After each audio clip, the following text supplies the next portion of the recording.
Tierra KJ Williams, aka Miss Black Hollywood, aka CEO of the Real Network, and also CEO of Real Virtual. How you doing today, T? I'm good. I'm good. Thank you for asking. Good, good, good. Now, you and I, first of all, as everybody comes in, please hit the thumbs up button, thumbs up, share, subscribe, and so I want to talk about this topic that you brought to my attention. It has to do with you know how I feel about these celebrity marriages. Anyway, they most of them turn to crap, and apparently there was one with Iman Shumpert, the NBA player, and Hmm. Tiana Taylor, the drop dead gorgeous actress and Hmm. dancer and just super talented lady. Hmm. And apparently they've been getting real ghetto with each other in their marriage. What's going on with this? Not they have been getting real ghetto because initially when Tiana went to file the divorce papers, she did it secretly, just using their initials. And it was Iman who was like, no, let everybody know what's going on. Add all of take out our abbreviations and add our name. And so ever since it's been this public battle with him allegedly, I'm gonna use the word alleged, but I believe it, him cutting off utilities at the house, him taking $4 million out of the account, him just being petty and mean and asking for all the things that he's ever received from her or anything that he's ever given her, he wants it back. So there's all of these like bitter, responses to this, drawn out divorce. So that's Mm, basically the baseline of where we are. Well, obviously they settled the divorce, but I'm saying in terms of relationship. really? Okay. Hmm. So so you're saying that there is this divorce between these two, and that she wanted to keep it quiet. She kind of wanted to handle it as just like, okay, it didn't work out. I wish you the best. And he was the one that kind of came out and said, no, I want everybody to know what's going on. I Yep. want this to be a public spectacle. Yes. And that's it. Now, by the way, while you answer that question, I'm going to tell whoever's banging on my door that I'm doing something. So go ahead and do your thing. Do your thing. Yes, that's exactly what I'm saying. Okay, he's gone. That's exactly what I'm saying. He wanted this to be a very public divorce for whatever reason. It's so weird to me that he would want this. But I feel like some of it was him wanting to get back at her for whatever reason. She said in the divorce papers that he was basically treating her cruelly, and that he was teaching her, well, basically was teaching her, treating her with cruelty. I'm sorry. He was treating her with cruelty. And so she just wanted to kind of handle it there, like, he's jealous of me, he's been jealous of my star rising and me growing, and when actually he was the one who was making all the money. I came into this relationship, he had made $48 million, and I hadn't made any of that in the entertainment realm. So we've Mhm. watched Tiana grow and become all the things that she's become, and unfortunately her husband didn't like that. She said that sometimes they would be out be out in public, and the photographers would be like, yeah, can you move to the side, we just want pictures of Tiana. And I think he started to Mm, resent things like that because he okay. was the star, Okay. All right. basically. So let me start off by asking everybody in the chat, how many of you even know who Tiana Taylor and Iman Shumpert is? Give me a yes or no in the chat if you know who these two are, and why this divorce has gotten public. Let me know if you all have followed any of this, or you kind of know what went down. And so apparently Iman was what, a basketball player Yeah, for for who did he play for? Do you remember? Was it he, like the Cavaliers or something? yeah, he played for the Cavaliers, and I think Tiana said he got $8 million from the Knicks. Okay, okay. So if I was to summarize the career of Iman Shumpert, you're looking at, I guess, what, a guy who used to be an NBA player, and he looks like about retirement age. He's not still playing, right? Mm-mm. Nope. Okay. And from what I'm looking at, it looked like he played at Georgia Tech, where he played college ball. He was a 17th overall pick in the 2011 NBA draft. So we're 14 years later, which means he's mid to late 30s. Mm-hmm. He was known for his defense and athleticism. He played for a lot of teams. He played for the Knicks, the Cavs, the Kings, the Rockets, the Nets, so he wasn't. So he got pushed around a little bit to different Yep. teams. Mm-hmm. He did win the NBA championship with the Cavaliers and LeBron in 2016. He's also tried to do some stuff in entertainment, releasing several rap songs. Oh wow, that's Oh so. yeah, he was a rapper for a little while. That's right. Okay, so a 30-something-year-old black man that wants to be a rapper. That's so original. I didn't We've know never that there. seen that before, ever. I've never seen that before. What? Yeah. So here's what's interesting, right? I think first and foremost, I don't think we should or have to speculate on this relationship. Like nobody really knows. For He sure. said, she said, and here's what we know about this relationship. In my view, we know he chose her and she chose him. Mm-hmm. That's what we know. And then we know that for whatever reason they decided to renege on their vows and not choose each other anymore. And so now they're in divorce court. And another thing we know for sure is that the biggest victims of a divorce are the children. Right. It's not the man or the woman, in my opinion, it's the children, because the Right. children didn't sign up for any of that. They signed up to have two parents that were going to take care of them, and apparently the two parents aren't getting along for whatever reason. Now, what I'll say to just as a man in general is I'm not comfortable with people creating narratives around their private relationship where we don't know. For all we know, For sure. she could have been an absolute terror to be married to. We just don't know that, right? Right. And people will come out publicly and say, "Oh, he cheated," and okay, he's an NBA player. They screw everything. I could have told you that before you married him. I'm not saying every NBA player does it. I'm not saying it's okay. Kobe Bryant, for example, screwed everything. We got a glimpse of that when he got caught with that white girl in Colorado. What people were caught up in with Kobe was, did he rape her or did he not? What I noticed was the stuff nobody else talked about, which was, dude, you had unprotected sex with a woman you met 45 minutes ago? Yeah. Damn. That's living on the edge. That's living dangerously. That's suicidal behavior. Yeah. And so to me, I think that it's just sort of like, you're not surprising anybody if you marry an NBA player and you say, oh, he cheated. If you don't want somebody to cheat on you, don't marry an NBA player. That's for sure. I mean, you got these 6'7" millionaires going all around the country. They're away from home, 300 days out of the year. It's kind of like a breeding ground for behavior that may not fit. Like men who are in the house at home next to you are typically not as easily caught up in BS as men who are traveling all the time. So get that off the table. I don't even want to talk about that because Tiana Taylor is gorgeous. She could have married a regular guy. She could have got her a plumber. She could have got her a bus driver. She could have got her a medical doctor. She could have got her all kinds of men that would have sat right next to her beautiful ass and said, you know what, I'm going to make sure you know I don't cheat on you because I'm going to be right here with you every day at dinner. But no, she said, I want the big 6'7" millionaire that every other girl wants. And I'm going to see if I can be the one who tames this lion and makes him into solely my possession. I don't know if that works. I think that's a failed strategy. Do I sound cynical when I say that? What do you think? Absolutely, you do. Absolutely, you do. Because on the flip side of that, there was interviews where the two of them were together, and he was like, "I pursued Tiana for like 4 years straight." And I told her I wouldn't be the man that has hurt her like the other man that has hurt her before. And so I think on the flip side of that, it's just like you also have to know that he walked in and was like attempting to sweep this girl off her feet and saying, like, we could be friends and I won't do you like that. And I love you, girl, and I want to be with you forever. And I swear, just give me a chance. I want to say in an interview, it was like he literally made me a promise, like, I won't hurt you like they've hurt you in the past. And I think they were really young though too. So there's all of that. He probably really felt that way. But Okay. real life happened. Well, you know what I think too is yeah, he spent 4 years pursuing her. And remember, he Hmm. spent 5 years pursuing a championship. He's a competitor.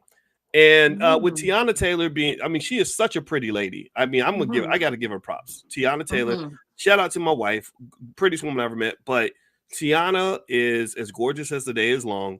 Yes. So she is, and she's famous.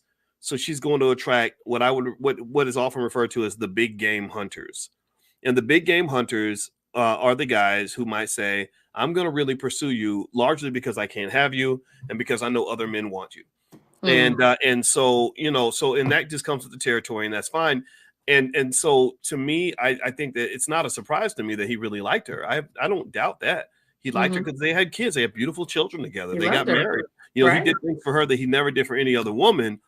But I think that what's fascinating, though, is that we would make the automatic assumption that she's the only woman that he could ever like. That's just gonna be his person all the time, every day, no matter what. Even though you got all these women chasing these NBA players like crazy, is kind of ridiculous. It almost seems difficult to expect to have a normal family situation in that environment anyway. I know that we want to believe the fantasy, but how often does the fantasy become true? It doesn't Well, become true very much. I mean, sometimes maybe look at Steph yeah. Curry or something, but again, a lot of times you don't even know what's happening beneath the surface in these marriages. Well, I mean, that's true, boys. It's so funny that you say that because it's almost like that's what marriage is for. It's for people who want to commit, and I think the symbol of marriage is monogamy. Like that's what we're saying. Like we're gonna be together and we're gonna like and love each other for the rest of our lives. That's literally what we're saying. So to get in a situation and then say like, I mean, I don't know how you expect that. I think that I saw a Breakfast Club interview of the two of them on there, and they were talking about, they were alluding to, they didn't say, but they kind of said that she even was keeping it like open, like an open relationship for reasons like I'm sure what you said. But I think just inviting that type of energy even into your relationship, it gets messy and there's spirits everywhere. And, depending on what you believe, we're all spiritual, beings. And you that's what that is. Like you're inviting all of these different spirits into I think your what's supposed to be sacred. So I knew that wasn't going to work, but yeah, so I agree with you, but I just have to counter and say like that's what you signed up for. You got married to say like I'm gonna be with you. That's it. Yeah, yeah, and I think that that's an accurate point, and I don't disagree with that at all.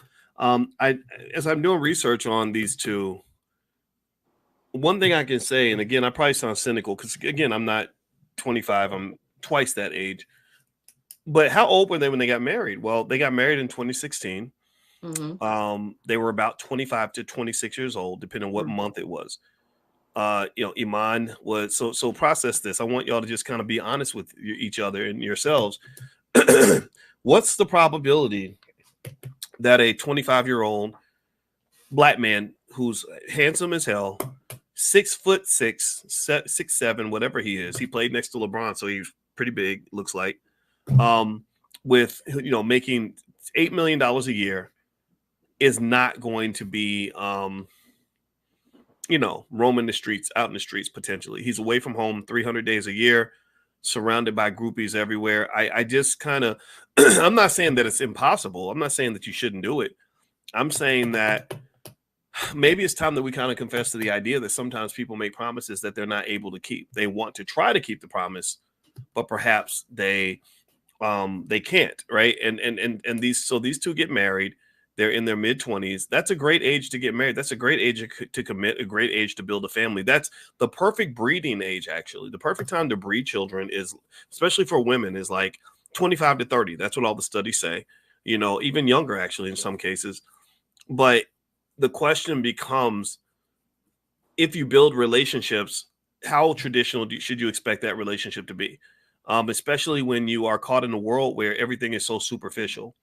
And I'm going to tell you like this. I'd be curious to know. I know this family is gorgeous. You look at them on the cover of Ebony. They are the pretty. They're like this beautiful freaking. They could be on a birthday cake. They look so just perfect. You know what I mean? Like they look that perfect Nubian family that we all fantasize about, and women get excited about it. But how often does that perfect Nubian family and fantasy turn into a nightmare for somebody? And I wonder if it's because we get caught so much in the flash that we forget about the substance.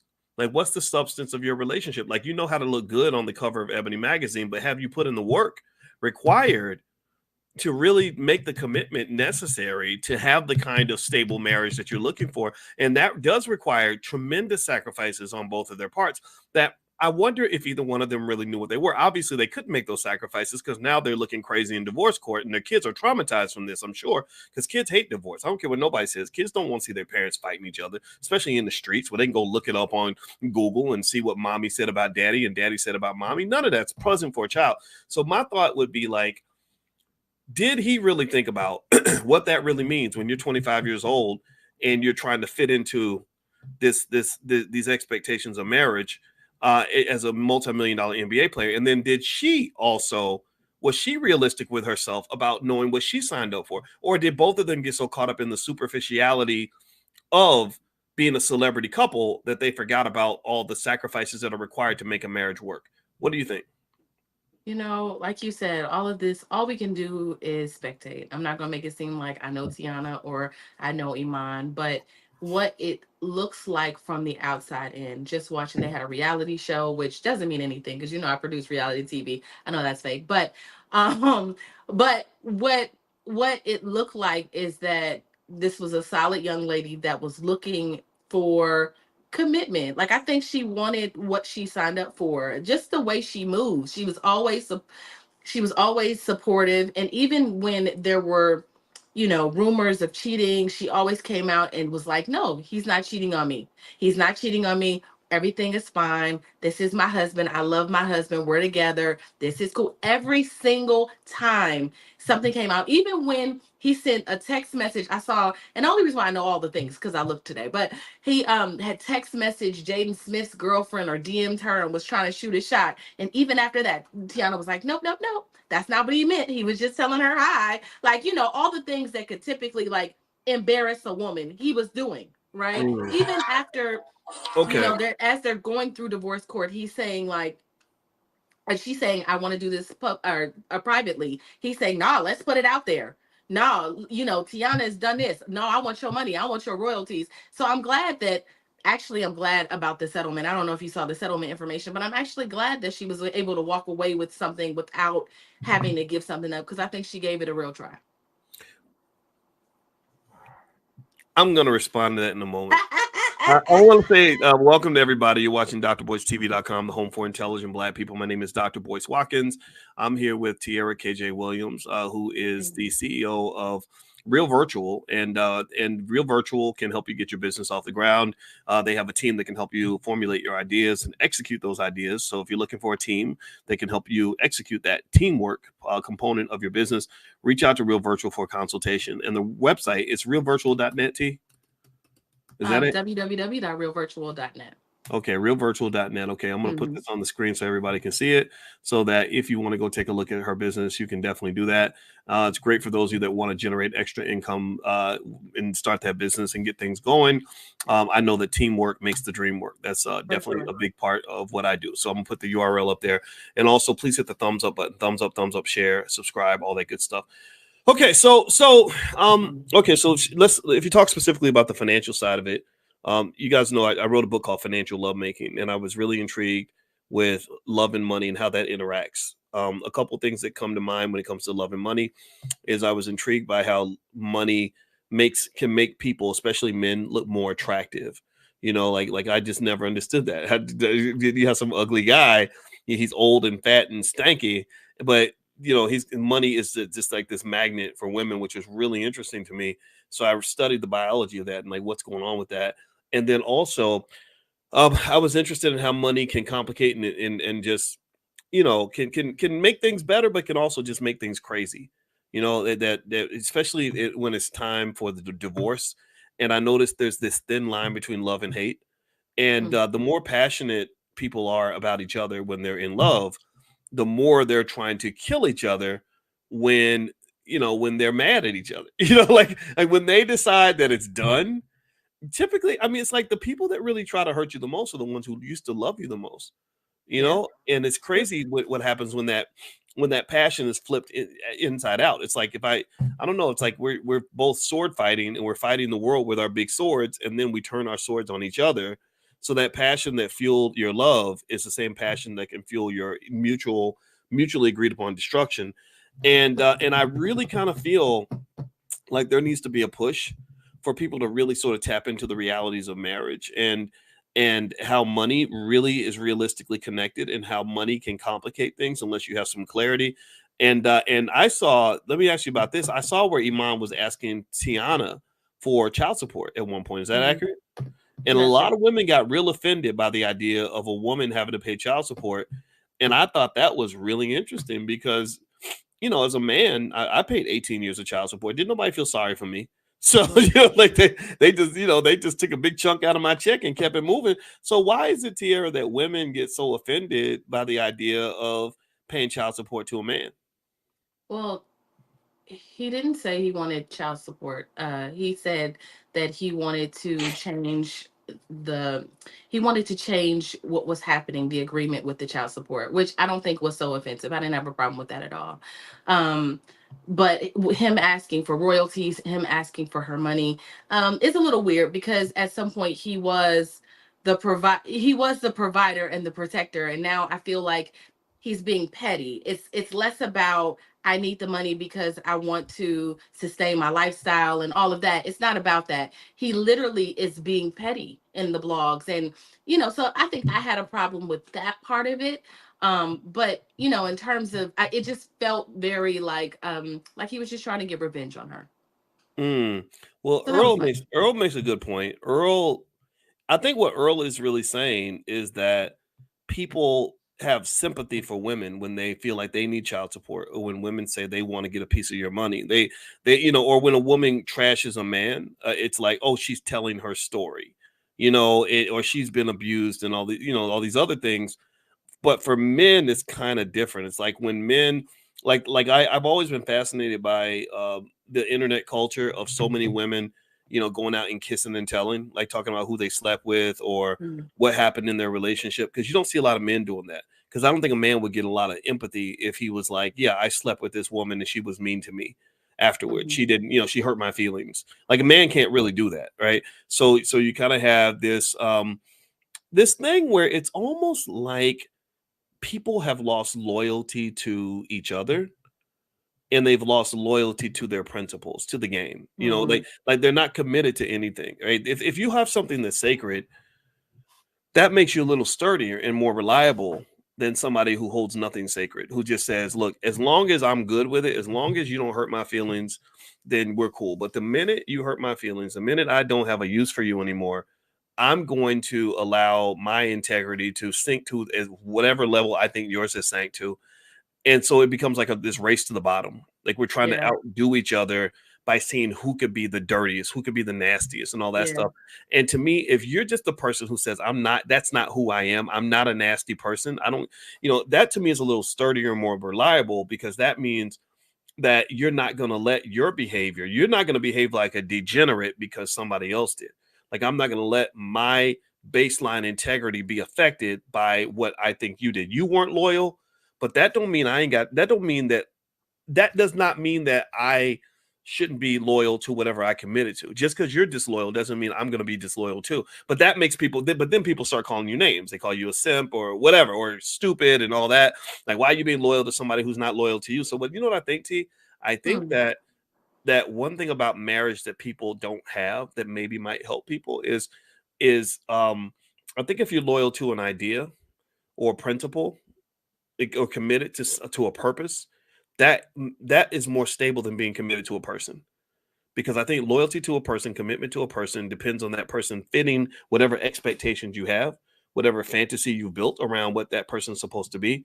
And then when that person does not fulfill those expectations, you drop all your principles, you drop all your loyalty. So then what are you anymore? You're not a person of integrity. You're not a man or a woman of integrity. You're a heathen. You out here acting a fool, or acting ridiculous and being ghetto because somebody hurt you or whatever. Whereas I Mhm. think that, like, the most sturdy couples I've ever seen are couples that are like, oh, they're seen as kind of stupid, but they're committed to a bigger idea. They're like, I married this person, this is who I'm married to, and that's what it's going to be. Like Jesse Jackson's wife, people called her stupid because when Jesse went out and had a baby with some young chick, because Jesse he was Jesseing back in the day, Mhm. that's what it is, the pastor of the church getting all the women and all that. And they in the media went to her and they said, "Oh my God, Mrs. Jackson, aren't you going to divorce him?" And she literally just said to the reporter, she said, "I'm gonna say this one time: there will only be one Mrs. Jackson. That's it." And that was it. She just and so some would say that's stupid. Like, why would you commit to this guy who's doing all these things? But but there's some people who would say that was actually kind of sturdy for her to just say, look, this is who I am. Who he is, that's his decision. But this is who I am. What do you think about Mhm. that? I think they are very old school, and for I think she is very old school. That sounds like something my grandmother or my great grandmother would have said.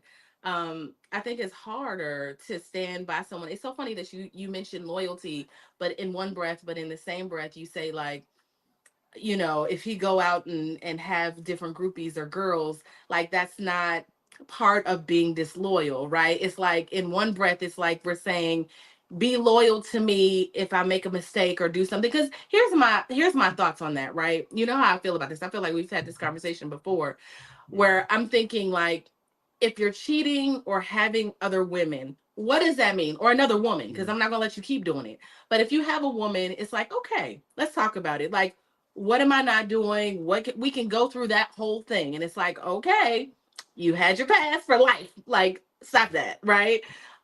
You had that, and then we nip the things in the bud that were not working. But if you're saying like, what is it? Are you running away with this lady? Are you gonna keep going? Are you gonna be a repeat offender? Like, what are we doing? Because after a while, that's gonna start to chip away at my esteem as a woman. And I think I told you this, boys. That's what happens with women. Like, we take that internally. Men can go out and be like, hey, I'm gonna just put my penis everywhere and it'd be cool, and not even think about the fact it's just not an emotional decision. But women internalize things like that, and they start to think like, oh, that means I'm not good enough. That means that I've done things wrong. And so I just think it's a different. We're talking about this, but it's like apples and oranges. Like, it's different. Mm. Well, I think that's a good point. I think that's that Venus and Mars thing. Like, I kind of feel like the best thing I ever did for myself was to read a book about women called "What Women Want Men to Know" by Dr. Barbara DeAngelis, that helped me Mm-hmm. understand the mind of a woman, so I could kind of process things that didn't make sense to me. And I think if women are smart, they'll do the same thing and read a book about men, so they can really understand what goes through the mind of a man, how do we interpret our love language. I personally think people don't spend enough time studying the opposite gender. You just come in and Mm-hmm. you think that they see the world the way you do, Mm-hmm. and then you get it wrong, and then you're confused, then you're pissed off, and then everybody breaks up. That always All these families are breaking up. These people are making babies and ruining the kids by breaking up before the baby's even born. It's kind of becoming like this shit show. The idea of family is almost something that has become a lost concept. It's literally becoming almost extinct for a lot of people, a segment of the culture. And there's a lot of reasons for this, but I'll also say that, to your point, women do internalize things, Mm-hmm. and I've just found that really fascinating. I've never understood why somebody sleeping with another person has anything to do with you. It doesn't. It really doesn't. It really doesn't. They because While we're married. well, while we're married or while you're single or whatever, I'm not saying that it's okay. I'm not saying that's not the rule, right? The rule should be followed. Yeah. And it's fine. Like, whatever you agree to, you're supposed to do what you agree to. But just, if you really want to talk about that, it's very confusing, I think, to a lot of men to say, like, if someone has a pleasurable experience over here, what does that have to do with you? That ain't got nothing to do with you. People don't. People, I don't know. I'm saying, give me let's have a moment of honesty in this room. How many Listen. of you have ever, like, been having sex with somebody and literally was doing it solely because you want to do it to hurt another person? Like, how many of you, like, really, like you're doing it in private, nobody knows that you're there except you and the other person? Has anybody ever done it and said, "Ooh, I'm really gonna break her heart. I'm really gonna mess him up. I'm gonna hurt him.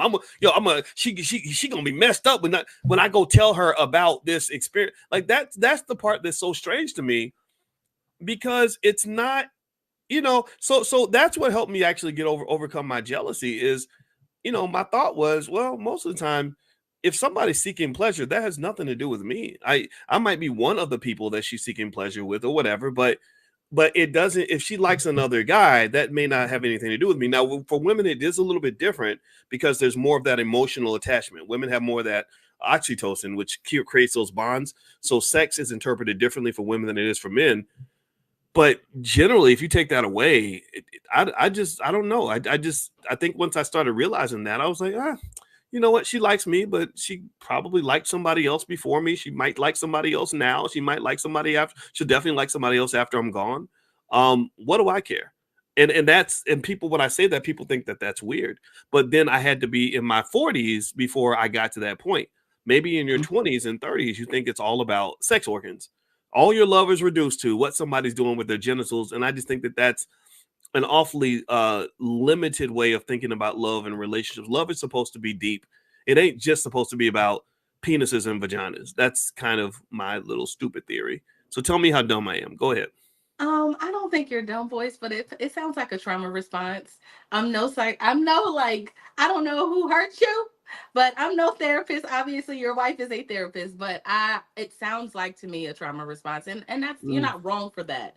You're not wrong for being like, okay, in order for me not to get hurt, I'm just gonna put myself here, and this is the way I feel about it. That way, it can go this way. But there is no way in the world that Tiara is going to just kind of sit back and be like, it doesn't matter what you do to your genitals, even though we've gotten married. Because the thing is, we might as well have a open relationship. If you're not going to keep your genitals in your pants, then I should just go out and do this. Like what are we doing? Because then the trust is gone, and then I'm like, is that bitch at the store? Like, is there like there's gonna be, I'm going to feel it, and I'm not going to be able to trust you and look at you the same mm. because it's a deception, you know? And so I Well, know you get it. And I know, but to me, it's not stupid. But I'm just saying, like, obviously, we will stand divided on that one. no, it's not. It's not stupid, and we're not divided. I think everybody should just do what they want to do, right? And Yeah. we're in agreement on that. Yeah. I think that when you talk about open relationships, you're right. There are more and more open relationships. They're just not called open relationships. But think about how many people there are out there with situationships. Yeah. You know, I mean, think about how many, and I think that what you've got to kind of consider is that if I know a lot of men where they're seeing all these men go get married and fall in love and then get divorced and get devastated, lose their kids, lose their money. And then the only reason, and the main explanation is, well, he cheated. Then a lot of men are like, well, I don't want to sign up for something like that. So I'm just going to have situationships with women. So you're not getting the best out of men. Because your husband, even a man who cheats in their marriage, is usually trying harder than a single man. A single man owes you nothing. A single man says, I didn't promise you a nickel, so I'm not going to give you a nickel. A married man says, I'm gonna promise you $1,000 and I might give you 950. Right. So if you beat that married man up for giving you 950 when he promised you 1,000, what you're doing that I think is you're trading in the person who at least is trying to give you 1,000 for the guy who ain't gonna give you nothing, who's literally going to say, no, we're going to have an open relationship because I don't want to make a promise I can't keep. So I'm going to just keep coming to your house, getting the good stuff. And then I'm going to leave as soon as it's time to take care of the kids, pay the bills, visit you in the hospital, help you get your hair and your nails done, take out the trash, or do all the things that your husband was willing to do. Right, your flawed, horrible husband that you put out. He was doing all that. I ain't doing none of that. I'm here for you and for that. I won't even talk to your kid. I know guys, that's the crazy thing. There are guys out there like that. Like, I don't even For want to talk to sure. your children. You got 3 kids, and they're like, are you my daddy? Like, hell no, I ain't your daddy. I'm here for your mama, and that's it. So to me, I don't think that's a healthy relationship. Like, when you talk about the pinnacle of disrespect, that's disrespectful, right? That's disrespectful when a person says, I did not hurt you because I gave you nothing, but I promised you nothing. Versus the person who says, I promised you everything and I gave you 90% of everything. Right. I personally, and this is me saying this without being gender specific, as a man, I would rather have a woman who promises me her best, who falls a little short, than a woman who promises me nothing and then gives me nothing, leaves me like dead on the doorstep, won't even come visit me if I'm in the cancer hospital. Like, that's just not, I don't know. That, to me, that's the way I see it. And I think that that's an okay interpretation. It may be a little unconventional, but it's better than the shit we got out here, because these relationships are BS. They're falling apart.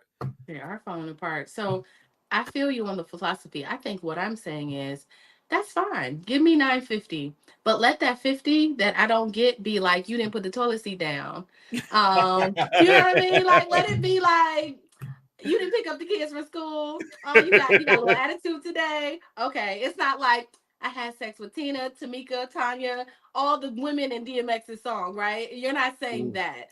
So I think you know, you're right. People should do what they want to do, but also find someone who is okay doing those same things, right? So if someone is, there's a lot of women out here that don't mind open relationships. Tierra Mhm. Williams is just not one of them. So you might not want to come over here, but there are women that's like, yeah, I mean, we can swing, we can be swingers, and we can do all the things, and that's okay. And there's women that's willing to be sister wives.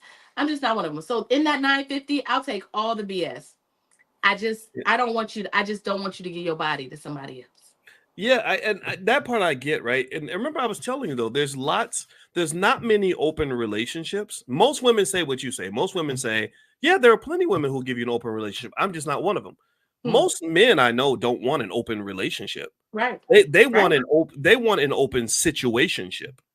A situationship is not the same as a relationship. A relationship means I got to answer the phone when you call. I got to check in with you each day. I got to possibly live in your house. I got to help you pay bills. I got to help you solve problems. I got to come visit you when you go to the hospital. I got to really be there for you in every way that a man is. I got to help you with the kids. Oh, that's a relationship.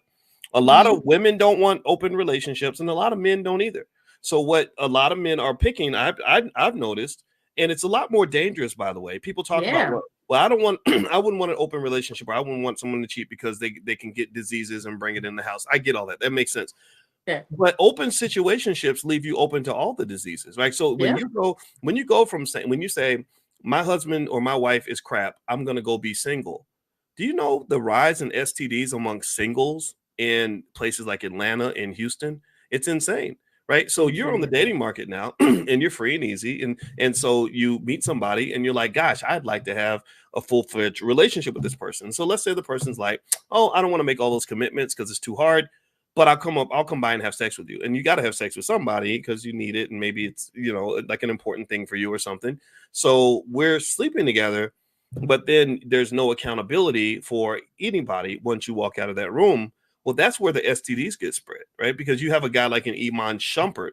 As much crap as he was doing in that marriage, which maybe he was getting it in, maybe he was a 20-something-year-old NBA player with millions of dollars in the bank. I bet every nickel in my bank account that some stuff happened that wasn't marital, if you will. But what do you think he's going to do as a single man? Like now he can have sex with 8 strippers at a time if you want. And some of the athletes are crazy when it comes to Chad. I remember hearing Chad Ochocinco talking to, it might have been Terrell Owens or somebody else, and they were like, "Yeah, man, remember when we went to the Bahamas and we had sex with like 18 girls in one night? It was some massive number, right?" Yeah. So so to me, what bothers me about the whole single space, especially in the culture where sex has really been devalued. I mean, it's Yeah. being sold on Instagram, for 25 cents a pound. Yeah. Um, you're talking about literally a pandemic of STDs in terms of just the way the rapid nature by which it's being spread. Yeah. And so I don't know which direction. Like, I don't think you can really get away from it completely. I don't know. I mean, again, so I think that if you say I want to divorce my spouse because she cheated or he cheated because I'm worried about catching the disease. I just, in my mind, I'm kind of thinking, yeah, but if your man has sex with 2 women in the last 5 years, but the new guy that you met when you became single and you're trying to date after 50, oh, he might have had sex with 8 women that week. And there's nothing you can say. There's nothing you can do. You have no rights at all whatsoever. Is that situation better than the one before? I don't know. These are questions I'm asking out loud because this is literally like I think we always think the grass is greener on the other side, and I think that is always a lie. I think that the situation that you're in, you're typically better off making the best of the situation you're in than by constantly believing that your life will improve if you pick a different situation. That's what I believe. Please Mm. tell me where I'm wrong. You always tell me tell you where you're wrong. You're not wrong. You're not wrong. You said something about the reasoning I wanted divorce is because someone's going to give me an STD. It's just like that's not the reason, right? Mm, That's not wholeheartedly the reason. Like it's just it does something to intimacy. I think it does something to mm, trust. It does something to the bond of the relationship. The reason why people have sex, like you said, is to bond. Is to bond and to become and to build that and to build all the things that you need to make babies and take care of someone and love them long term. Like all of those things are done through sex and like time. And so, as if it being one of the most important things that bonds you, it just kind of hurts to have someone go and do it with someone else. Now, I understand that, like, sometimes, so we've had this conversation. Sometimes a man might want pizza for dinner instead of the hamburger that he's used to. And I understand that. But I think that communication is important on that front. Like, I don't know. I don't know. Like, 'cause I know, I'm not married. So it's like, I understand, like, long term situations, people just need what they need. But maybe people should consider, if you have a palette for different women, maybe you should look at all of your options. You want some sister wives? Go get some, like, get women who are okay with maybe, coming through, and we get 3 women that we test out, and we, like, I don't know, all the crazy things that people do, all the secret lives that people live. Do that. But do what you want to do. Like you said, do what you want to do. But it ain't gonna work. Okay. Well, you know what?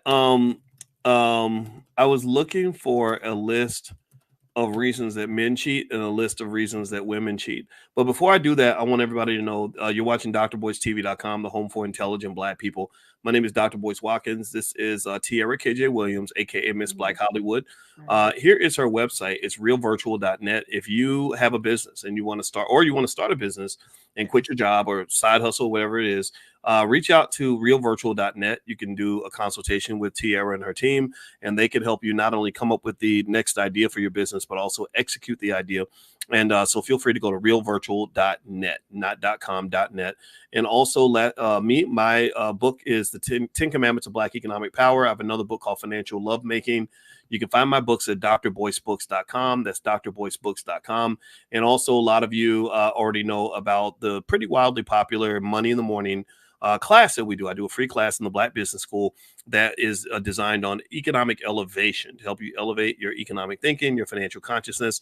So if you'd like to be invited to this class, it's totally free. Just pull out your phone, text the word morning to the number 87948, text morning to 87948. Or if you live out of the country, you can go to drboyceelevate.com. That's drboyceelevate.com. All right. So we were talking about Tiana Taylor and Iman Shumpert and their interesting divorce, and just kind of got into a conversation about relationships. Let's not judge each other based on our opinions and our beliefs. I think that we can all agree that the Black family is kind of screwed, that divorce rates are incredibly high.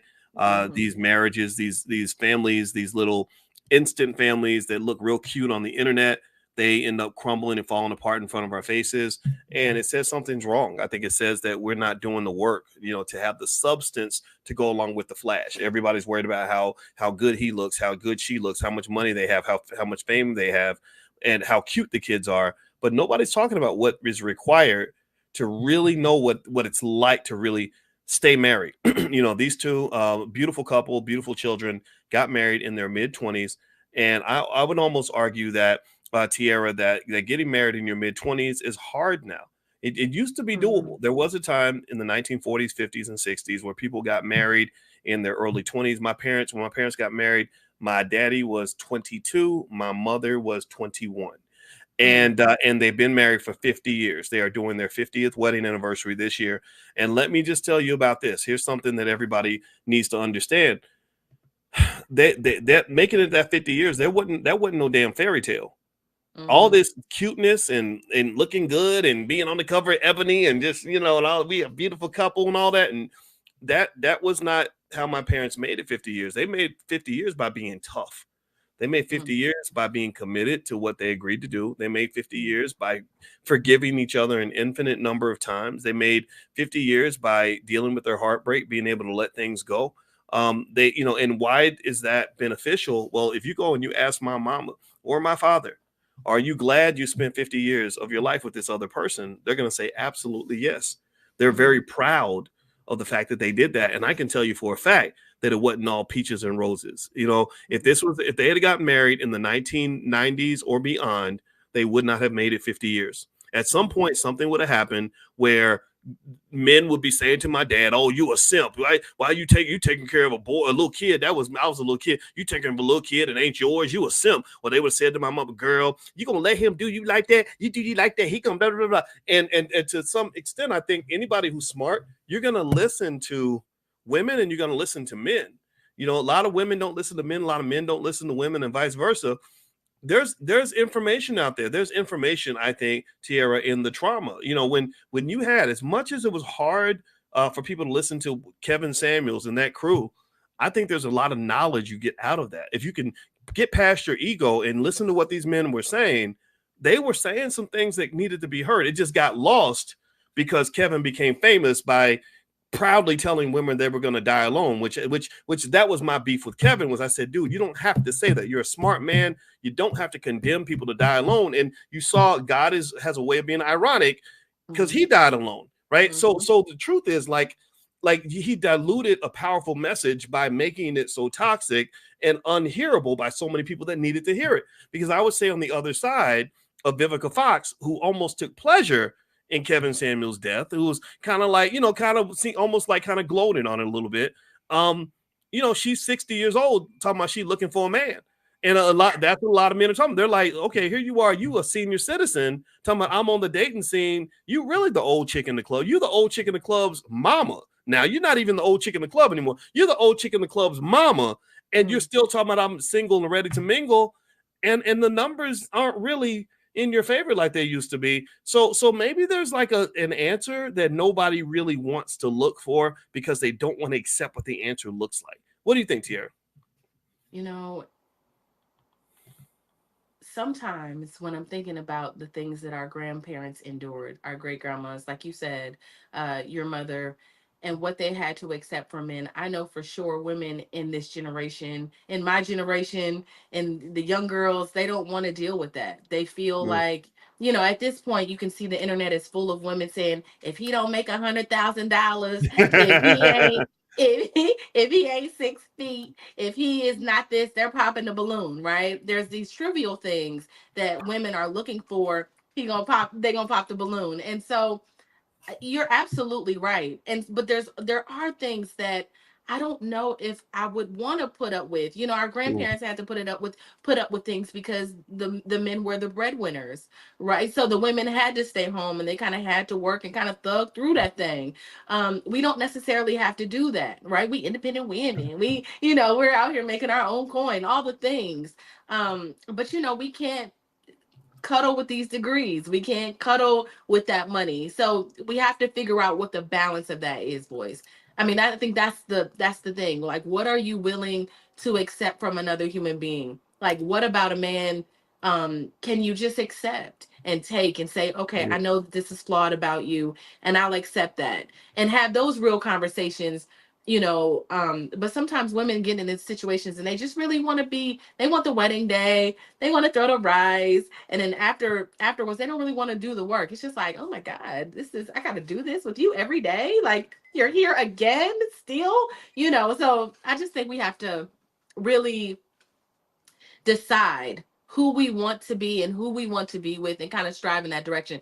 And there's one other thing, because we talk about this often, but I often think about like Jada and Will, and we've had a conversation about Jada and Will before.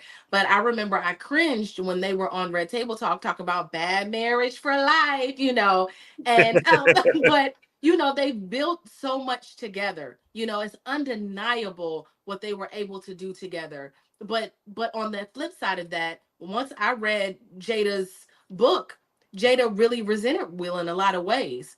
She talked about how he was sexually incompetent. I don't know. It's just like, what degree do you just stay with someone just to build generational wealth, and like just to stay together to say we stayed together, but you like resent and hate them afterwards? So I guess that's my question to you. I'm throwing that back to you. Like, in a situation like Will and Jada, where it's obvious like Jada hates Will. Like, I read the book. She don't like him. Like, she ain't liked him in a long time. Where you would sleep with your son's friend, and then talk about it on a Red Table talk with your husband, right? It's just like the disrespect is wild, right? So I wonder to what degree that you stay together. I think that Will and Jada definitely is an enigma. I feel like they definitely took themselves off of a perch, like they were kind of respected at such a high level. I think their respect level, at least as a couple, declined because they made that choice to reveal so much of their personal business on that show, The Red Table Talk. Um, when I see stuff like that, that doesn't make sense to me. In statistics, they had this thing we studied in grad school called the latent variable problem. And the latent variable problem basically says that it applied to statistical models. And it basically said if you see some shit that don't make no sense, that means that there's a variable underneath that you're not observing. There's some Right. other, you know, you're looking at it from in a three. It's a three-dimensional problem, but really it's a five-dimensional problem. There's two dimensions that you just don't know exist. You Yeah. know, and so with that couple, it's almost like we're analyzing Will and Jada as a two or three-dimensional issue, when really it's a 20-dimensional issue. Mm-hmm. There's many dimensions to this relationship that we will never ever be privy to. Mm-hmm. Somebody might be blackmailing the other person. You know, maybe there's something terrible that happened in their marriage that that Will does not want Jada to expose. You know, you just don't know, right? Well, I So just mean at the level. I just mean at the level of disrespect. Like, how much mhm. do you take publicly? If Alicia was doing this to you publicly, like slandering you and saying, "Oh, you know, he don't satisfy me in bed," and just like really personal jabs, would you stay with Alicia just for to build generational wealth and to say you did it and stay committed? Well, first off, I think when you say just for generational wealth, I don't think I don't think staying married just for generational wealth is really a good idea in general. I Hmm. think it's more so it's bigger than just the money. Okay. You know, if I was in a situation where I was married to her and we had 5 kids that were my children, I would give up anything to stay in the house with my kids. I don't give a shit. I don't care. You can Really? drag me. Yeah, you can drag me. You can cheat. You can do whatever you want. I ain't leaving my children, period. Because Hmm. I know what divorce does to kids. I don't think we care. We don't give a damn about the children. We don't even, the kids be sitting there. Your little 13-year-old son done got suicidal. He's hooked on dope now. I know people like this. I know children.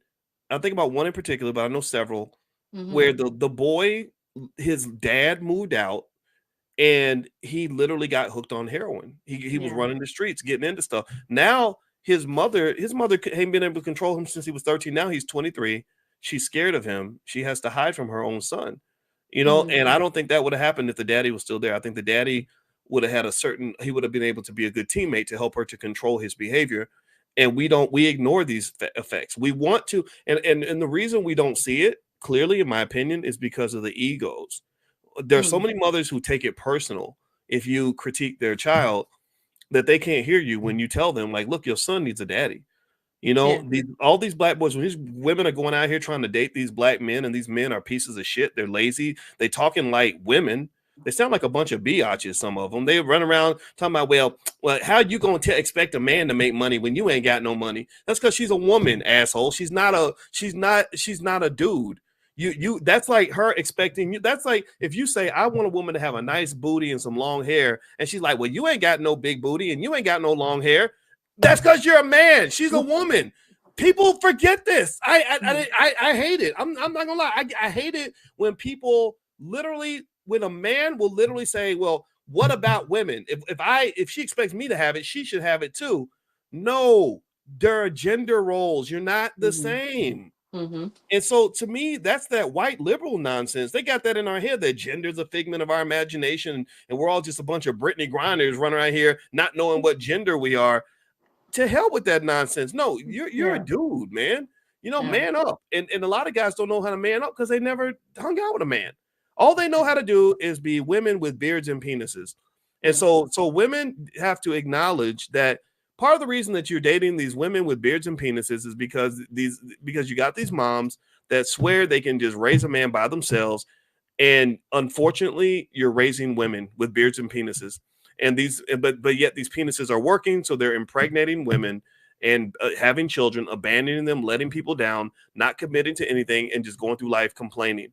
And so I personally think that until we have some accountability, like until men, for example, acknowledge our role in abandoning kids, like the fact that we're not doing what we're supposed to do, and women acknowledge their role, that somebody just told you that men are not important and that all your kids need is your love and not their daddy's love.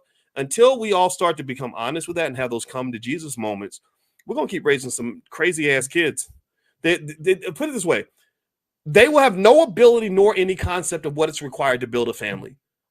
In order for me to be a husband, I had to get training from my mama that was 2 decades long. I had to know what it was like to live with a woman in the house. There's so many things, so many little things I learned from my mother that told me how my mother was different from my father. That was very important when it came to dealing with my wife. Mhm. Even the little things like how the bathroom smells different when your mama's on her period. Like I noticed that when I was a little kid, right? So when you grow up, it doesn't shock you. Like, oh my God, what the hell is this? Right? You're like, oh, I know what this is. So same thing. And the same thing you see, I think, with girls. When girls grow up, I think without dealing with a man on a day-to-day basis, they form this fantasy of what a man is supposed to be. And the Mhm. fantasy is not linked at all to reality. And so they get together with a man. They're like, okay, do you promise to do this? Okay, yeah, baby, I do. Do you promise to be like this? Okay, I do that, baby. Because they're gonna say that it's like a student loan. You know, how people would sign up for $200,000 in student loans because all they really want is the check. They're like, Mhm. I want the refund check so I can go to the mall. So I'll sign anything you need me to sign so I can get that refund check, right? Yeah. So he's signing the document so he can get a refund check. And Mhm. but you're really thinking that he's really gonna be able to live up to all these commitments he's making, and sometimes even he don't even know that he can't live up to it. He's trying, but he can't. So that's why I would say a 25-year-old Iman Shumpert getting married, that's a disaster waiting to happen. Kobe Bryant at 20 years old getting married. Oh, that was a disaster waiting to happen. I knew that. I said that actually. When I saw he was 20 and get married, I was like, what are you doing? That's crazy. Why would you do that? And lo and behold, a few years later, he's in Colorado having raw sex with this white lady he met 45 minutes earlier. Yeah, it just happens, and I just kind of think somehow we got to link up the fantasy with reality. It doesn't mean you let go of the fantasy. It doesn't mean you let go of expectations. You have to have expectations of people and standards and all that. But when all these families are breaking up, when all these marriages are falling apart, it tells me that there's some kind of misalignment there. Mhm. And I think we're ignoring it. I think that we're not being honest with ourselves and with each other. So one thing that helped me a lot in terms of getting along with women in general is I try to remember. I think what was that book, The Four Agreements, where Mhm. I think one of the four Okay. agreements is like Um, don't have expectations for anybody, like something mhm. like that. It's like basically like stop putting your expectations on people. Yeah. Learn, do your absolute best. Pick good people to be in your life, and then accept them for who the fuck they are. That's Mhm. what I believe. So, but you got to pick good people because if you pick shitty people, then you're going to always be accepting shitty outcomes. And that's the other thing. People don't take enough time. It's like, oh, you look good, you're famous, you're rich, I'm going to be with you. And you haven't taken the time to really evaluate a person's character long enough to say, okay, I've seen you at your best and I've seen you at your worst. Can I live with all that? If the answer is yes, then maybe that's your person. But you got to be able to accept people for who they are. Because if you don't, and you start putting these crazy expectations on them, all you're gonna do is be pissed off and frustrated because you can't control other people. I Yeah. can't control women. In fact, after you talk, I'm gonna tell you a funny story. But I want you to talk because I've been talking too much. Go ahead. Well, no, I was just thinking when you were saying all of that was because in my mind I was like, well, how do I get to this then? Like, what are we really saying? So maybe we just have to allow people who get married young, and I'm gonna go back to Iman, maybe in 20 years from now, or maybe 10 years from now, 5 years from now, Iman will have a different perspective because he'll have some time to mature. He seems very, very, very, very, very immature at this point, just in the way he's Mhm. publicly like trying to shame a woman Yeah. who's like, I mean, I just want to be cool. I don't want to start no drama. Let's not do it publicly. Like he's like, no, let everybody know. To me, it just tells me that he has Mhm. some growing to do. Yes. So when you say that, it just and women usually mature faster than men anyway. Like y'all don't mature till y'all get what you matured at like 45 boys. Like men mature Mhm. like you said in my 40s is when I figured it out. It's like, okay, that's when men mature usually. So waiting until later to get married or just kind of like just kind of like dealing with whatever it is that you have to deal with, but growing together in that direction, staying together regardless and letting each other grow. Like, letting each other mature, growing together, letting each other mature, all of that. So I don't know. I was just thinking that. But I was going to ask you, did you see the numbers for Iman's settlement? Because you didn't say Um, anything about it. I saw something about 8,000 a month in child support, and that Um, he wrote her a check for 6 figures, or 7 figures? Is that right? Yes, 7 figures, and then I'm gonna read it to you.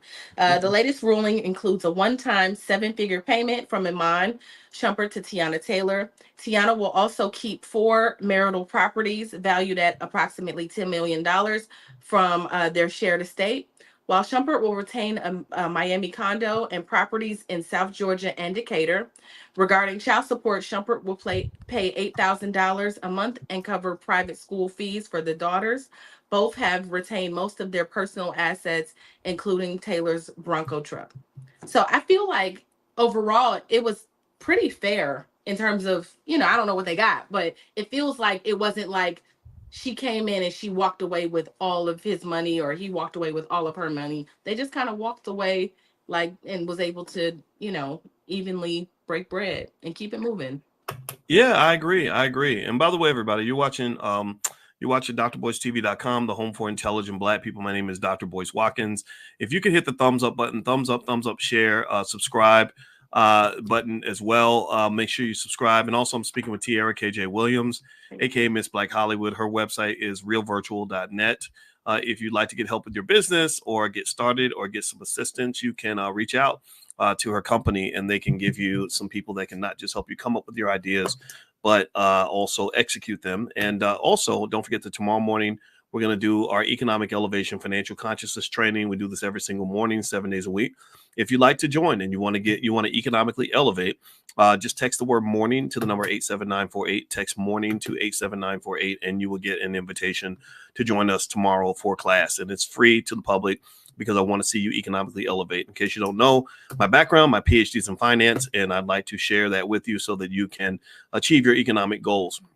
Now, let's maybe we can let me tell you my funny story, T. Yeah, Okay. tell me the story. Okay, So my I'm funny listening. story is about expectations with people. So let me read. So remember we mentioned that book, The Four Agreements. And so Yeah, what my are favorite. the four agreements? The four agreements are: be impeccable with your word. Mm-hmm. Don't take anything personally. Personally. Mm-hmm. Don't make assumptions, Don't make and assumptions. always do your best. Always Yeah. do your best. And I think that's a perfect setup for a good marriage, right? Try to keep your word, right? Which is a Yeah. big one, right? Because people make Yeah. vows and then they break the vows, and the next thing you Yeah. know, that breaks everything up, right? Yeah.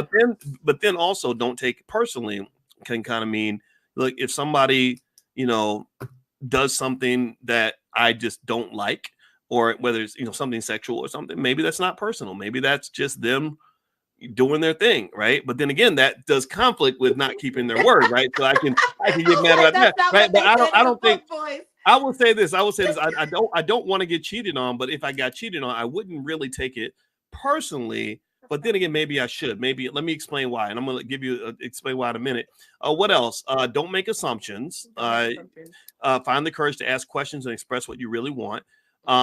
Always do your best. I think doing your best is good, and I think that what's interesting about marriage is that I believe a lot of people are doing their best, but their best just isn't good enough, because I think that being married and having a family does require training and commitment, intentionality and maturity. And so, to your point, when you were talking about Iman Shumpert sort of wanting things to be public and messy, a man with children should not want that. You should not want your children to have to see you attacking their mother in public. Just because she made you mad doesn't mean you have to lower your standard and become ghetto with it, right? You ain't got to be ghetto. You can just handle it professionally, because coming together it should be done in an appropriate way. Breaking up should be done in an appropriate way.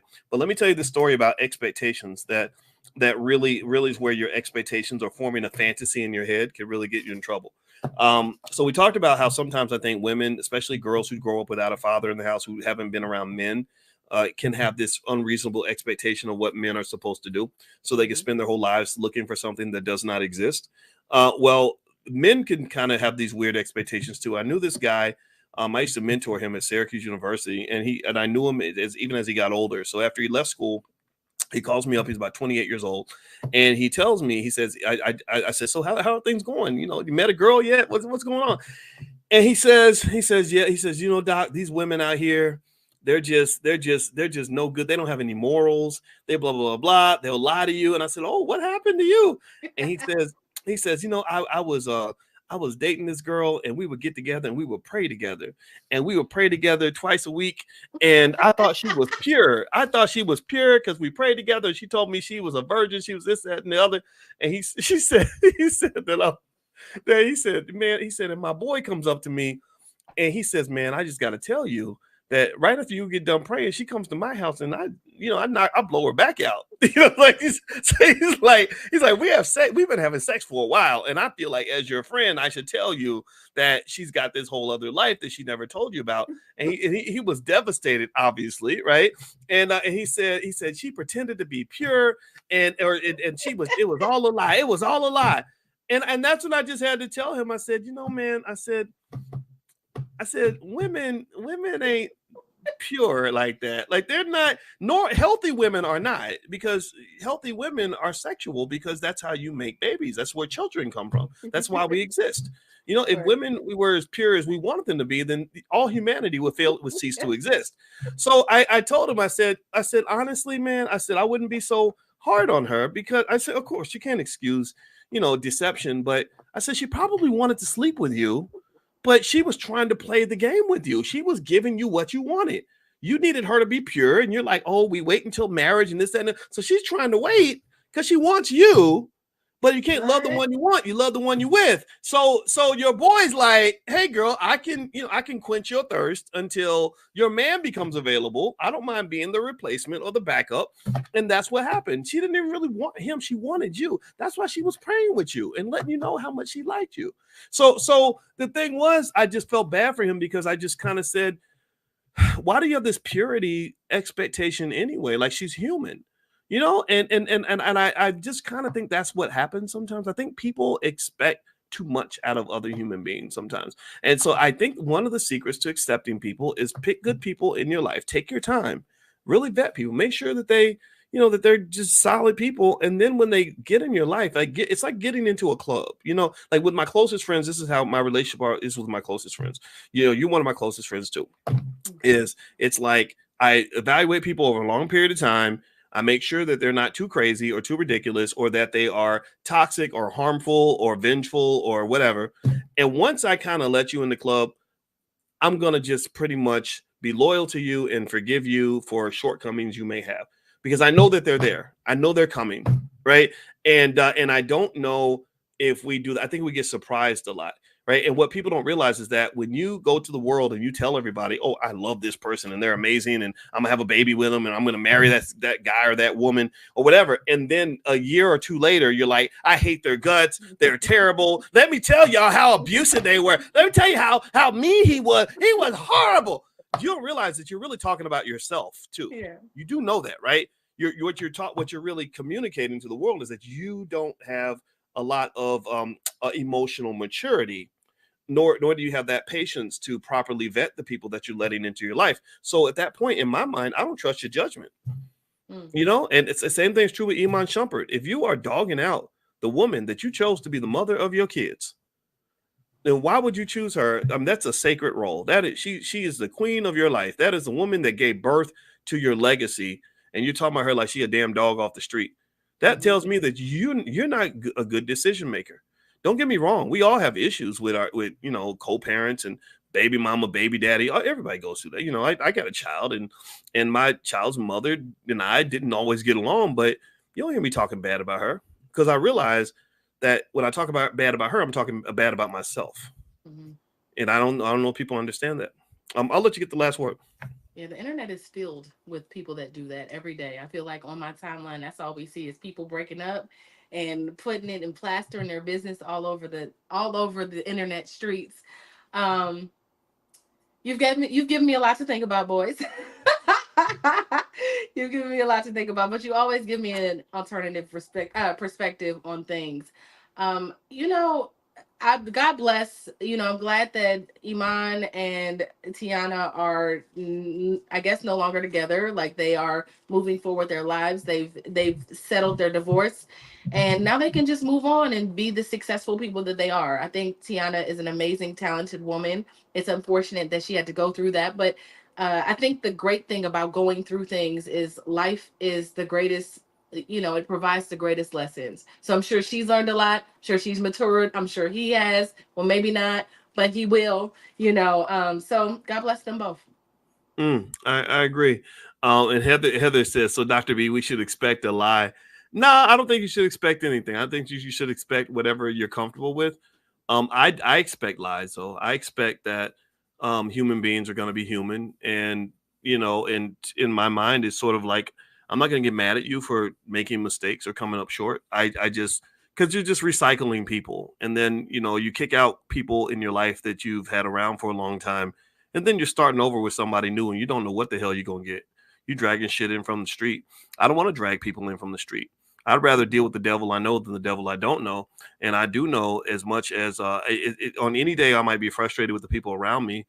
I don't want to just bring a bunch of new people in my space, because you gotta have a whole new process. And then what happens is you find yourself running in circles because you find out that the new humans that you let into your life are just as human as the other humans that you booted out. And so actually, before we go though, I'm gonna read to you this quick list. As everybody hits the thumbs up button, thumbs up, share, subscribe. And this is Tiara KJ Williams, by the way, and I'm gonna put her website up here if y'all want to follow up. She has a great company called Real Virtual that can help you to get started with your business, your side hustle, whatever. If you want to make extra money, you can go to realvirtual.net and they can help you kind of get going. So go to realvirtual.net. Also, this podcast is on Spotify. So if you look up my name on Spotify, you'll find a couple of podcasts. You have the Dr. Boyce Breakdown. I also do Dr. Boyce Daily Stock Market, where I give you kind of daily updates on what's happening in the stock market. So feel free to look up Boyce Watkins there. And also Fly Nubian Money is something that Tiara is the producer on Fly Nubian Money, executive producer. And that is where smart Black women kind of share their perspectives on everything related to love, life, business, and everything in between. So you can find Fly Nubian Money also on Spotify. Now, let me read to you, Tiara, and I'm going to get your opinion. Then all the rest of you make a comment on this. I'm going to give you the 5 Okay. reasons that the top 5 reasons men cheat, according to research. And then I'm Okay. going to give you the top 5 reasons that women cheat. Okay. Okay. So Okay. in the list, and I want us to compare the list. Okay. So the top 5 reasons they say that men cheat is emotional dissatisfaction. They say men may seek emotional connection elsewhere if they feel emotionally neglected, misunderstood, or disconnected from their partner. That's true. 2, opportunity and temptation. Access to potential partners, especially in environments that facilitate privacy and opportunity, can lead to cheating if impulse control is weak. That's NBA players. Opportunity and temptation. Women everywhere. Lack of commitment. Some men might not be fully committed to their relationships and see cheating as an acceptable option when their commitment wanes. 4, self-esteem issues. Seeking validation from other partners can be a way for some men to boost their self-esteem or feel more desirable. So if they don't feel desired or they are beaten down emotionally, they might cheat. 5, boredom or need for variety. A desire for new experiences or the thrill of the chase can prompt some men to engage in affairs. Okay. So that's the top 5 reasons that men cheat. All right. Now let's look at women. Let's see how much the list varies for women. And you can take Okay. notes on that, T, and let me know what you think. Top 5 reasons that women cheat.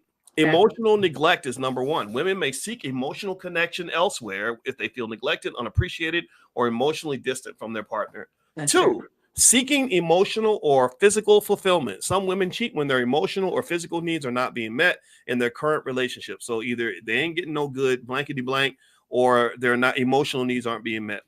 Mm-hmm. 3, revenge or retaliation. In some Mm-hmm. cases, women may cheat as a form of retaliation against a partner who has cheated on them or hurt them in other significant ways. That's interesting because revenge was not on the men's list, and it's funny that that difference is there. Number 4, low self-esteem. Women might seek validation outside their relationship if they feel insecure or undervalued, using an affair to boost their self-esteem or feel more desired. 5 is lack of love. If the love fades in a relationship, some women might look for that connection or passion with someone else, leading them to seek an affair. So here's what I noticed first, T. Most of the reasons for cheating for women almost always connected to some kind of emotion. Mm. That's what I'm noticing. First is emotional, if they're emotionally neglected. if they need to be emotionally fulfilled, if Mm-hmm. they feel the need to get revenge, that's another emotion. Low self-esteem, that's an emotion. A Mm-hmm. lack of love, that's very emotional. Whereas when they talked about the men, they do have some emotional stuff in here, but a lot of it is not emotional. Actually, they do have emotional dissatisfaction and self-esteem. Then there's, well, maybe boredom is an emotion, but that's a different emotion, right? Mm-hmm. Opportunity and temptation. I guess temptation is an emotion, but it's a different sort of emotion. They didn't mention Mm-hmm. temptation when it came to women. They also didn't mention revenge when it came to men. What do you think about this list? How do you what variation do you notice there? I think it's really important to know that men and women, obviously, we all know this, were raised a little differently. Where I think women fall in love with the idea of love. I think there's a difference between men and women, right? This is my philosophy on this. Women fall in love with the idea of love from a very young age. We're watching Disney stories. We're like, Barbie, you love Ken, and he gonna love you for life. There's we kind of like create this fantasy, and it's over a long period of time we create that fantasy, right? So I think once we get in relationship with someone, if they don't meet those ideas of love that we had, if it's not the way it was pictured, like, well, love is supposed to look like this, love is supposed to look like that, like this is the way love is supposed to look. I think then we go to those other things like, well, I don't feel emotionally fulfilled, I don't feel this way, or I don't feel that way. And I think it's because of what we created in our minds. For men, it's a little different because you guys don't want to fall in love with women. Like, y'all, that's not the first thing you want to do. You're not like, I want to fall in love. When you meet a woman, you're going, she's cool. The woman is going, I hope I fall in love with him. He might be the one. Like, it's the whole thing. Like, we go through the whole, like, that's our experiences, right? You want everything but to fall in love with this lady. And when you do fall in love with her, you be like, she got me. Dang it. Like, it's kind of like that. Like, we got to drag you into love. And so I think men fall in love deeper that way. I think that it's easier for women to fall in and out of love based on the idea that they created. So if it doesn't, after a while, it's like, this just doesn't feel the same. This doesn't. So everything that you said, and after a while, it's like a woman will say, like, oh, this doesn't feel the same. I want you to take me on dates or whatever the woman wants. If she doesn't get that, then at some point, I think all of those things are true. And it's really not fair, but women do it. They do it. And we, after a while, it's like, it just doesn't feel the same. My feelings don't feel the same because he's not the same. And it doesn't look like it looks in my head. And so yeah, that's my philosophy on that. But men don't want to fall in love with women. Like, I don't think you guys do. I don't think you guys do. So of course that's it. Of course that's the reason why you cheat. So yeah, that's my philosophy on that. Have you ever heard of the term love addicts? Yes. Yeah, so love addicts, and I wrote about this in my book Financial Lovemaking, actually, and I remember reading about it. And I gathered some stuff here. It says love addicts are individuals who experience an unhealthy attachment to the feeling of being in love, Mm-hmm. often confusing emotional intensity for intimacy. This Yeah. type of addiction is characterized by a pattern where a person becomes dependent on the euphoria associated with being in love, continually seeking out new relationships or clinging to unhealthy relationships in order to sustain these feelings.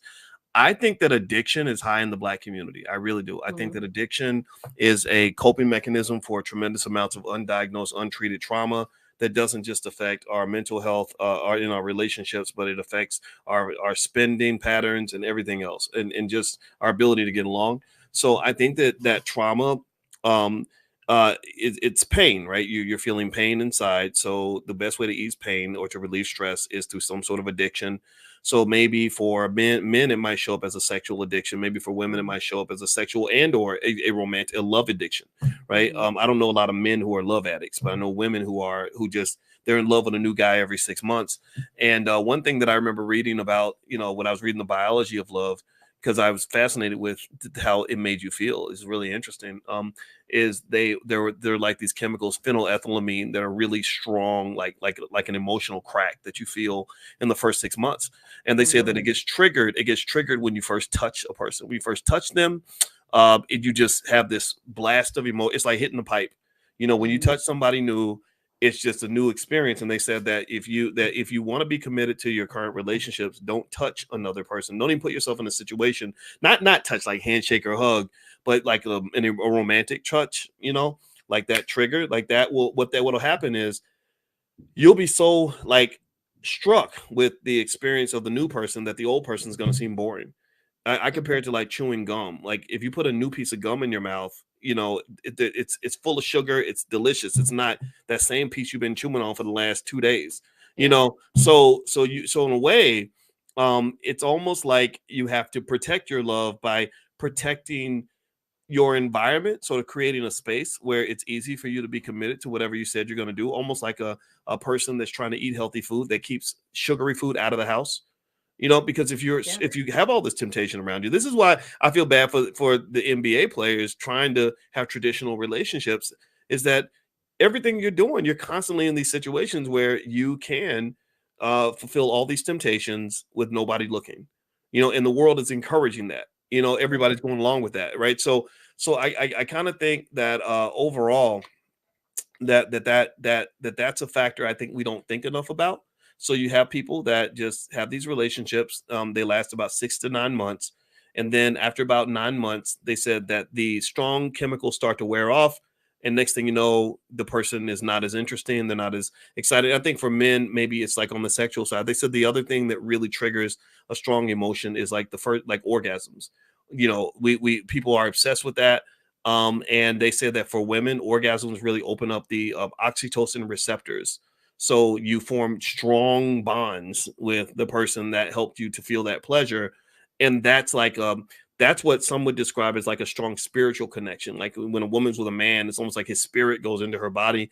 And but really it's also just biochemical. Like he's something to you almost forever sometimes, and I personally kind of think if you're giving somebody that amount of power, you better make sure you vet that person, because I almost look at it as, when that person gives you that feeling and they get to control whether you get to have that feeling, they almost become like your drug pusher, and you're the Mhm. drug addict, and that puts you in a position of weakness relative to that person. They have a tremendous amount of power over you, and if it's an abusive person who abuses that power, you're in trouble. Oprah Winfrey, remember when Oprah got caught smoke or was about to get caught smoking crack back in the day, and she said, I realized I wasn't addicted to the drug. I was addicted to the man. Mhm. I think that that's a real thing. And I think that this is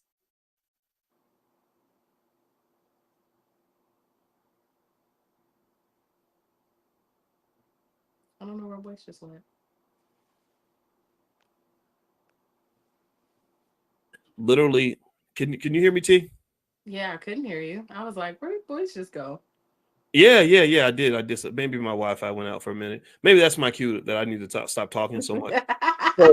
So, so yeah, but I just think overall, like I think these are things that I wish people got trained on. Like I think love and attraction is so powerful that kids should literally get a course on relationships and family, because it opens this Pandora's box to, like you're just thinking, okay, I'm gonna hook up with so and so because they're cute. And you don't know Mhm. that's like God's little dirty trick. That's they're sucking you in. They're like, yeah, Mhm. come on in. We're gonna make you reproduce and multiply and all this other stuff. Then next thing you know, you're building families. And what do you have? When you have a group of traumatized people that are engaged in all these trauma responses that lead to these sex and love addictions, next thing you know, you've got these there's evidence of the addiction everywhere. The same way like you can see that somebody's been smoking crystal meth because all their teeth are missing, or smoking Mhm. crack because they all skinny. Well, to me, when I see a person that's got like 5 kids with 5 daddies, that's to me that's evidence of your addiction. Or if you're Mhm. morbidly obese, that's evidence of your sugar addiction. So Yeah. to me, when all these broken families are evidence of the addictions that are used to cope with this undiagnosed, untreated trauma. How's that theory? What do you think? I'm into it. I'm into it. I like it. I mean, I'm into it. I mean, you just told me all the scientific things. I don't have a response to that. That's great. I learned a lot. I was Well, listening. I'll tell you, I think it's interesting stuff. It's fun to watch. I think if you figure it out, it can really work for you, right? Like family and love and sex, all that stuff is really powerful. And if you harness the power of anything, it can be to your benefit. But if you use it irresponsibly, it can cause harm to yourself and to other people. So whenever you find yourself in a situation with somebody and you think it feels like a soul tie, it feels like an addiction, you're like, oh my God, I'm having withdrawals from this person. Because we've all been there, right?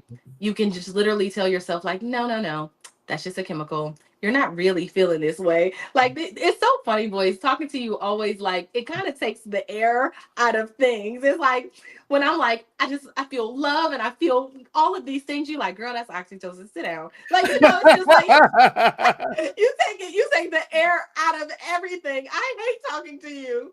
Blame it on the alcohol. Blame it on, that's just drugs and alcohol talking. That's true. That's Girl, true. sit down. That ain't girl. Just tell You know yourself what? that that's If what. you want, check this out. So I looked up the breakdown of the biochemical process of falling in love. So Mm-mm. basically, here's what happens. So when you meet somebody that you like, hormones contribute to attraction and lust. There's Right. testosterone and estrogen.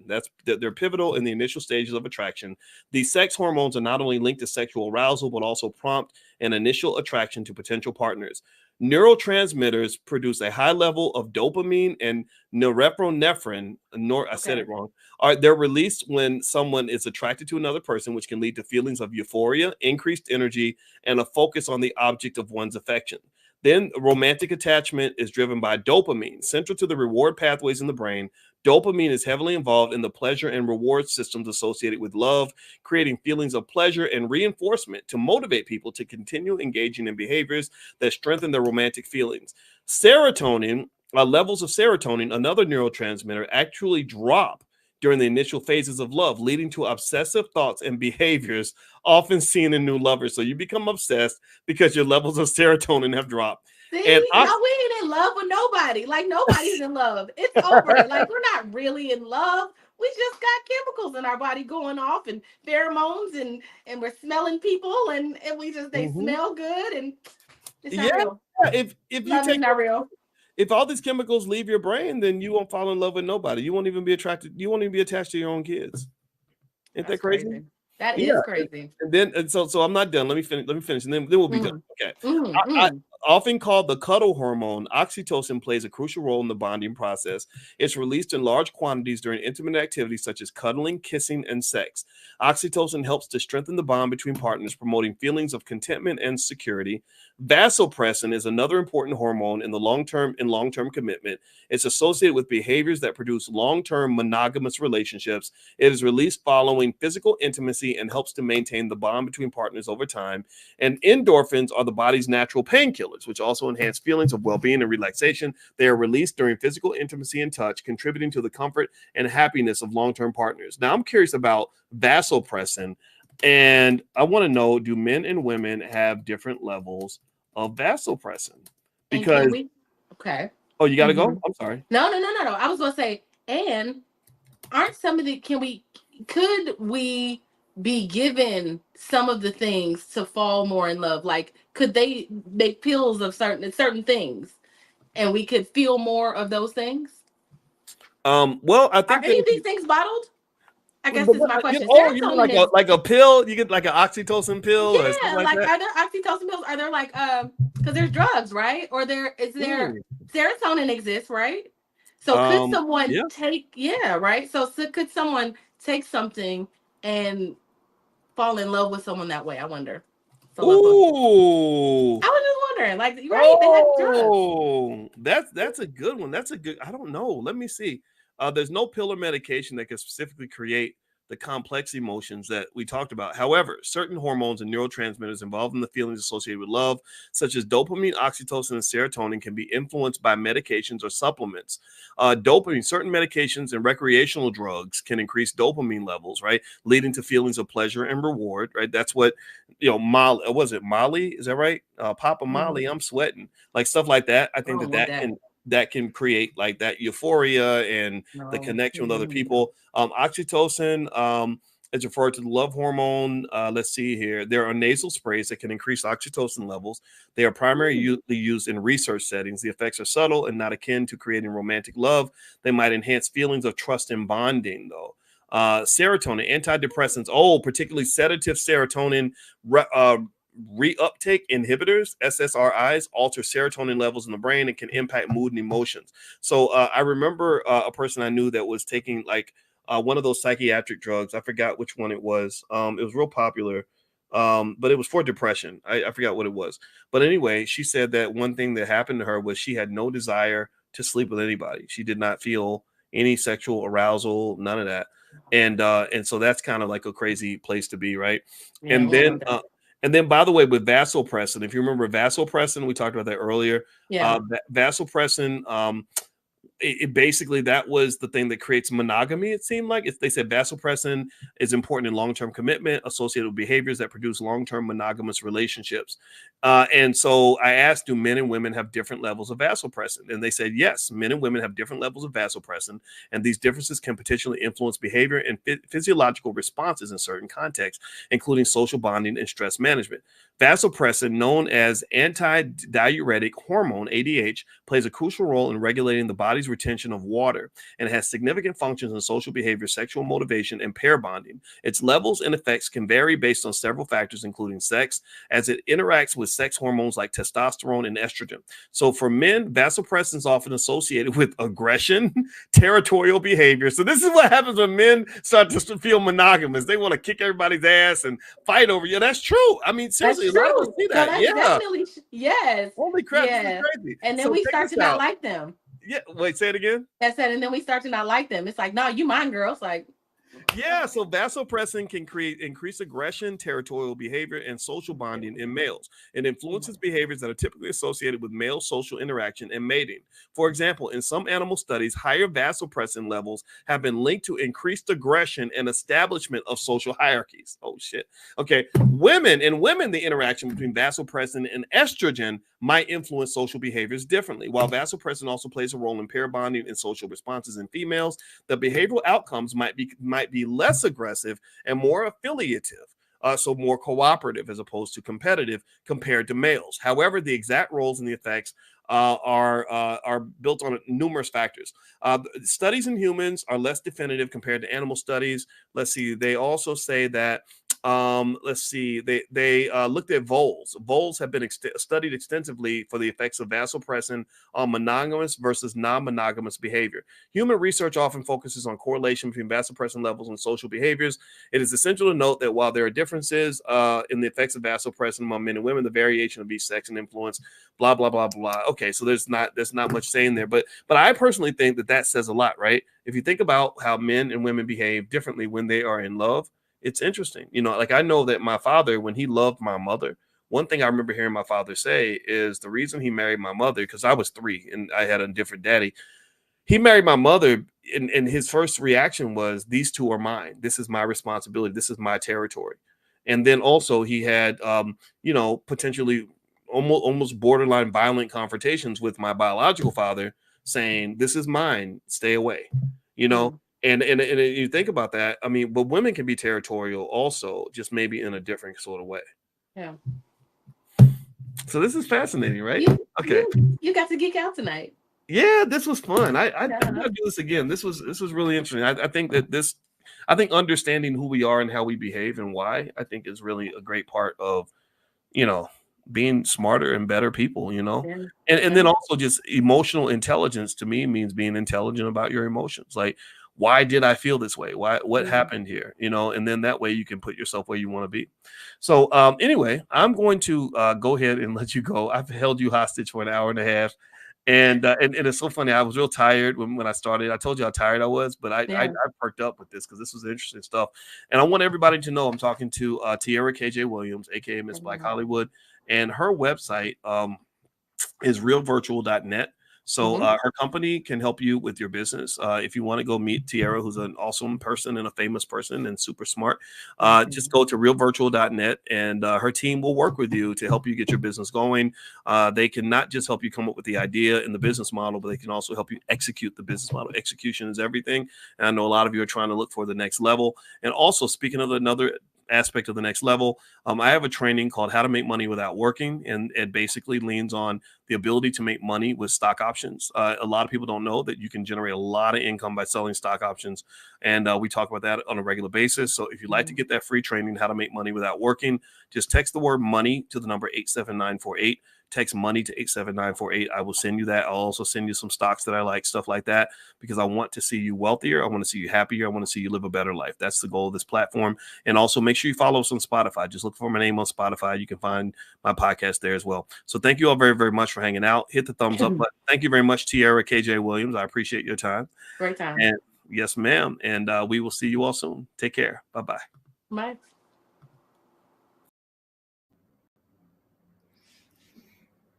Hi, everybody. Mary Dean Esquire here at thewallstreetlawyer.com, coming to you live on thewallstreetlawyer.com, blackwallstreet.com, Fly Nubian Queen, a network where Black women have a voice, and I'm one of those proud Black women. Thanks to StreamYard, we are streaming to several platforms. Oh, what's up with my... Okay, looks like one of them is down. Let me see if I can change that. Get in here, guys. Drop your B1 in the chat. Let me know you're here. Let me know where you're from. We drop our B1. Shout out to Dr. Boyce Watkins. We drop our B1 because we put Black people first over here. Everybody puts themselves first. That's what the B1 stands for. Let me see. One of my... Okay, I think I might just have to deal with that another time. I don't want to take away from my live because I'm not going to be here with you long, guys. I'm just going to be here just for a little while. But what I want to talk about today is the power of replacing yourself and your business to make your business successful. I know, I get it. Get in here. I know you guys are business owners out there, and you all have these big, gigantic, beautiful, Black thriving businesses that you've created, that you've poured your blood, sweat, and tears in, that you have cultivated, nurtured like your baby. And the idea of, that you micromanage everybody that you do hire to run the business for you. So the idea of replacing yourself and removing yourself from that business seems to be very far out of your mind. But what are you going to do if you get sick? What are you going to do when you want to retire from your business? What do you want to do when you, I don't know, die? One thing that we are all guaranteed to do in this lifetime, as long as you shall live, you shall one day die. And I know, it's a little morbid to talk about these things, but these are things that we have to consider, because by the grace of God, we are living every single day, healthy, vibrant, ready to attack the world, ready to get out there and go and chase your dreams and get everything that you deserve in your Black-owned business, in your beautiful Black life. Black power, okay? But there's going to come a time where you're not going to want to run it anymore. You're just not going to want to get on that hamster wheel and do the things that it takes to bring in the dollars every single day. You're not going to want to do that every day. You're not going to want to do that anymore. There's going to come a time where it's going to be time to retire. And are you thinking about these things now? And if you're building your business so that you're planning for things like your retirement, business succession planning, or if you become incapacitated, you're really building a solid business that is really going to cover and protect you one day.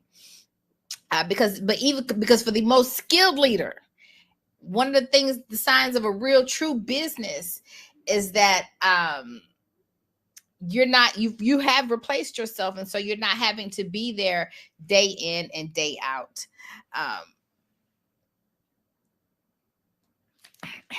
And so the first thing you want to do is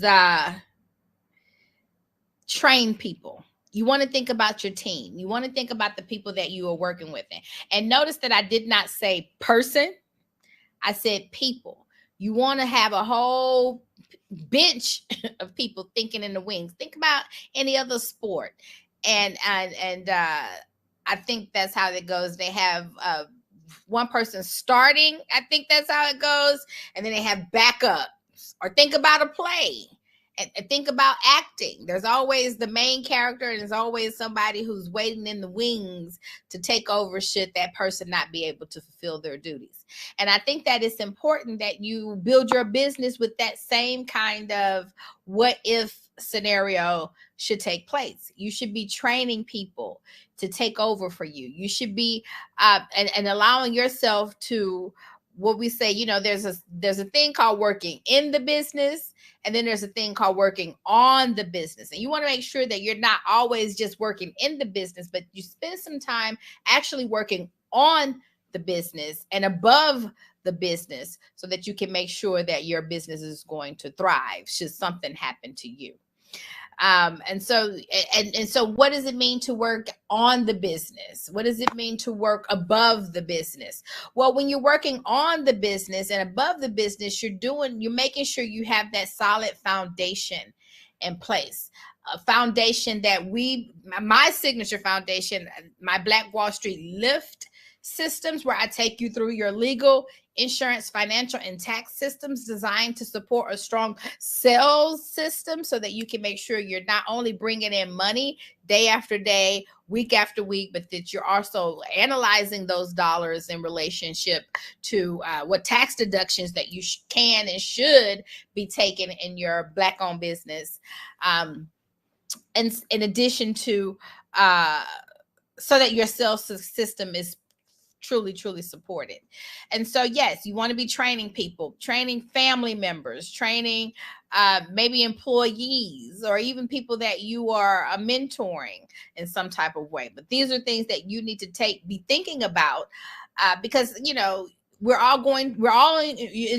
it's guaranteed that if you're living this beautiful thing we call life, that you will definitely die one day. But one thing I think we don't really give a lot of weight to is, what if we become sick?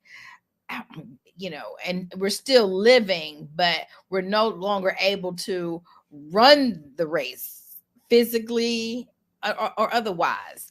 So how is your business prepared for that? And so once you've trained people, you're documenting the systems. That's another way that we work on the business. Is something that I'm really big on. In addition to my solid foundational systems, my lift systems, what systems are unique to your business and your unique brand? Systems like how you answer your phone answering system, client intake system, client enrollment system, how you're delivering on your service, that system, and maybe how you close out the client and on the back end, and then follow up. And so there are all these systems that you want to start putting in place, because how is your business going to run without you? What are some businesses that think about Apple? Think about Apple and think about Steve Jobs. And if Apple had not planned for Steve Jobs' departure, would that mean the end of Apple? Would that mean the end of us being able to receive? No, we know that it has not been, that they were fully prepared for his departure, and that they have, since his passing, they've even brought out new products, which goes to show that his mission and everything is still being carried forward, and there's still to be, remain to be one of the most successful businesses in the United States of America. And so you don't have to be at the level of Apple, and you don't have to be at the level of Steve Jobs just to make sure that you are doing that same type of planning for you and your business. As a matter of fact, if you're not at that level, one of the best ways to get there is to make sure that you're planning your business from that perspective. And then once you have gotten with your people, you have decided on, you're training people to take over, you're working above and on the business, meaning that you're documenting these systems, meaning that you are putting these things in place. The last thing that you want to do is make sure you formalize that into a written word, to a contract and an agreement, a handbook. You want to make sure you document these processes.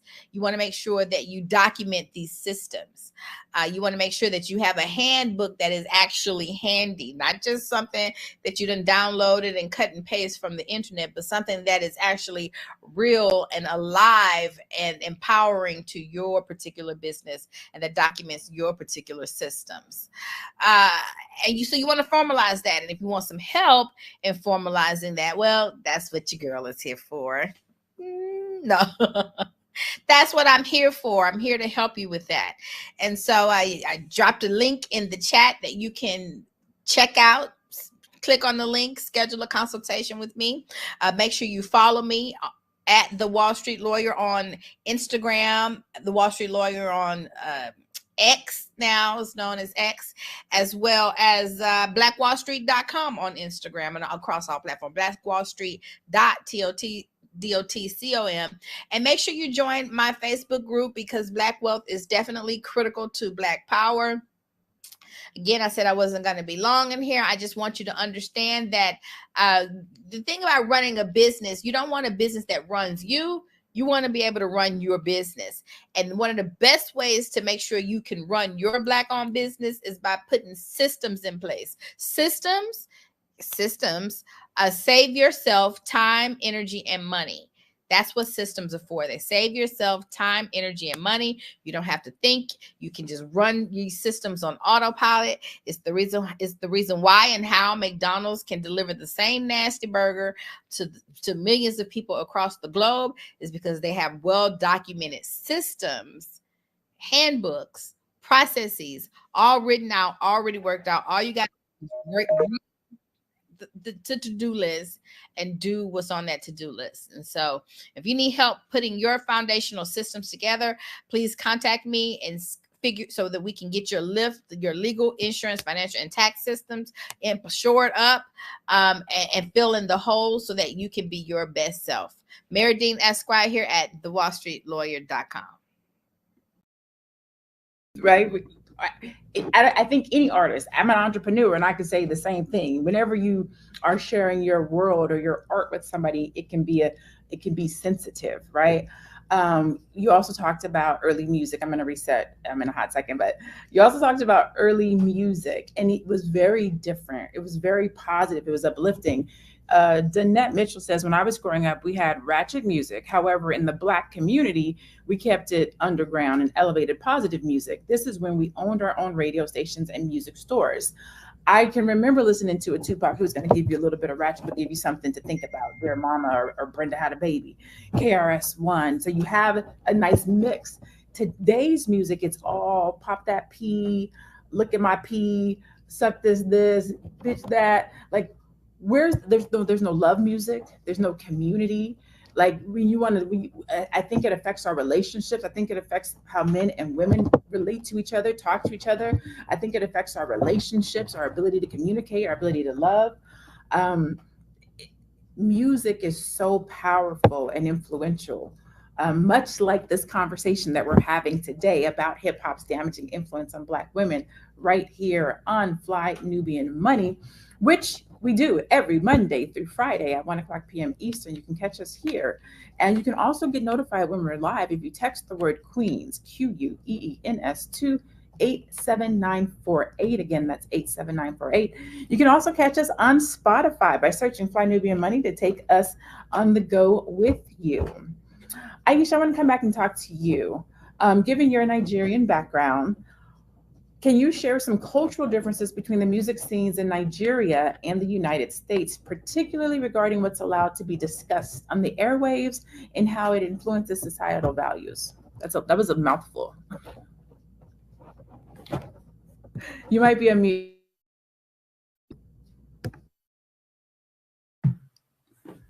Sorry about that. That's such a great question. And just listening to Dr. Alicia talking about the mental, how it affects us mentally. And what you also just said, Dr. Linnea, about, the way it affects you and how it makes you feel. It's amazing to me that today as well, hip hop has now crossed over where it's now also affecting the culture back home where I'm from. I just recently had a visit back home, and I came back when I was there visiting, and some young people were talking, and I couldn't believe what came out of their mouth. And I know it's because of the hip hop culture and what they were listening to. They were literally referring to the African Americans with the N-word casually. I stopped them. I said, "Do you understand that this is unacceptable?" But because of what the pop culture says, so they thought it was normal to speak like that. I was mortified, and I had to correct them that please do not speak like this. It is unacceptable. again, because the music business doesn't care. They now are spreading all over the world, especially now in Africa, where our music for us was for praise and gratitude and celebration. Now it's becoming abusive. It's becoming abusive because you're watching as they're selling these products to them and they're listening, is now becoming what now they think it's okay. So when I went and I was visiting and I heard that, I literally stopped them and corrected. I said, no, we're not going to do that here. This is not what we're about, because you think it's funny or you think that is what you watch, and as you're watching these videos, it is not who we are. So ladies, it is crossing over. And unfortunately, it's about money. At the end of the day, it's not about caring about who we are, that we are fearfully and wonderfully made by God and to be respected and loved and cherished. No, they just want to make money. They don't care who is damaged as this is happening. And but for me, I make sure that even when I go back and I tell my brothers back home and my nephews and nieces that they're not allowed to watch videos like that, because this is not who we are. This is not how we were raised. This is not what our parents taught us. And that we have to stay true to who we are and not listen to those music, because we know it's not edifying. It doesn't add no value to your life. It only denigrates you. And now here you are calling your brothers and sisters that are from America the N-word and thinking it's normal. So it saddened me that was happening, but that is what's happening today. Again, we have to like you said, that we should make sure that it comes from us, Athena, that we should be the one making that move. We should be the one making that difference in our own homes and making sure that we talk to our children and tell them that no, this is not part of our culture. This is something else. Somebody else is selling this to us and we're buying it. But we were not going to buy it here. I'm hoping that is what we can do, as brothers and sisters in this space, that will make sure that we tell our children that no, this is not our culture. This is not how we're supposed to talk to each other or refer to each other, especially our women. An African woman, oh my goodness, she gave birth to the world. I said, you know how powerful you are. You give birth to the world. And now they're denigrating you with music by your own people, by your own boys and your own men, and think it's okay. It is not okay. It is not okay, because then you're allowing other people to look at you that way. And what a lot of times what the youth, and we can say people, but mostly youth, don't realize is the verbiage, the language, the lifestyle, the drugs, the oversexualization. A lot of this stuff, the people who are rapping about it, they don't even do that. Some of these people come from 2-parent homes, good homes. They were like the life that they're rapping about, the image that they're portraying, they don't actually do in their real life. We're going to go to this video from Future talking about lean and the fact that he actually doesn't even use it. So let's cue that video. Future regrets his influence on Juice WRLD, and the reason why will truly shock you. One of the first things that Juice WRLD told Future when they met up to make their 2018 record World on was that Future had influenced him to try lean. Juice WRLD told Vulture.com, "That's the first thing I told him." He was just like, wow. He kind of apologized. Future later reacted to this situation in an interview with Rolling Stone magazine, saying, quote, "When he told me that, I was like, oh what have I done? It really bothered me. It bothered me a lot. More than I thought it would bother me when he told me that. How many other 6th graders did I influence to drink lean? This really messed me up for a minute. It's all I could think about. Like, damn, what have I done? What have I done to other people?" Regardless of his habits, Juice WRLD was one of the best to ever do it and will be remembered as such. And so more accountability is definitely needed. More truth is definitely needed. More authenticity is definitely needed. I saw over in the chat, some people were talking about, what about the parents? Why are parents letting them listen to this music? Listen, I'm only gonna speak for myself. I was young once. My mom didn't know what I was listening to. You, as a parent, you can make sure that you listen to all the appropriate things in the car. You can put on, what do they call it? Explicit types of blocks on your child's phones. You can take the TVs out your house. They still got to go to school and their friends is listening to it. They still got to ride the bus and their friends is listening to it. They still see YouTube. Like, it's everywhere. Athena, How has music influenced you growing up? So I think I remember you saying you're 33, so you come from a different era of music than I do. So let's do that. Tell me what you're listening to right now, and then tell me how music has influenced you. Well, I have a very eclectic musical taste. I am from the Caribbean, so obviously reggae and dancehall is a very big influence from there. I also listen to classical music. I listen to hip hop. I listen to pop.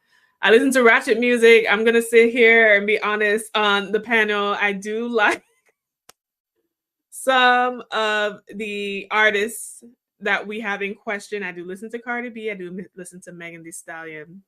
But I think the difference for me, though, is it's just entertainment for me. And because I'm not living in that lifestyle or culture, I'm not.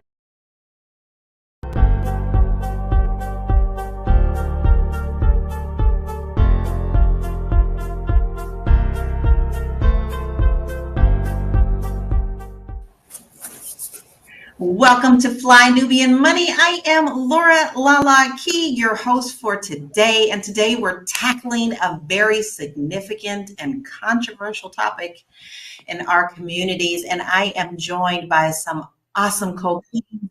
If you want to know what this controversial thing is, we're going to be talking about baby mama culture. And this seems to be something that is becoming the norm. And I want to talk about, we definitely want to talk about, is this harming our communities? And we want to talk about how the role of the Black family is so important. Today, I am joined by Linda Husser. She is the bodacious lifestyle coach for Black women over 50. And Tiara Williams, our actress, producer, and owner of Real Virtual. Welcome, ladies. I'm so glad to have you today. Thank you. All right.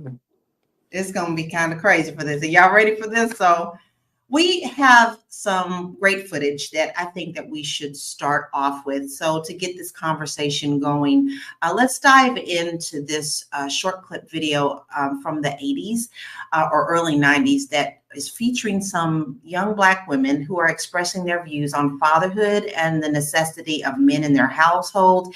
And they all are single mothers. This is my era. This is when I was growing up. So I have a lot of friends as well as myself who was a 16-year-old mother. And I kind of feel a little bit differently than the young ladies, but I feel like at this time is when people started saying that, you know, it just wasn't important to have the father in our household. So this footage was very gut-wrenching for me, and I really had a hard time watching it, and I think you'll see why once we pull that up. But right now, I want to know, have either of you had experience with single motherhood yourself or within your family? Tiara. Let me unmute. Oh, I am unmuted. Okay, great. Yes, you know, I actually grew up without both of my parents. So I was a foster kid raised as raised by the community of my family. My mother was unfortunately, and my father were caught up in the crack epidemic because that was what the 80s were. It was the start of all of that. And not in turn, I'm not a single mother. My child's father is very active, but I am a single woman. So we're not together, but we co-parent wonderfully. Thank God that he is there and he is hands-on and active. He does not miss a beat. So I'm grateful that we have a father in the house. That's a blessing, and it's also in the slim side of what we experience in our community. So that is a huge blessing. How about you, Linda? What is your experience with, you know, single familyhood, and have you experienced this in your household or your community? You know, I did not experience it in my household. It was, I did grow up with my mother and my father. However, now that I think about it, all of my first cousins, nobody's father was in the home. And I mean, nobody's father was in the home. It is amazing. And so I really, now that I'm thinking about it, we were the only married family in my family. Out of all my first cousins, I'm thinking nobody was married. And so I feel that it's important, even if your father isn't in the home per se, like what Tiara said, which I thought was really beautiful. She said she's not a single mother, but she's single. Girl, that's a t-shirt right there. Because basically what you're saying, Queen, and thank you for clarifying that. What you're saying is there's single mothers, there's single women, and there is a huge difference. So I would really like to explore that a little bit more. But of course, we're going to go into the topic, but that's very important and a very clarifying way to put that. And thank you so much for making that clarifying difference. Agree. And before we roll the footage, I'll put in my experience with it so that we have context of all the queens who are on here and our experience of this in the background of our lives. I was raised by my aunt. My birth mother gave me to my aunt because she had gotten into a lot of trouble. And so my aunt was the one who raised me. But when I say mama, I mean my aunt.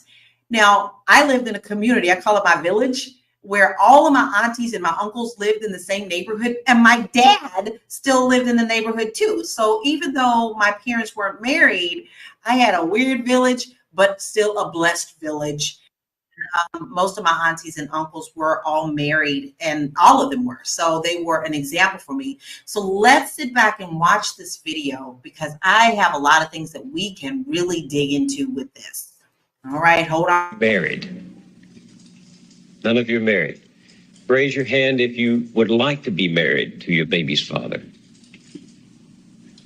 One. The rest of you who don't plan to get married, why don't you plan to get married? I'd like to know that.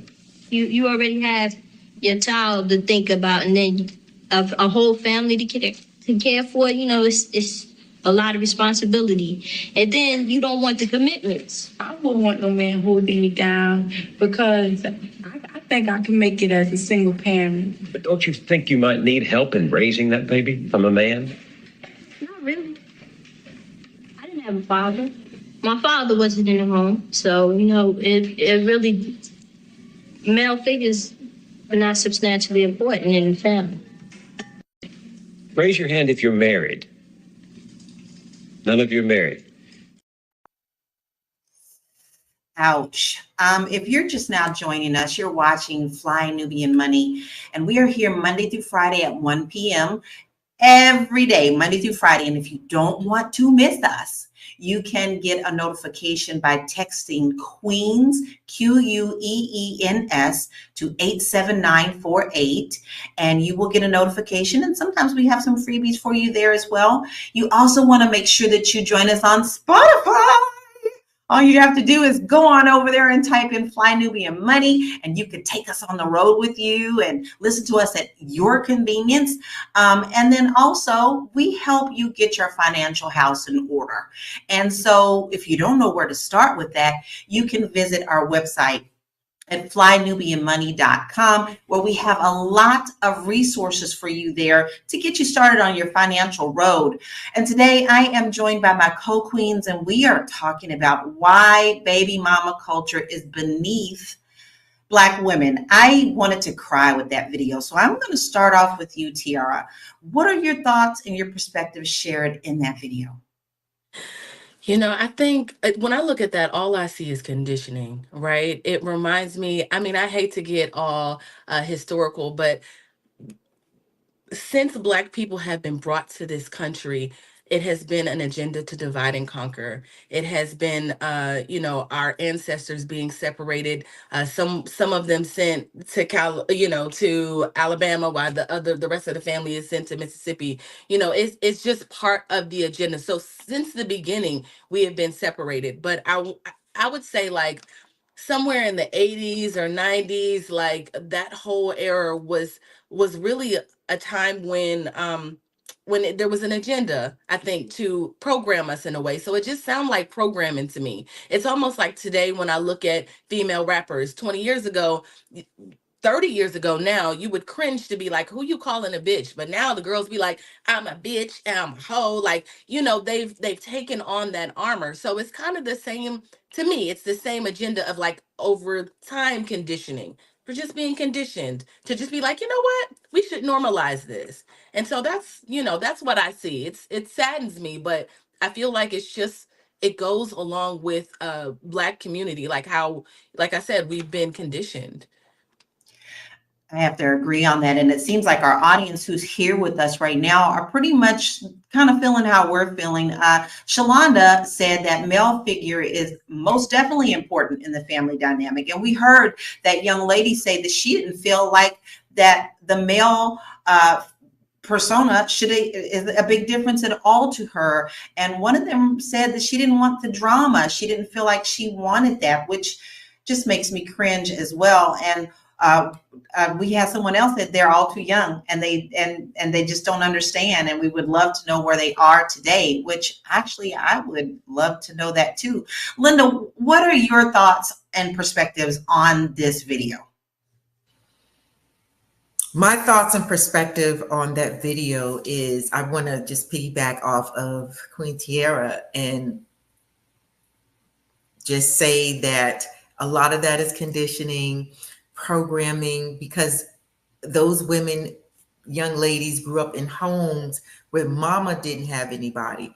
And instead of mother saying, hey, this is not where you want to be, I would have wished that there was a father figure in the house. She has to save face. So then she's got to make it seem like this is okay, right? And so then we just perpetuate that. And we've got generations of children having children. And they're all saying that it's okay. We don't need a man. But the one girl who was talking, who said that it wasn't absolutely necessary, I sensed the defensiveness in her tone, and it's a sense of sadness there as well. So my whole thing is we've got to do better as a community, even those of us who had our children young or did not have a man in the home. We've got to stand up, own our stuff, and just say, hey, if I had it to do all over again, I would have preferred that your father be in the house, instead of making excuses and making it seem as if it's okay and we got this. I agree with that, which brings me to the next question. It seems like Dr. Vibe, Tiara, he agrees with you. He said that's a very strong take. We have been and continue to be conditioned. And I have to give Dr. Vibe a little shout out because he is a very well-known podcaster who is also he really pushes fatherhood. He really works hard for our communities. And so he has kind of a different take. So I'm loving that he's here today. Shalat is saying, my parents are still married strongly, but I don't necessarily promote marriage at all. And that's going to be another great topic that we can talk about today. But Tiara, I love your take on how, and Linda touched on it too, that you are single, but you're not a single mother. And so I would like you to elaborate on that just a little bit more. Give us a little more context of what that means in your life to your child. Yeah, before we even talk about that though, I just want to back up a little bit. We have to think about, just to piggyback off of what Queen Linda said, we just have to think about what the Black man has had to endure this whole time. You can't talk about today and what's happening in today's culture without reaching back. It's like, I know people want us to forget about our history, but it's so hard to do when, Black men were put, where our mass incarceration, when crack hit the every season, I feel like there's something, right? Like I said, mass incarceration, we're looking at the crack epidemic, which took a lot of Black men out of our communities. And just like when I think about assistance in the government, I think they reward women for not having men in the homes. I don't know. I never got Section 8. I wish I could have. But even when you get Section 8 and government funded programs, the criteria literally is the man can't be there. Like he can't be there in order to receive it, so benefit. So I think for women, I think women started to see like, well, I could do better without you. When I think that was all intentional. But to answer your question about my daughter's father, you know, it's still, co-parenting is not easy. And if I'm being honest, if in my 20s I could have figured out how to, you know, because of my background and kind of the way I grew up, um it kind of affected the way I related to men in my relationships, right? Growing up without parents, you know, you just don't, you I still needed to work on me, right? And then he had his own personality, right? So there's us in our 20s trying to figure it out. I got pregnant when I was almost 30, so I wasn't that young, but still, it was still me working through some things about me. And when I realized it, I was like, you know what? I don't think this is for me. You know, this relationship is not for me. But he was very intentional. Even when I got pregnant, he was like, I want my daughter. I'm going to take care of her. I'm going to be there. And he has not missed a beat on that front ever.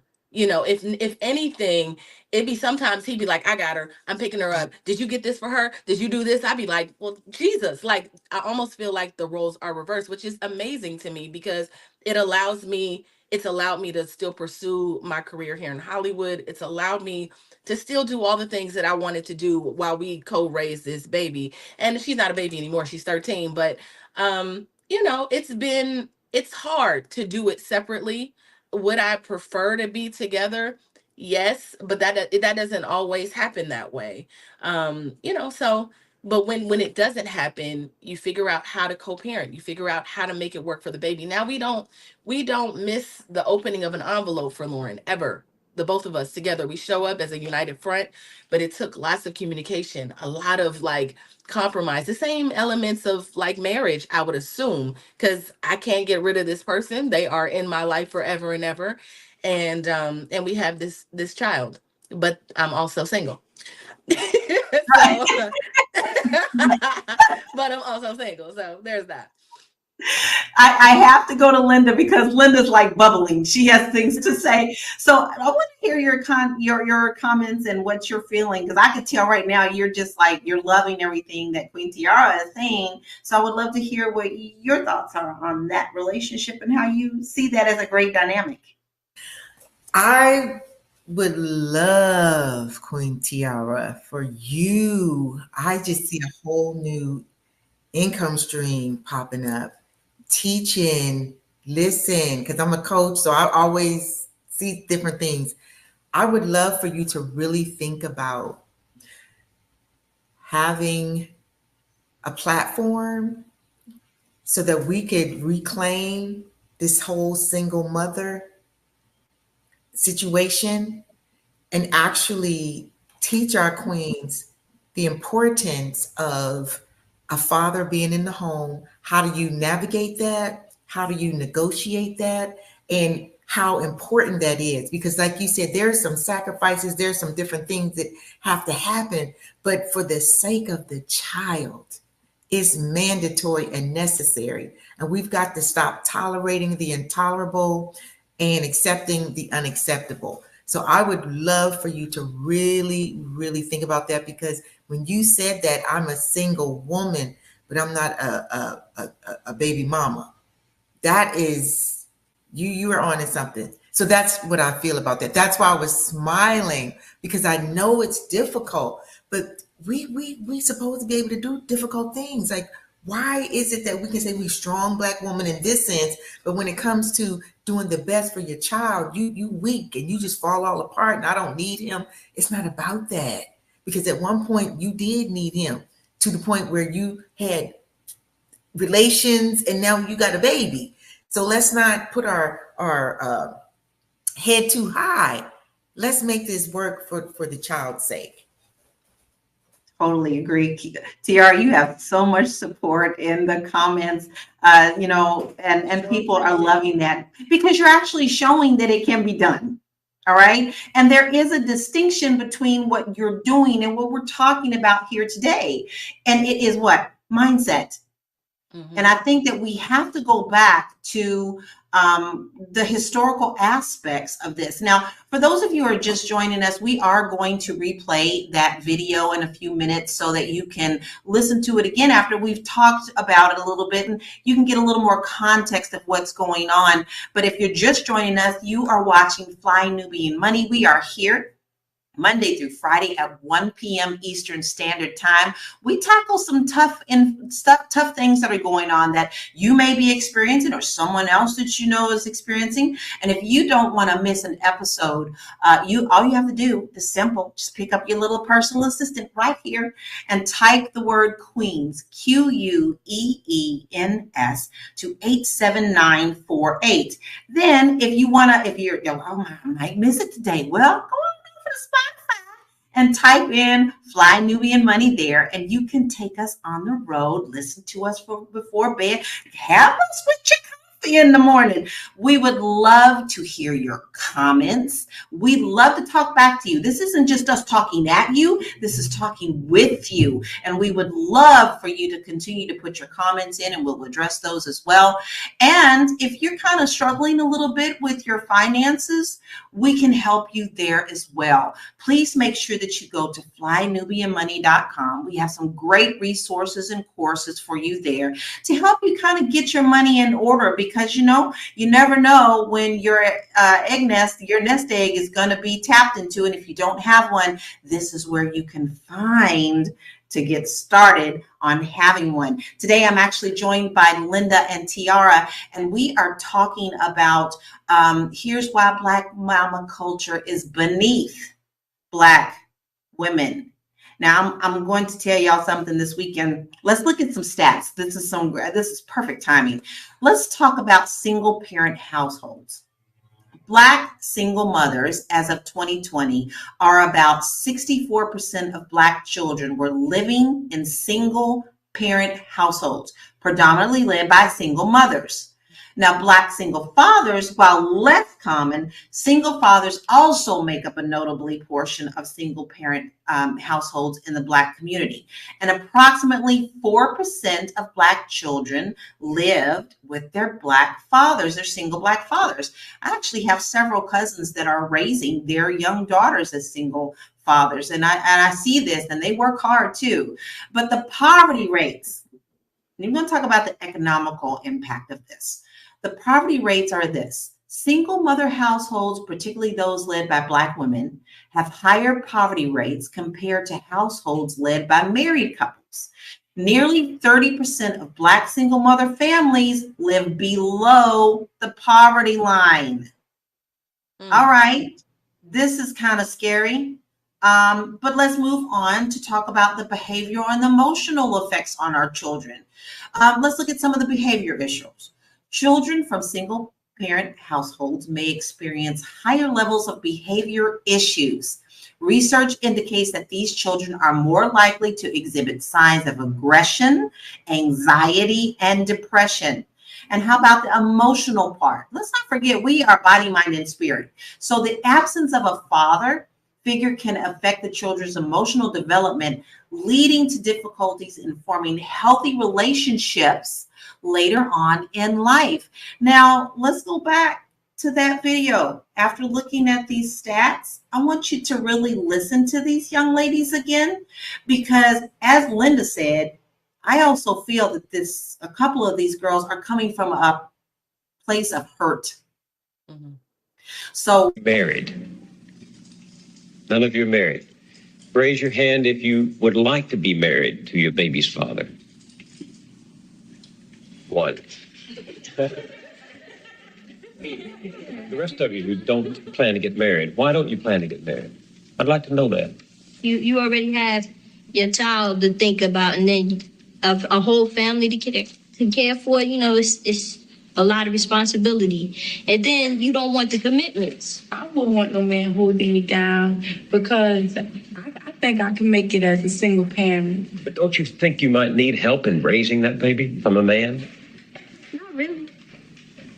I didn't have a father. My father wasn't in the home, so it really, male figures are not substantially important in the family. Raise your hand if you're married. None of you are married. I'm going to cry every time I see that. I have this gut wrenching thing. And Tiara, you touched on some of the historical aspects of this, but I think we even need to take it back a little further than what we discussed on that. Let's take it all the way back to slavery, where our men were considered bucks. There is a story in my family that my great-great-grandfather was a buck. And so many of his children were spread across many plantations. Tiara, do you feel that this has a significant impact for our generational damage that continues to go? How do we break this cycle? Yeah, I think that as a community, Black people are so traumatized, just in general. I mean, I hear a lot of people complaining about us very often, like, why can't Black people get it together? And I get really sensitive about that. Or why do our Black men play into this and this? It's hard, it's hard to really like not be messed up, because I feel like as a community we haven't had a chance to heal. We just start talking about therapy. And what one thing that we definitely like took from our other generations outside of strength, like we got strength from our ancestors, we got all of those things from our ancestors, but we also picked up the trauma. And then also we're in an environment that still to this day is is discriminatory. We have to deal with things. Our life is always just a little bit harder for us, for different reasons. Economically we struggle. But I think the really interesting thing, now that I'm seeing all of these memes that were up, it's like going back to that conditioning. We embrace it now. Like, people are proud to be baby mothers. The first thing I said was, if I could have had it any other way, I would be married to my daughter's father. But it just didn't work out. I realized that our personalities were not aligned for forever. And so I didn't want to be in a situation forever with someone that I really didn't want to be with. But I wouldn't intentionally, because now that I know what raising a child looks like, I would never get into a situation just like for fun, because somebody is rich or famous, or because he fine or whatever. Like, oh, I want to have his baby, he don't got to give me nothing else. And that's what we're doing. So I couldn't see myself doing it, but I see that women are embracing it more and more, and being okay with just whatever men are willing to give. It's like almost like there's no standards, there's no shame, nobody. It's just like, that's what we want to do, be baby mamas. I love Kim's comment. We must teach our ladies how to date and vet men. That is a part of it. But I also feel that we have to do a better job about giving our young ladies a feeling of worth, and also kind of teaching them that it is sometimes the nature of men to want to get the cookie. Okay. And you have to distinguish your self-worth accordingly, because sometimes they're going to tell you everything. My father even taught me this. My father was like, baby girl, I know men, so they're going to tell you everything that they can to get in your pants. So I need you to remember that these things, when they're whispering these things in your ears. Linda, you're a coach. So, and I know that you coach, ladies over 50, but your coaching is something that goes across the board. So if you had something to say to these young ladies that were in this video, I would actually love to hear what your thoughts and what you would say to them, because now you're on the other side. So what would your older self tell these younger ladies is a reflection of what you were at that age too? Yes. So if I were to go back to, teenage years, they're tough. They're really hard. In one sense, you want to march to your own drumbeat and blaze your own trail. You think you're grown. But on the other hand, we are very much socialized beings, because we were put here for one another. So you have to decide early on, are you going to be a donkey or are you going to be a unicorn? You really have to make that decision early on. There is a difference. While they're both in the horse family, there is a huge difference between donkeys and unicorns, and you have to be willing to be different.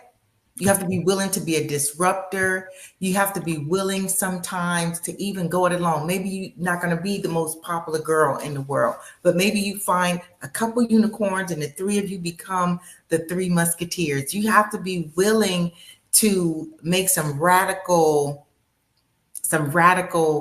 decisions early on in your life, because the choices that we make when we're young, fortunately or unfortunately, depending on what side of the coin you are, they follow you throughout the rest of your life.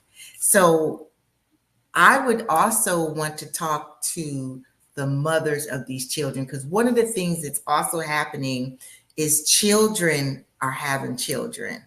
So a 14 or 15-year-old is her mom had her at 15 or 16. So we've got grandmothers out here who are 30 years old, 31, 32, great grandmoms who are 45. Just so we got to go back a couple of generations and just really rethink and shift the paradigm. The paradigm cannot be proven how strong you are by how many kids, by how many baby daddies you can have, and if you can do it alone or not. That is not where we're going, but I see that's where we're going, but that's not where we need to go.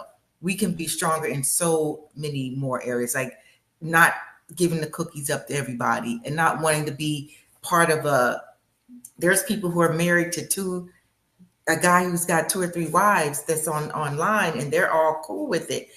Not here to judge or anything, but that to me is absolutely outrageous in America. But here we are. Yeah. I love what Penny said. She said at a certain age, some girls are not even thinking that deeply into their future. Our community must do better with teaching the children proper social interaction and the effects far into the future. I think that is the truth, because as we're sitting here as ladies who I feel like we clearly got it. We understand. We understand. But who's not understanding is these young ladies that we are seeing on our graphics and in the videos and today's culture. And we're not just talking, and now it's now even cooler that the ultra elite, such as the Kardashians, are doing the same thing. Now, here is something that is really interesting. We have a graphic up right now, and this woman shows how her absent dad didn't even notice her and asked her if she was single. Look at her comment with him. You bad. Are you single? And she says, I'm Talisha, your daughter, right? This is some scary stuff. So you can't tell me that not having your father in your home is not important. They even got to know who you are. Even if they know your name, somebody needs to know that's somebody's daughter. That to me is atrocious. It makes me sick to my stomach. And I just think that we have to change what people are thinking now. But how do we combat this okayness where it's okay for these ladies to say that they want to get the bag? Yeah. Where is their self-worth in this? Tiara, you got something to say on that, don't you? Yeah, I just in general, right? You were talking about, I often have conversations with my 13-year-old daughter. And so I'm itching because she's just like, well, I want to have kids. I said, yeah, when you're like 30. Like, wait till your mom had you, late. Like, go and experience life. Go to school, go abroad, go see what's out in the world. Don't get caught up with what the internet tells you is the right thing to do, because the internet at this point is such a bad influence on our girls. We have these rappers who are hypersexual. We have they're being preached sex at every turn. Be a baddie, get lashes and a lace front, and I mean that's the starter kit for being a baby mama. At this point, you get to target a rich man or target someone who makes over $100,000 and have a baby by him. It's not about like getting new skills and growing as a person, self-development, all of those things. We're not teaching our girls that. It's just about like, it's really just about this really fake culture that I'm seeing. And so even when I get so annoyed when I see women just chasing. And, I live in Hollywood and I work in Hollywood. It's like you come here and you're chasing celebrity men, hoping to secure some type of bag, or you're looking for clout to get next to someone who is famous. It's just a really weird thing when really you can secure your own bag. I think Linda said this: secure your own bag. Create. I mean, really like work on yourself. That's what I tell my daughter that all the time. I said, you just want to take the time and get to know you. You want to experience life beyond the hood that you grew up in. There's so many resources. There's so many things that with the right mindset, because mindset is everything, that you can do. And you can, once you know that you have freedom in the mind to go and do it. Nobody ever told me to come to Hollywood. The statistics said that I should have been with 10 children because I didn't have a mom or a dad, right? The statistics say that I should have ended up on drugs. I should have ended up wherever. And people would have been like, yeah, I get it. Because Tierra grew up that way. I mean, can't be mad. She tried. But instead, I went on to have this other life with just a little bit of discipline. And I was just curious about everything. I was like, can I be a model? Can I be an actress? Can I be a producer? Can I write songs? I can sing songs. I just wanted to know more than I had seen. And so thanks for listening to my tangent because I can go. But I'm going to be quiet. But I guess it's not a tangent. People need to hear this. Is we have to. It's all about what's here and what you want for yourself. I see a lot of girls not wanting much for themselves or not believing that they can have more because they look around and everybody's like, you just go get a job and you just buy a lace front and some lashes and that's your life. That's what the kids are doing right now. And get on the internet and make it look like whatever it is. Give the illusion that you're winning, but you're losing. I love James had a really good comment. When I was teaching 7th and 8th graders, the girls lacked self-worth and they were proud that they were able to have kids and for someone to see them. Do you see this circle that's happening? If the father is not in the house, us young ladies sometimes are looking for that father, are looking to establish something. There's something missing in our lives. So they think that's going to solve that. Linda, what's your thoughts on that? You know what? It's still going, it is going full circle, but it's really, we're talking about the children, but we got to start talking about the mamas, the mothers of these children is where I'm really seeing this really starting, this really developing. And someone had commented about it starts with the mentors and having positive role models. Absolutely, because even with you, Tiara, you were in the foster system, but clearly there was someone or someone's plural, because I don't know, the ins and outs of your situation, who had a positive impact on you. And it goes far because like you said, you should have been a statistic, but you weren't. And I'm sure you had some high hopes and some tenacity and some all of that for yourself. But I'd be willing to bet my bottom dollar that there were also some people who were telling you some things like, maybe they didn't break it all the way down and say, even though you're in the system, that you don't have to just be a statistic. They may not have said it exactly like that, but somebody was in your ear in order for you to become the person that you are today. And so while we're talking about the baby's mamas, we need to be talking about the mothers of these young women too, because we've got to break the cycle because it is a circle. And we really need to have that conversation. Who are the mothers of these baby mamas? And sometimes the mothers' mothers. That goes back so far.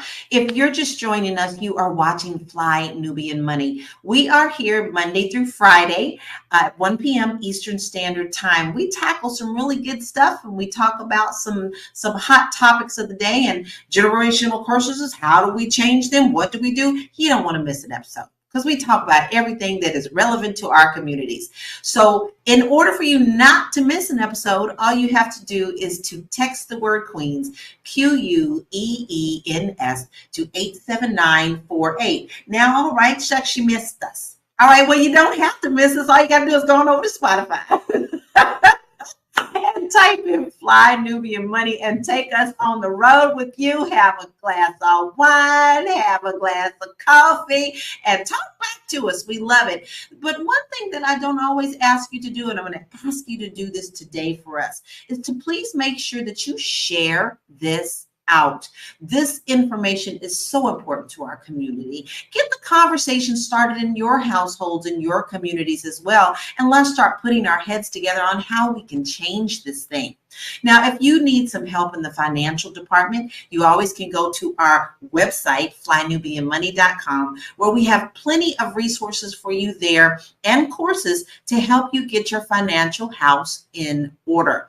Now, in my research on this, I pulled up a couple of things on YouTube that I thought was very valid. And I wanted to see if anybody else was talking the way we feel about this. And I found several people who feel the same way, who are trying to teach the generation this is not good. But I really love this young lady that we're getting ready to bring up, where she actually talks about, and she's the younger generation, on why she feels being baby mama is not wise. So I would love to pull that up so that you can hear what she has to say. And then let's get into what her thoughts are about. At the end of the day, how is this man going to show up for your kid? A lot of the times, the reason why baby mamas are called baby mamas is because you don't really hear anything about the baby daddy. It's the baby mama doing all the work. Like I said, you chose to have unprotected sex, therefore this is your responsibility. So of course, with me now being a transfer student, but also, you know, majoring, almost graduating from the U in African American and African studies and history, a lot of things literally stem and root in racism. When looking back at the archives that I went to during my history seminar, a lot of the history archives that I chose to look at because of the topics that we were able to choose from was abortion. And I specifically chose that because I wanted to see what it was like for women back then who had to deal with having their bodies controlled. And the one thing that stuck out to me the most was the way in which Black women were treated when it came to abortions. Abortions, especially pre-Roe v. Wade, were very, very taboo. Only the rich white woman could afford them. And they would also be very hush-hush, very secretive on who was performing them, but they were only accessible to rich white women. And so within reading the archives, a lot of the times I was saying these women were having these children because not only were birth control and other sexual education not given to the Black community, but also they would be forced to have these children and then forced to go on welfare because they wouldn't be able to afford having a child. So then it was also like, with them not being able to have access to abortion, obviously unsafe abortions became a thing. And there was even this woman who mainly performed abortions, and she was kind of known. Ouch. That goes root deep. And it goes right back to what Tiara talked about. We have to look at the history of this and how poverty, they love to keep certain communities in poverty so that they can continue their agenda. And we can go into a whole nother show about that. But my question is, how as the community, how as our being the auntie, the sister, you know, the godmother, how, Tiara, can our communities change this up and start instilling the difference into our young ladies? I think somebody already mentioned it. I think somebody already mentioned like self-worth. Okay. I think somebody already mentioned self-worth, and let me pause that. Somebody already mentioned self-worth, and I think something that's really important in our house, you know, and I still consider myself and my daughter's father a unit because we are a unit. We made a unit. We got a we have a child. Like, we have to kind of move in that way. But the way that what I noticed is, even going through her teenage years, I saw somebody mentions like 7th and 8th grade, like girls lacked esteem. You know, we've dealt with that right now. Like, we've dealt, even having 2 parents that love on her consistently, she still is just going through puberty. She's trying to find her own way. and trying to figure out who she is. And in that, she's made a lot of mistakes, and then there's pressure of the internet. Although I don't let her get on the internet, she still does it in school. So there's that. There's just all of these other things that we have to kind of like block and shield her from, and figure out what we want to allow her to be exposed to. And so I thank God that her father is there, because there's a lot of things that I just don't get to. There's something that she needs to hear from a man, So even though I say like I'm a single woman, not a single mother, I'm still very dependent on that dynamic. Like I'd be like, well, let her daddy do it. I thank God I can say that and just be like, are you gonna? Because today she did this, and he's like, man, how we gonna deal? It's still a very like um unified approach to the way we deal with her. But you ask me, I guess that's what I would recommend for mothers. If you don't have a father figure, or if the child doesn't have father figures, one of the things that I had that you mentioned, Lala, was cousins. I had cousins, I had aunts, I had uncles, my grandmother had 12 children. So all of her boys were at the house, and all the girls were like in the world, and I got to just kind of like have that, where my uncles taught me how to fight. My uncles taught me how to, if it was like, don't be scared of that girl, go outside and fight her, I'd be like, I don't want to fight, or whatever it was, whatever the thing was. It was whatever season I was growing in, there was always someone there to kind of step in and say, this is the way to do this. This is the way. So I think that people should lean. If you don't have a male figure, you got an uncle, you got a daddy, you gotta, and I don't want to put it in, I wouldn't say his name, but I have a really good friend who he is like like he just loves children. And so he'll just be like, I'm a mentor this baby. They could be my daughter, they could be my son, and he just takes them on, and he really takes care of them and invests in them. And I respect him so much for that. I respect that he looks at them literally like they're his children. They are his children. Those are his kids since he was young, but he just makes it a point to just like see a child and like just take them under the wing. So there are still people in the community that are like that. And there's still, I think, people around that would do it. We just have to seek out those influences and really just start to look at our community around us. But Lala, a problem with that may be that we don't see each other as community anymore. We don't see community anymore. Like you don't look at we had next door neighbors. The next door neighbors would press my hair. The other lady on the other side would do other things, but we don't necessarily walk down the street and say, no, that's like that's your neighbor. That's your, distant auntie. I used to feel like that when I was younger, that there was a community.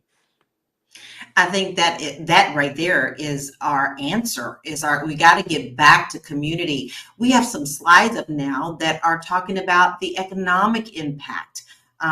So we talked about the community impact, but we also cannot leave here without talking about the economical impact. So poverty rates in single mother households, particularly those led by Black women, have higher poverty rates compared to households led by married couples. And nearly 30% of Black single mother families live below the poverty line. I think this also goes back to the video that we looked at as well, too. Effects on families and the communities, social support systems. This is so important. This is our community. Single parents frequently rely on extended family networks and community resources for support. However, the availability and quality of these support systems can vary widely. And then how about the role models of these? We talked about this, our uncles, our aunts. The absence of fathers in many Black households highlights the importance of a positive male role model and mentorship programs to provide guidance and support to young men and women. So once again, we're getting back to how important it's just, we're focusing on the young ladies, but how do we also mentor the young men and our sons and our nephews? Because as we're the aunties and the godmothers and, the sisters, we need to hold them accountable as well. So these are things that we have to foster to show them that money is not always everything, but self-worth comes much higher than that. Everything else can come below that. which was going to lead me back to this. When I was doing this research, I had no idea that there was this thing called push presence. I was like, what is that? I'm like, am I showing my age? It's where these young the young couples, the ladies who want the bag, are taking all of these pictures with the baby daddies, calling them that. The baby daddies giving them big presents for being baby's mamas, and it's everything except the paper and the commitment of a relationship. So how? Now let's talk about the male side. The male is giving them to him like, oh, we're just going to go ahead and give this too. How do we instill this into our young men? Look at this. This man has 4 women pregnant at the same time, and they all are okay with it. Let's look at Nick Cannon, who has 50,000 children and plans on having more kids. You see these things in the social media. You see these with the big celebrities, and it's okay with them. So how do we teach the young men? Let's switch to the young men that this is not okay. You can't take care of children this way. You can't just seed and flee. Linda, I'd love to hear your thoughts on that. Well, my love, one thing we can do is put it out there. We can definitely put it out there. We can attempt to have a paradigm shift as well. But I also feel that there are some people, for whatever reason, feel that having as many children as they can is part of being fruitful and multiply. You're going to always have somebody who's going to find a way to justify what they do. If we were to speak on Nick Cannon, that's his whole process is, well, I can afford to take care of them. But children need more than money. They need time, right? So there is no way that he's given equal. How many children is it now? 19, 15, 14? There's no way that he's given all those children equal time. However, I still, and y'all can beat me up, it's all good, bring it. Chat, I still put most of the onus on the mothers because you carry the child. Because you can choose to abort the baby. You don't have to have the child. So at the end of the day, I believe the mother still has more skin in the game than the man, because the man cannot carry a baby as of yet. We haven't gotten that technology together yet. And so that's just my take on it. I'm still going to put it back on the mother, because we do carry the children if that's what we choose to do. And of course, me being me, I just wanted to throw a monkey wrench in the conversation and get some juicy dialogue going on. Well, I think you're right in that. But we also have women ourselves. We're caretakers. We're built to be that way. We have the extra emotional thing that goes with it, and connection with men physically is also a way that we express love. So I think we're getting into a different dynamic on how we as women express love. And sometimes, in some cases, these ladies are having these babies because they feel like the man is going to stay around. Tiara, I heard you say, la, I don't want to skip over you. Yeah. I understand what Linda is saying, but in that same vein, like I said earlier, I think like you condition people to be like we talked about conditioning in a negative way, I think you can condition and train people in the opposite direction, right? We can have these maybe if our culture wasn't so hypersexual, everything wasn't about having sex with women and the pursuit of women and leaving them, and just kind of the messages that we're sending to men, the messages that we're sending to our young men, saying like it's okay to live this lifestyle. It's okay to, I mean, look at what the rappers tell us. Like, right, a lot of times men are looking to these public figures like Lil Wayne and Nick Cannon and whoever else to tell them how to be a man, right? Because they have money, they have swag, they have all the girls, and that's what it looks like to be successful in their eyes. They don't know their kids, right? And so and so you go out and you're like, I'm gonna get 50 baby mamas, and then the difference is that little boy don't have Wait until all those mamas need something for the kids. Wait until this baby is sick and that baby is sick and you going back and forth. If he really puts the time in, it's like that's gonna drive him crazy having all of those different households. You already have like 4 or 5 different broken households that you can't live in, like you said, 100% of the time. What I've learned is that children need time. Children need time. They need to be told things over and over again. That conditioning doesn't come in one day, once a week, one weekend. It doesn't come that way. You have to spend time with the child to really rear them. And so I would just say, on the flip side, instead of blaming women, and just saying like, oh, if you don't want to have the baby, abort them. I think that everybody needs just, conditioning. If you're looking and seeing like baby mama culture is cool and not being commitment is one of the best things that you can do for your life. It gives you direction. It puts you on a path. You can build if you can commit. There's all these amazing things that can come from commitment, and we never talk about that. Commitment is also hard, right? It's also a very hard thing that you got to stay, regardless if you happy, you sad, you got to be committed to a thing, and whatever that thing is. And for whatever reason, that's not what we hear in this culture. We're not taught to, really commit. We watch videos for 2 minutes, but if it's 10 minutes, you might not commit to it. You can't commit to a 20-minute video. A lot of people left because their attention spans are low. How you gonna raise kids with a short attention span? So I think it's just important that instead of blaming, we just kind of change the messages and the things that we are feeding one another online. If you are tempted to say something outlandish or give somebody bad advice because everybody has an opinion on the internet, just don't give it. If it comes to like you sharing all your 25 kids and saying, yeah, this is how I live my life, don't share it. Just go live your life. Shh. So that is my that's just don't say it. Don't share it. We don't care. I love it. I love it. But you're right, Tiara. This world they teach us in social media, hey, don't keep that video over a minute because you're not going to be able to keep everybody's attention. That's true. But we also, what you said, you have to nurture. So check this out. Nick Cannon, Father's Day, said his Father's Day gift was that his children could all come and talk to him on Father's Day and get advice. I'm sorry, that's not nurturing. Mariah Carey has actually even come out and said he don't see them that much. As a matter of fact, I don't need him. See, here we go. We're back to the cycle. At least they were married. And yes. And then he went crazy. I don't know what's going on with all them babies. I just can't.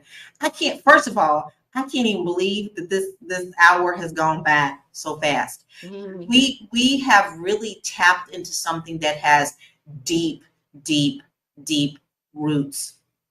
There's so many aspects to this that we can continue to get into. But before we close this out, I just want to remind you that you are definitely watching one of the best shows around, Fly Nubian Money. We are here Monday through Friday at 1 p.m. Eastern Standard Time. And we tackle some tough topics. And if you don't want to miss an episode, you want to text the word Queens, QUEENS, to 87948. As simple as that. And then if you want to get your financial house in order and you want to get some courses and you just don't even know where to start, you can make sure that you head on over to our website at flynubianmoney.com. Now, if you have missed an episode, you can always go back and check us out on Spotify, and you can just look up our name there, Fly Nubian Money, and you'll be able to take us with you on the road. I agree with Kim. Kim's comment is we need to further discuss this. This is like a mini series that we need to dig into, because I think what we do need to get back to is community, and how do we do that to get these young ladies mindset a little different. So I'm going to throw it to you, Linda, first. I would love to hear your final comments on this, because I know we have so much more to talk about this, but what are your comments about this today, and how can people reach you? Well, my comments on this today is that you don't have to be a baby mama because you are single. You can still co-parent with the father of your child. You can still have a dignified relationship with the father of your child. You could still have a radical love for your child and still be single and include the man in your life. I am Linda S. Husser, also known as the Bodacious Lifestyle Coach for Black women over 50, and I can be reached on all social media platforms under Linda S. Husser, and speak2linda.com for a free 30-minute Ignite Your Life session. Love it. So make sure you guys go over and check out Linda. She has some really good stuff, and you can be bodacious too. Tiara, I would love to hear your final comments, and where can we find you? Ooh, there's so many things I want to say. If it's a wrap up of um, black women are been listen, the name of the title was baby mama cult, like why that is beneath us, right? Why baby mama culture is beneath black women. It is, right? I feel like we are worth more. We are queens. We are deserving of men who are stable and there for us and there with us and going through the process and taking care of us. And I think we're deserving of all of that. Right. And so I would encourage women before they lay down and have babies with a young man that you don't know or that you've only known for a little bit, take that opportunity to vet him.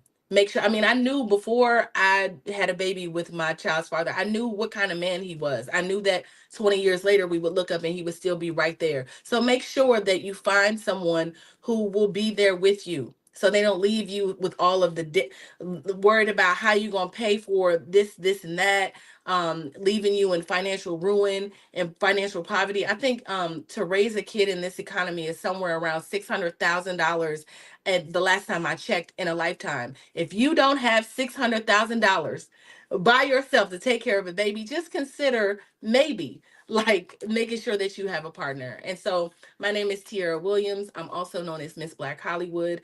I'm at Miss Black Hollywood. That's MSBLACK Hollywood across all platforms. And then I'm also an entrepreneur. You can reach me at realvirtual.net if you are an entrepreneur that wants to, you're ready to start a business and you need creative coaching or you need help getting started. We can help you at Real Virtual. That's REEL virtual.net. And as you can see, my co-queens are pretty powerful. I don't think we have any problems with self-worth here. And I am Laura Key. I am Laura Lala Key. I'm an international real estate agent, and you can reach me at bit.ly/Laura Key info. My take is this: as a mother who was a mother at 16 years old, I could not have possibly done it without my village. And because my village supported me, they also let me know that this was not something that should be repeated. And so from that experience, they helped me to get to the next level and see that it wasn't the end of the world, but they also made it a point where I still could have a father figure in my life as well as my sons. I'm grateful for my husband.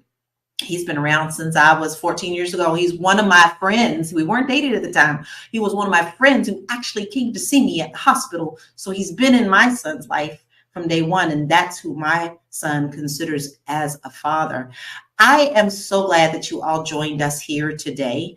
This is a very important topic, and I think we have been told that this needs to be a part 2. So you want to make sure that you definitely tune into us. You have been watching Fly Nubian Money, ching, ching. And we help you to escalate and uplift yourself when it comes to money matters, and we talk about tough topics. And if you just now catching us, you missed the show, but you always can go back and watch the replay. We love to hear all of your comments afterwards. We're here Monday through Friday, 1 p.m. Eastern Standard Time, and you also can check us out on Spotify. Just type in Fly Nubian Money so that you can listen to us wherever you go. And then if you don't want to miss any episodes, you can text the word Queens, QUEENS, to 87948, and then go on over to the website and get your free resources and courses on getting your money in order. We thank you so much for being here today, and we know we're going to see you tomorrow. Keep the conversation rolling, and we will check you out. Have a blessed day. Thanks, Queens. Bye. You see my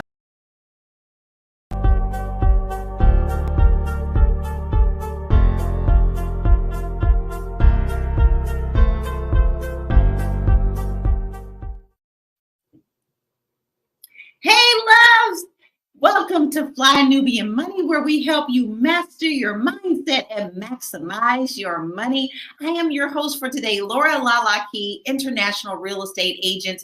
And in today's episode, we are talking about the Dero family divorce.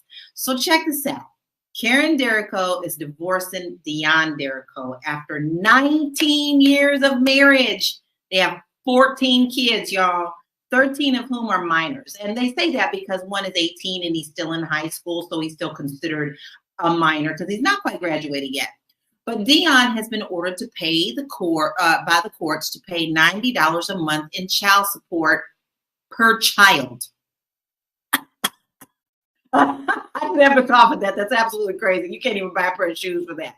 So while Karen, his wife, is responsible for the health insurance of each child, Dion's financial habits, including six foreclosures and 5 bankruptcies, have been a significant strain on their marriage. And some say Karen should have stayed for the sake of their 14 kids. But does she really have to stay in a situation if someone is ruining their financial life? And so I am actually joined by 2 of my beautiful queens, Constance Carter, our wealth activist, and Tiara Williams, actress and former reality show producer. Hi, ladies. How are you today? We are going to dive into this. But before we get into this crazy conversation, I want you guys to kind of sit back because we are going to watch a little bit of video that we haven't even seen. The queens haven't even seen. So we want to get your raw reaction, our raw reaction. And if you are just watching, just tuning in, make sure you put your comments in because we want to have this conversation with you. So let's see what we got queued up. I'm a little on edge. I want to see what we get ready to see. This might be exciting. So this is good life. Jamal, how old are you? I'm 43. 43. What you do for a living? I'd rather not say that, but I make over 6 figures. So you're a millionaire because over 6 figures is 7. Well, I make good money. I'm good. I'm over the range that all the women claim that they want. So okay, but why can't you tell us how you get the money? I'm legal. I don't want to put my business out there like that, but I'm legal. I ain't no street. Because that's the first thing people are gonna think is that your job is not legal. Well, I'm telling them now I'm legal. I just don't want to put my work sources on the internet. People that know. If I meet a match, she'll find out. Okay, but you make high 6 figures or mid 6 figures? I'm around 250 range, something like that. Okay. 250 range. Do you have kids? Yeah, I got 3 kids, 28, 22, and a 5-year-old. Okay, the 5-year-old, are they all by the same woman? No. How many women? 3. 3. Why you not with the 5-year-old mama? Because I like young girls, and she wasn't ready. I tried to rob the cradle, and it just. So you said you like young girls? Well, I did. I was 31 when we met. She was 22. Oh, okay.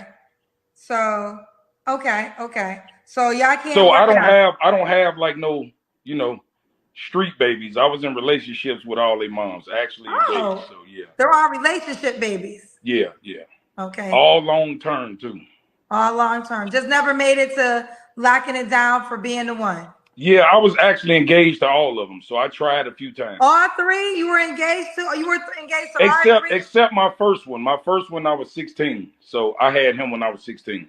What kind of woman you looking for? Pretty much, to first start off with, I like a soft-spoken woman. I don't like ghetto women.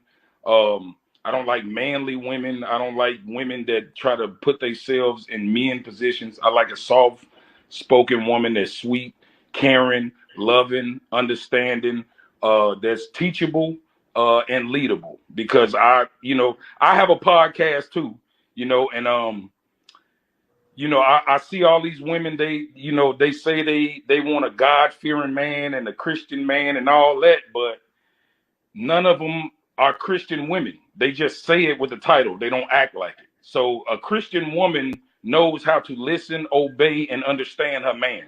They don't do that.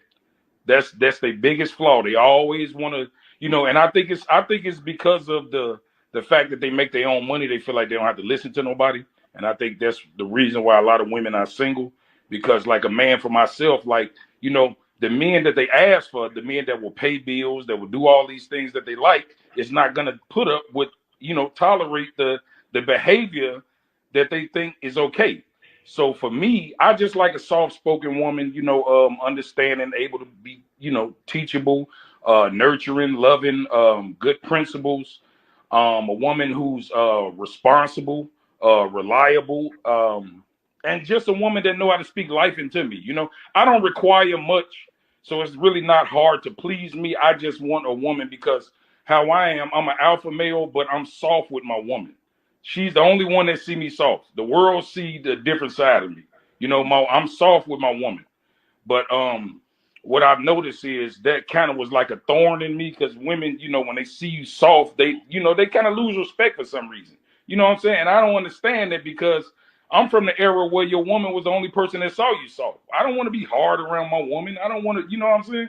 I like to leave the streets in the streets and come home to peace, loving, and nurturing. So that's pretty much all for me. And a woman that at least can take care of herself. I'm really not I wouldn't say I'm stuck on a certain pay grade for a woman, but I just want her to be able to take care of herself. My man wants a Stepford wife. He don't want a wife. He wants a robot. That okay. Woo! Now you see the Negro said he likes young women. He wants to be able to mold them. And that's all that's about. He want to control somebody, and that's it. So that says it all. He's older. He wants a child that he can control. First of all, he said he was like, I don't require much. I don't want much. But you just named 50 things that you want. If you don't sit down. And then he doesn't mind what she makes. So she's supposed to work and then come home and also take care of him while he's the soft man.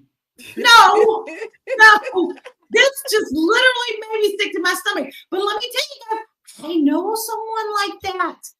Can't stand him, but I know someone like that. We all know somebody like that. And that's a scary thing. The thing that scares me the most is this molding her.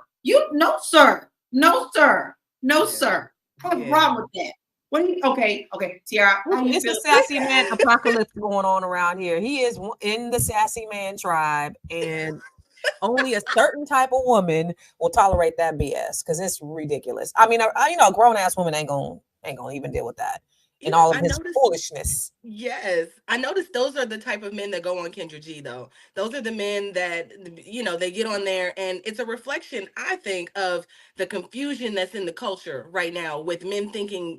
I feel like I hear every man on the internet. Now, I don't know about men in real life, but I think men on the internet has created like this thing, whatever that is. Like, she needs to be soft, but she also needs to make her own. But I don't want her to work, but I do want her to work. But I want her to take care of all my kids and take all my toxic ways, and be good with it. It's such a. I think it's so interesting. The internet is so interesting at this point when it comes to dating, especially Black men and Black women. This is podcast BS. You give anybody a mic and then they start coming up with the most outlandish shit. And I blame Kevin Samuels for starting this BS.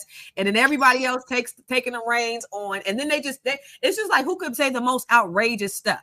Like, Correct. Who can say, and then somebody say something, and then it just gets more and more inappropriate and silly. And that's what podcasts have come down to, because it's all about the likes and the views. Right. Really. Oh, exactly. The more outrageous you can be, the better. The things that get the views aren't what real people typically live with every day. We hear the wildest and the craziest stuff, and that's what gets the views. Yeah. But okay, I see. Cece, are you married? Me, no, not currently, but I was married 132 years. Married for a very long time, and I have 4 amazing children as a result. But yes, no. Well, so I'm the married one on the panel, so I can say this. I'm telling y'all, if something ever happened to my wonderful husband, because I have a wonderful husband, I'll just be that crazy dog lady on the end of the corner. I'm not going back into this dating pool. I cannot handle this mess. I don't like it. I advise my nieces. I mean, they always come to the auntie to talk about, and these are the men that I tell them to stay away from. But this wraps right back into like perception, what gets the views and what causes people to want to come in and watch the drama, which brings us back to today's toxic thing. We're talking about the dericos. Now, ex-husband has a lot of drama. Guys, it says that he lied about their finances. Now, how can you be in a marriage and lie about your finances? But not only did he just say what you said, okay, it's not like he didn't have the grocery money. No, my man has been through 6 foreclosures and 5 bankruptcies, and they have 14 daggone children. So I don't know how $90 is supposed to pay for each one, but that's not enough to even feed one child for a couple of days.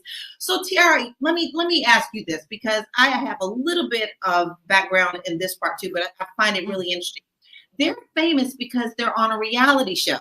Mm-hmm. And so in these reality shows, I always tell people that they keep saying, what, life unscripted? No, it's not life unscripted. It's all scripted. What is your experience for these types of shows and pushing the wrong type of story or agenda? Well, I think it's all about the story, right? I think as a producer, what we would do is I worked on shows like Big Brother, which tend to be like a live show, right? Where you're literally watching things happen in the moment. But for reality shows like this, where they have to shoot a certain amount of content for a certain amount of time, they kind of have to you have to produce things and create scenarios and put people in situations that they would normally be in. You have to kind of force the story and then go back and kind of create it and pull it together. And if you don't have enough story, then you go back and you shoot again and you say, like, we need some more stuff. So you go back or you create things that might not be there. It might be like, if Constance and I are on a show together and I look at her a certain way, and later on I say something to her that's a beef, and then another time her and I are standing close to each other but we're not talking. We can put that together to make it seem like there's a whole, like, we don't like each other, we ain't never liked each other.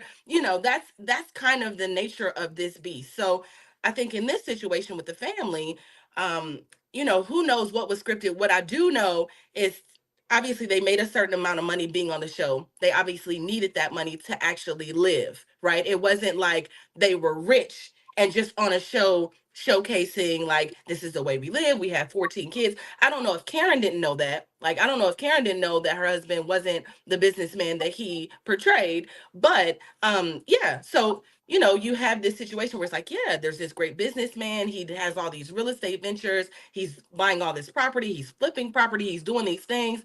Let's follow that. And then her at home having all these kids. But that wasn't what it was. But that's what it was. But that wasn't what obviously that wasn't what it was. Right.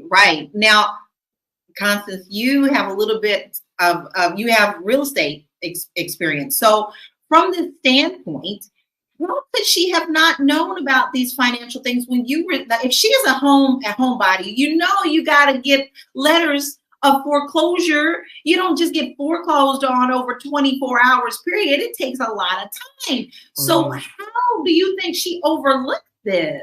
It sounded like he was a smooth talker. She probably could have had all the notifications that came on the door, posted and everything else. But he probably was like, baby, I got it. Don't even worry about it. I'm taking care. obviously this man's a smooth talker because he talked his way out of some child support too. So I mean, obviously, you know, with being in real estate, he probably was able to put some things in his corporation, and he was probably able to purchase some things as an individual. There's all kind of savvy ways that you could do things. He could have had things go into another address. You know, you have your mailing address and you have the actual address. Well, of course, if it's a foreclosure, they'd have to post the information on the door. So she probably did find out. But I do believe that, you know, he probably was just a slick talking Negro. And that's what ended up happening. And he surprised everybody because listen, if the man could pay what $1,100 a month in child support for 14 kids, it's like less than $100 a month. He is phenomenal. He is phenomenal.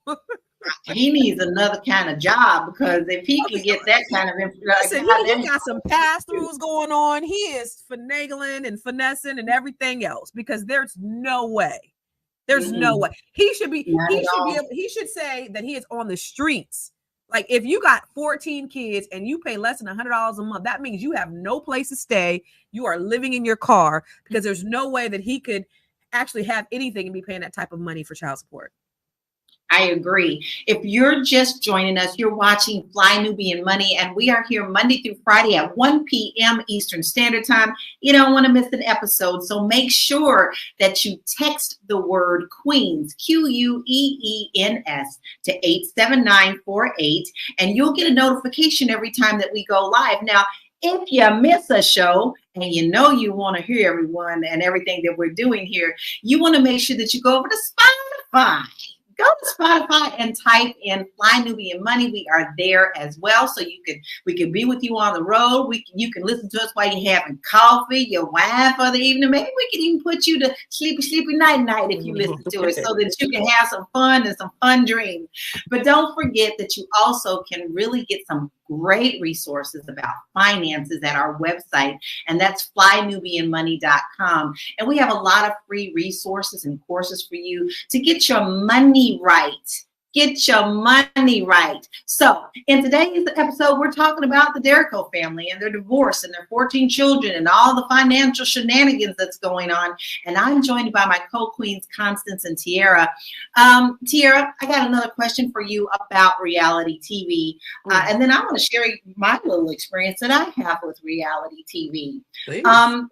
With this being known, what you've already told us, at what point do you think the network knew about this, and did they ignore it, or do you think they even knew about it at all?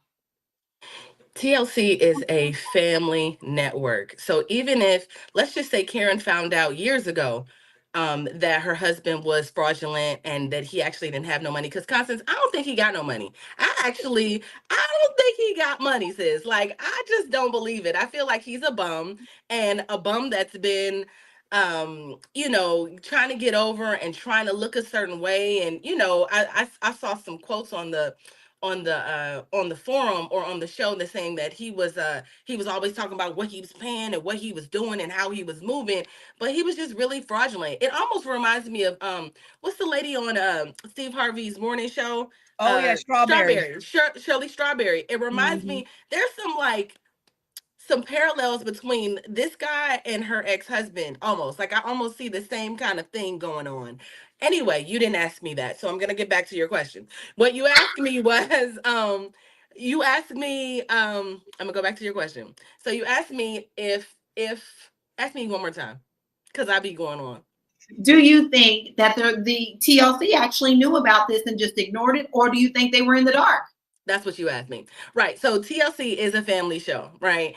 And a family network. And I believe that even if they knew that the Deros were in trouble, it's something like you can't really break it up. It's almost like if celebrities have this like this entanglement, or like this they have this perspective, or this perception, right? They have this brand that they, you know, you can't necessarily, it's not just so easy to be like, well, I'm going to go my way and you go yours. They have this thing together. They built this thing that I don't know how many seasons they had together, but they were following the money.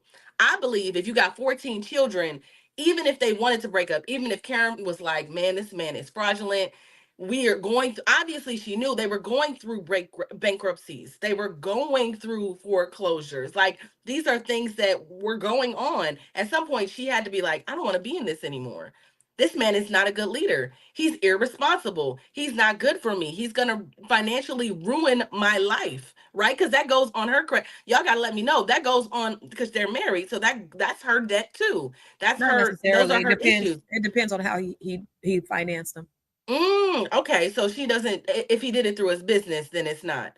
But you asked me about TLC. So I believe that TLC could have known that this was going on, but everybody has a part to play, because at the end of the day, it's all an illusion anyway. It's all, scripted television, just like, some of the movies you watch. It may be a little looser, right? Like, in terms of the way they approach it, but it's definitely has to have like a formula. They got to they got to stick to the script.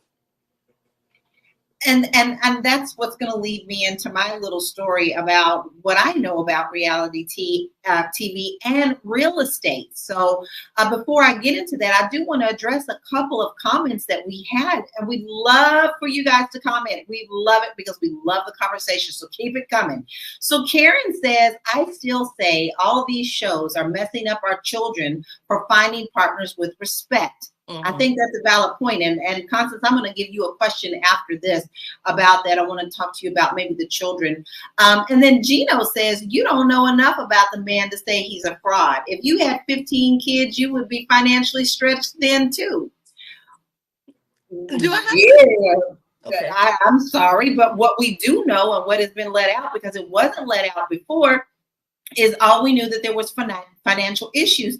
And that's something that you definitely talk to your partner about. It's not like you go hiding it. She could have been blindsided by this.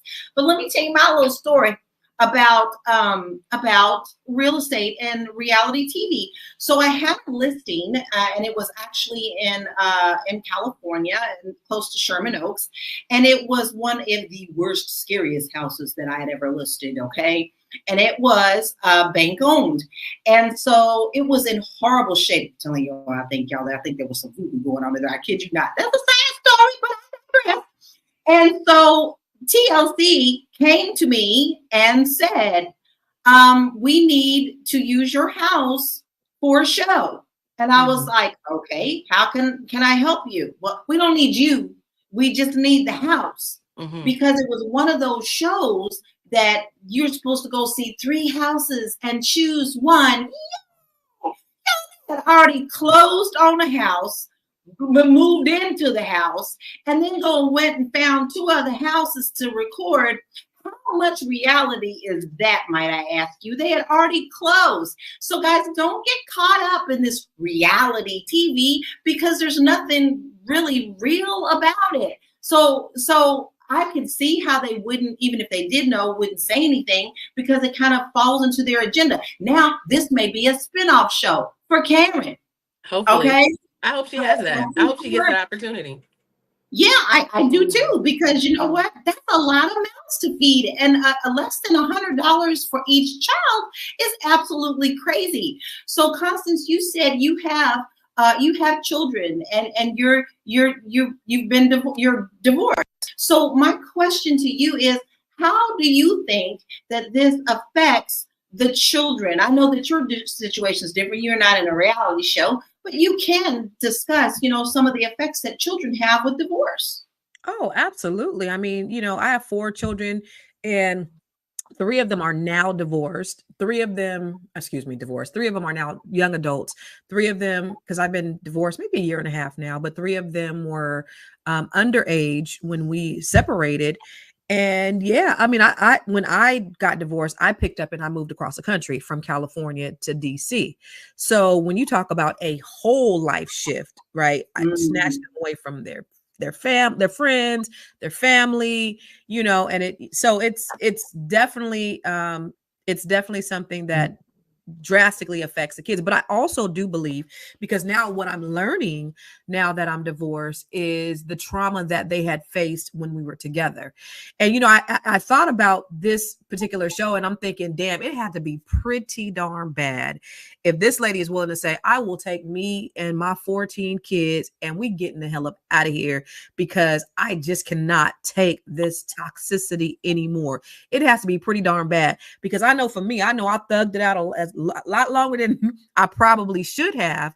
And when I talk to my children today, you know, they tell me about all the things that happened to them, you know, because I was the breadwinner. I'm at work all day. I'm the first one in, the last one out, and all that stuff. So there's a lot of things that I missed out and missed because I was out there hustling. So imagine what these children, these poor children, had to endure if this lady said, I'm just gonna take 14 of us and bounce because I just can't do it with this person I'm with. He has to be pretty bad. Because I would have to weigh that. You know, I have 4. So 4 add 10 more on that. It's like, you know. That's a scary thought. That's a lot of people in one house and not 2 parents to deal with what is going on in everyday life with them. It's crazy. So if you're just now joining us, you're watching Fly Nubian Money. We're here Monday through Friday, 1 p.m. Eastern Standard Time, and you don't want to miss an episode. So you want to make sure that you text the word Queens, Queens, to 87948 to receive notifications. And sometimes we have some pretty cool specials on that. So you want to make sure that you text that today so that you don't miss out. Then you want to make sure you head on over to Spotify and look us up over there at Fly Nubian Money and subscribe to us there. And while you're there, why don't you go ahead and give us a good rating, because you know this show is good. So give us a good rating over there as well. And finally, if you're really looking to get some information about getting your financial house in order, we have resources for you as well. All you have to do is go to our website, which is flynubianmoney.com. And we have great courses and resources for you to start there, because, you know, you always got to have your money right. And that's exactly what I want to ask now, because with Karen being pretty much a single mother. I mean, I know that he may still be in their life. We don't know. We'll see how the rest of this unfolds. But she would be technically a single mother now, moving them all into one spot. Tiara, do you see how she could possibly use this to her advantage to get income in with more types of shows? Yeah, it just depends on how savvy she is as a woman, right? It depends on how, you know, the question is, if you haven't seen, okay, if you've been at home just kind of like living in a bubble, right, and not really paying attention to what's been going on around you and with your husband, it makes me question, you know, it makes me question you. Like, it makes me question Karen and her accountability, and how much of this is her fault, right? Should we just say like helpless woman that's been at home just rearing kids, having kids, or when you started to notice red flags, why you still decided to have the other 5 kids or 7 kids or 10 kids? Like, when did you start to notice that your husband wasn't a good leader? Or did you always know that, right? So that's not what you asked me. But what I know is but what I know, but it just makes me think about that, because it makes me question her character and how savvy she can be after this. But she can get on GoFundMe. You know, people do that and they get millions and millions of dollars. That's a thing. It just depends on the way she wants to spend it. Or she can start to have those meetings with TLC and other shows. Again, if she's savvy, put a little package together and go out and see what she can get. But I would hope that they offer her something. I hope that she is savvy enough. I hope that this situation has made her a smarter woman, that's made her a little more shrewd and a little less like gullible, all the things, right? So I hope that for her. I wish that for Karen. You know, I want to piggyback on that though. I mean, I think that TLC would be it would be in their benefit to offer her something at this point, because, you know, it's a hot topic and they would definitely get the ratings if they did like a life after for her. So I think that it would be to their benefit. So I believe that they will. I don't even know if she has to do anything, but to speak to her character as a woman, you know, unless you've been married and you understand the institution of marriage and what that looks like, and then having children. And then she has 14 kids. I got 4.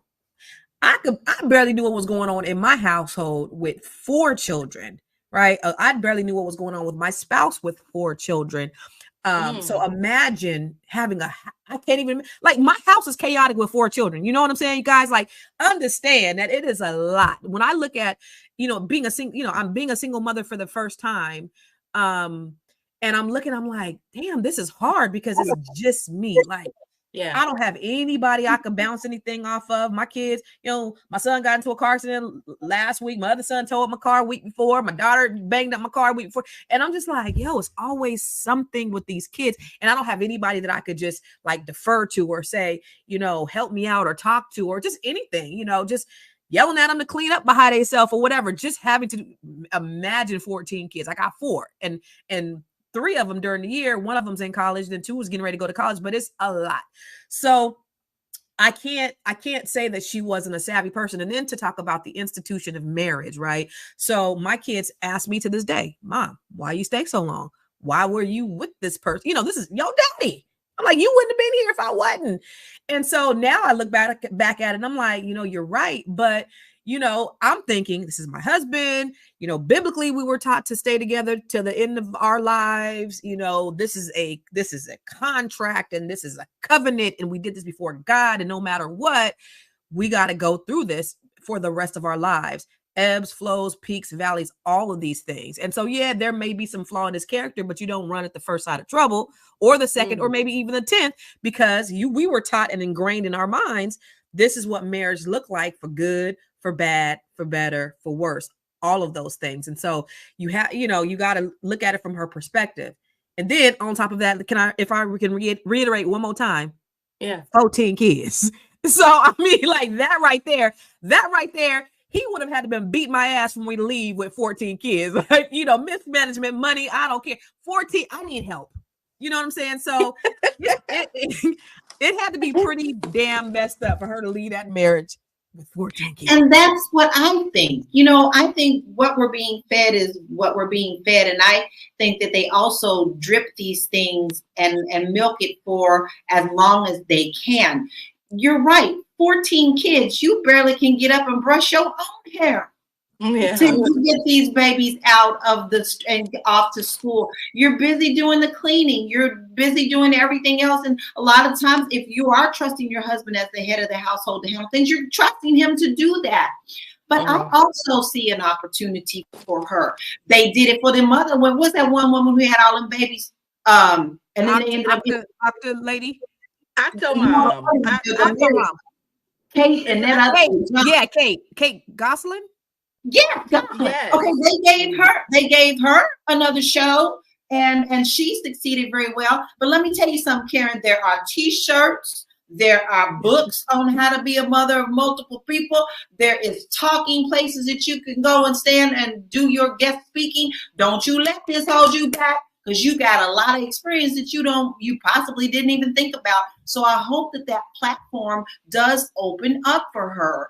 But Constance, you made a really good point. Do you ever think that there's the right time to end a long-term marriage, especially with so many kids involved? Yeah, that's tough because, people have endured a lot for the sake of the kids. Now, do I think for the sake of the kids is the reason to stay? Absolutely not. Because again, like for me, I didn't know during the times that we were together, certain things that were going on until now they got good and grown. Now they're sharing with me and them telling me, I wish you would have done X, Y, and Z. So I don't think you ever should stay together for the sake of the kids ever.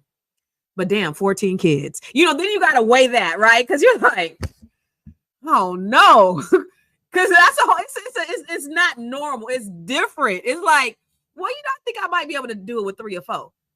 14. He had to be a tyrant. He had to be going in there raising hell every day, just kicking stuff and punching because that's the only way I can see I can escape this. You know what though? I'm gonna say this. My grandmother had 12. And I feel like our grandmothers had 14 and 12. My dad's mother had 18 children, right? I'm not saying that you can't really do that now, but we all made it. Like, my grandmother's children made it, everybody made it. And my grandfather did not stay. He's actually my great grandfather. He didn't stay, right? They broke up and he left and went and started a family somewhere else, but he left my grandma with 12 children. There was a lot of people, so everybody took care of each other. So the kids, at some point, that 18-year-old gonna have to help. Oh, the 18-year-old is already, what is that, a boy or girl? I think it's a boy. It's a boy. Okay. 18-year-old is already daddy. Yeah. My oldest daughter claims she's a second mama. I raised these boys. Girl, you ain't did nothing. 14 kids. Yeah, you might be the second mama. Yeah. Now we have a really good comment from Chica Go Chick. I like that, Chica Go Chick. I can't see how Karen didn't know. Maybe she didn't. If she wants to take herself and 14 kids, where can she go? With whom? I love that family, but she's not Kate +8 type of woman. What does that Tiara, mean? What does that mean? Why wouldn't she be a Kate +8 type woman in reality shows? Well, I can only say that maybe she's saying that because she's not white. I'm not That's the sure. elephant in the room? I'm not sure what she's saying, but I think in this climate, in this time, if they already have had like a show on television, they're already a recognizable brand. So, people will know Karen's story. They don't have to do too much on this end to brand her and reintroduce the public to her. They know who she is. So I think that it would be. I don't know if this young lady is saying that she's not smart enough or she's not savvy enough. I have not watched the show. I have not watched reality television since I left as a producer, because I feel like it was something that we haven't talked about. I feel like reality TV, and I was a reality producer from 2008 to 2018, and like I said, I worked on some of the shows, some of the bigger shows, and I just feel like it has taught the public there's been residual effects for our community for reality TV, and this is why I've left, right? I think that we lacked conflict resolution skills. There's certain things that I feel like that whole like mind-numbing watching people fight and over trivial things, and some of the things that we've seen are people trying to act out just to be famous, just to sell merchandise, just to be online and to be able to be and to make yourself a brand, right? Let me tell you, you go to a red carpet event, and between the reality stars and actually like Angela Bassett and some of the other real stars, you don't know the difference, because the reality stars, you'd be like, you don't know who I am. I was on whatever foolishness they were on. And so I had to leave it for that reason. I feel like it's taught our girls toxicity in the wrong ways, and I felt like I was contributing to that message and contributing to that, and I just didn't want to be part of that. That's good. Can I ask Tiara something? Why is it only pushed in on the black shows and not on the white shows? It's so funny because white people get to do all the things. They get to run an Amazing Race. They get to play games on Big Brother. And not that black people don't get to play games on Big Brother. I worked on Big Brother for a really long time. But I feel like, I worked on like, what is it? Scared and Naked and Afraid. And I feel like white people get to do whatever. They get to go and we get to do what? Fight. And we get to fight, and we get to, and no shade to Mona Scott. I share a space with her for a little bit, and I really I wanted to ask her, like, how do you feel about the franchise? This is a stupid question that you've created, because I saw so many flaws in it, and really, it's what drove me to start my own production company. But I just saw, I think what Love and Hip Hop was supposed to be when Jim Jones and Chrissy approached Mona and they were supposed to do it. It's supposed to be like about people that loved one another and loved hip hop. It was supposed to be about like music, and it was just supposed to be a different thing. And then it became something else where you saw these in my opinion, these young women with low self-esteem chasing rappers, and rappers being toxic. And over the years it's evolved into something completely different. But I think that just like in movies, Constance, we get to see white people do all the things. Like, right, in movies we get to see white people be Dumb and Dumber, and all the things that white people get to do in movies. They get to live in these um these alternate universes and play these things, and I think they also get to live that out in reality TV too. Us, unfortunately, we have cookout. We end up doing we have a cookout movie, and we end up doing an electric slide at the end, and that pretty much is the gambit of what we get to see Black people do, unfortunately. Don't forget the church. Don't forget the church scene. We gotta have the church scene. Oh, you gotta have the Lord for sure. Right. Wouldn't it be great though? And I think it would be a great surprise if we seen reality shows that had happy endings, if we seen people loving on each other. And I hope that's what you're doing with your new production company. But it would be, I think the executives will be pleasantly surprised at the ratings that they would get from Black people and the support that they would get from Black people if they started putting out or producing positive things and Black people were in droves watching these things. I think they would be pleasantly surprised. But that's what we talk about the ratings. They consider that boring. They like to see the fighting and the kicking. I haven't seen any alternatives. What alternatives do we have? If they present an alternative, perhaps we would watch. So it's so funny because we used to watch positive things in the 90s, right? Mm-hmm. Early 2000s, there were all kinds of things on TV, right? Until we got introduced to this whole reality show thing. But it's so funny because I started my production company actually in 2012. And I started it because Deborah Lee was saying something about Black people not supporting positive programming enough to the point where they would make it. So they went where the money was. And I remember being so angry about that. Like, I was like, but you got to put it on TV. Just like we've been programmed to like junk food, sometimes we got to be programmed to like spinach all over again. You have to change that. You have to change that palette a little bit. It might take some time, but I don't think they don't want to wait for that. They don't have the patience for that. It's just like, will it make money now? Yeah, everything is an instant world. And that, I think that's part of the problem. If it doesn't give instant gratification in everything that you do, nobody wants to put their money where their mouth is.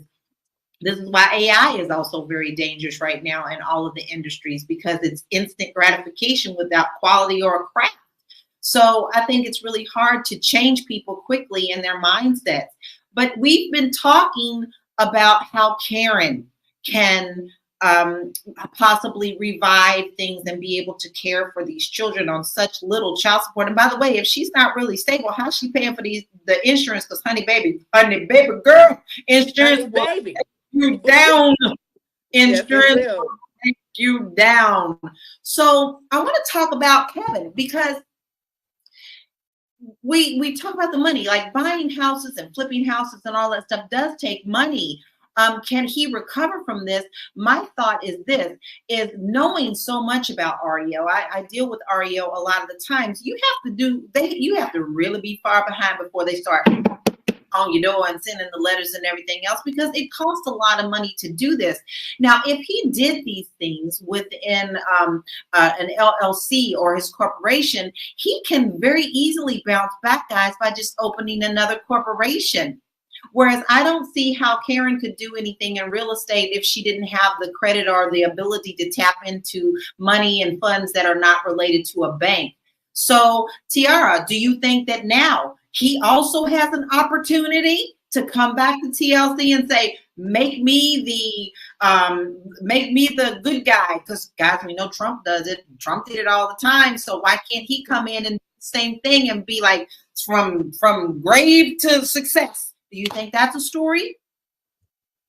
I love that you said that. See, yeah, giving him some grace, because I wasn't going to give it to him. I feel like, I don't know if his lead, and I don't know him. I know somebody in the comments was like, y'all don't even know him to be talking about him like that.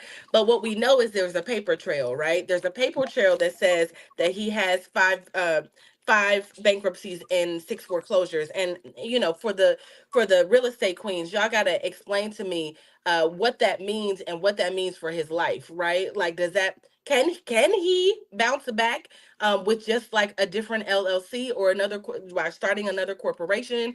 I don't know if TLC will touch it, because it is a family show, and because there is a bit of there's negativity attached to this, right? Like, he's it's, you know, I mean, from what I see, he's been fraudulent. He hasn't been doing what he's supposed to be. He hasn't been doing the right things with his money. It says to me that So he's my not a question is, businessman. who's going to touch him with the finances, you know? And let me correct myself, guys. When I make I got all worried about Karen, but I think I called him out of his name by calling him Kevin. His name is Dion. Sorry, y'all, I get the wrong name. Yeah, I was like, okay, I don't got all into this. So I see, and Constance, you know about real estate. Do you feel like he may be able to tap into some funds? Because a lot of the times when people are saying, you know, fix and flip, you don't use your own money, you use other people's money. Do you think anybody will be willing to touch him to move on? Of course. I mean, I filed bankruptcy in 2009. In 2010, I opened up my real estate company, which went on to become the largest Black-owned real estate firm in California. So yeah, you can bounce back. Like, money thing is easy. That's not a hard thing to do. If you know how to make money, you lose it all, you know how to make it back. Like, if you've made it, you know, if you got it out the mud in the first place, so sure. But in terms of reality, I don't think they're gonna give his black ass another opportunity. By the way, is his hair blonde or white? That's blonde, huh? It's blonde. He's going through a midlife crisis. He's Okay. 53, by the way, and she's 40. He's what? She's 40. She's 50. He's 52. She's 43. Oh, wow. Yeah, it's horrific. But yeah, no, I mean, you know, I don't think they're going to give him another opportunity on a reality show. They would be stupid if they did. And they may do it just for that reason. But all the bad press that he's getting, I don't think they're going to give him a chance. You know, but people, I think they like a redemption story. So they might give her something. But in terms of the money thing, anybody can bounce back from anything if he's smart enough. That's the question. If he's smart enough. I have it right. I have a question. So, okay, so in terms of foreclosures and both, like, that's a double thing, right? You said one bankruptcy. What if you have 5 bankruptcies and 6 foreclosures? Does that matter? It doesn't matter. No. But I don't understand how he's had so many bankruptcies when you can only do so many within 10 years. So how did he have amount of time? I think it's Vegas, isn't it? Is it vacant? He could have possibly had more foreclosures in different states. Is it more? Is it different businesses? What if it's different? If it's under a different? Well, yeah, and if it's a business, that's easy. You open up a business, you file Chapter 11 on that one, and you start over. I mean, that's the Trump way. So yeah, that's easy.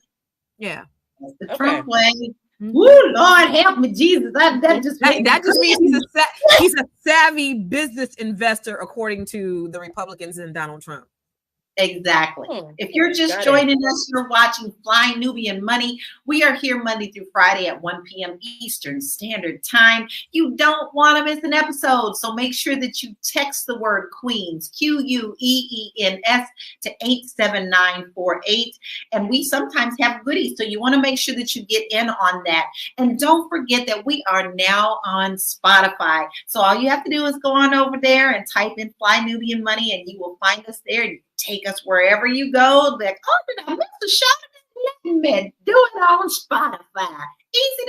Easy to do. But if you want to get your financial house in order and you really don't even know where to start, you can join us on our website at flynubianmoney.com, where we have free financial resources, courses, and more. And we do like to talk about pop culture and how it also affects money. This is very much a money conversation because you're talking about bankruptcy, which most people don't understand that you can bounce back from. Thank you, Constance, for reminding people of that.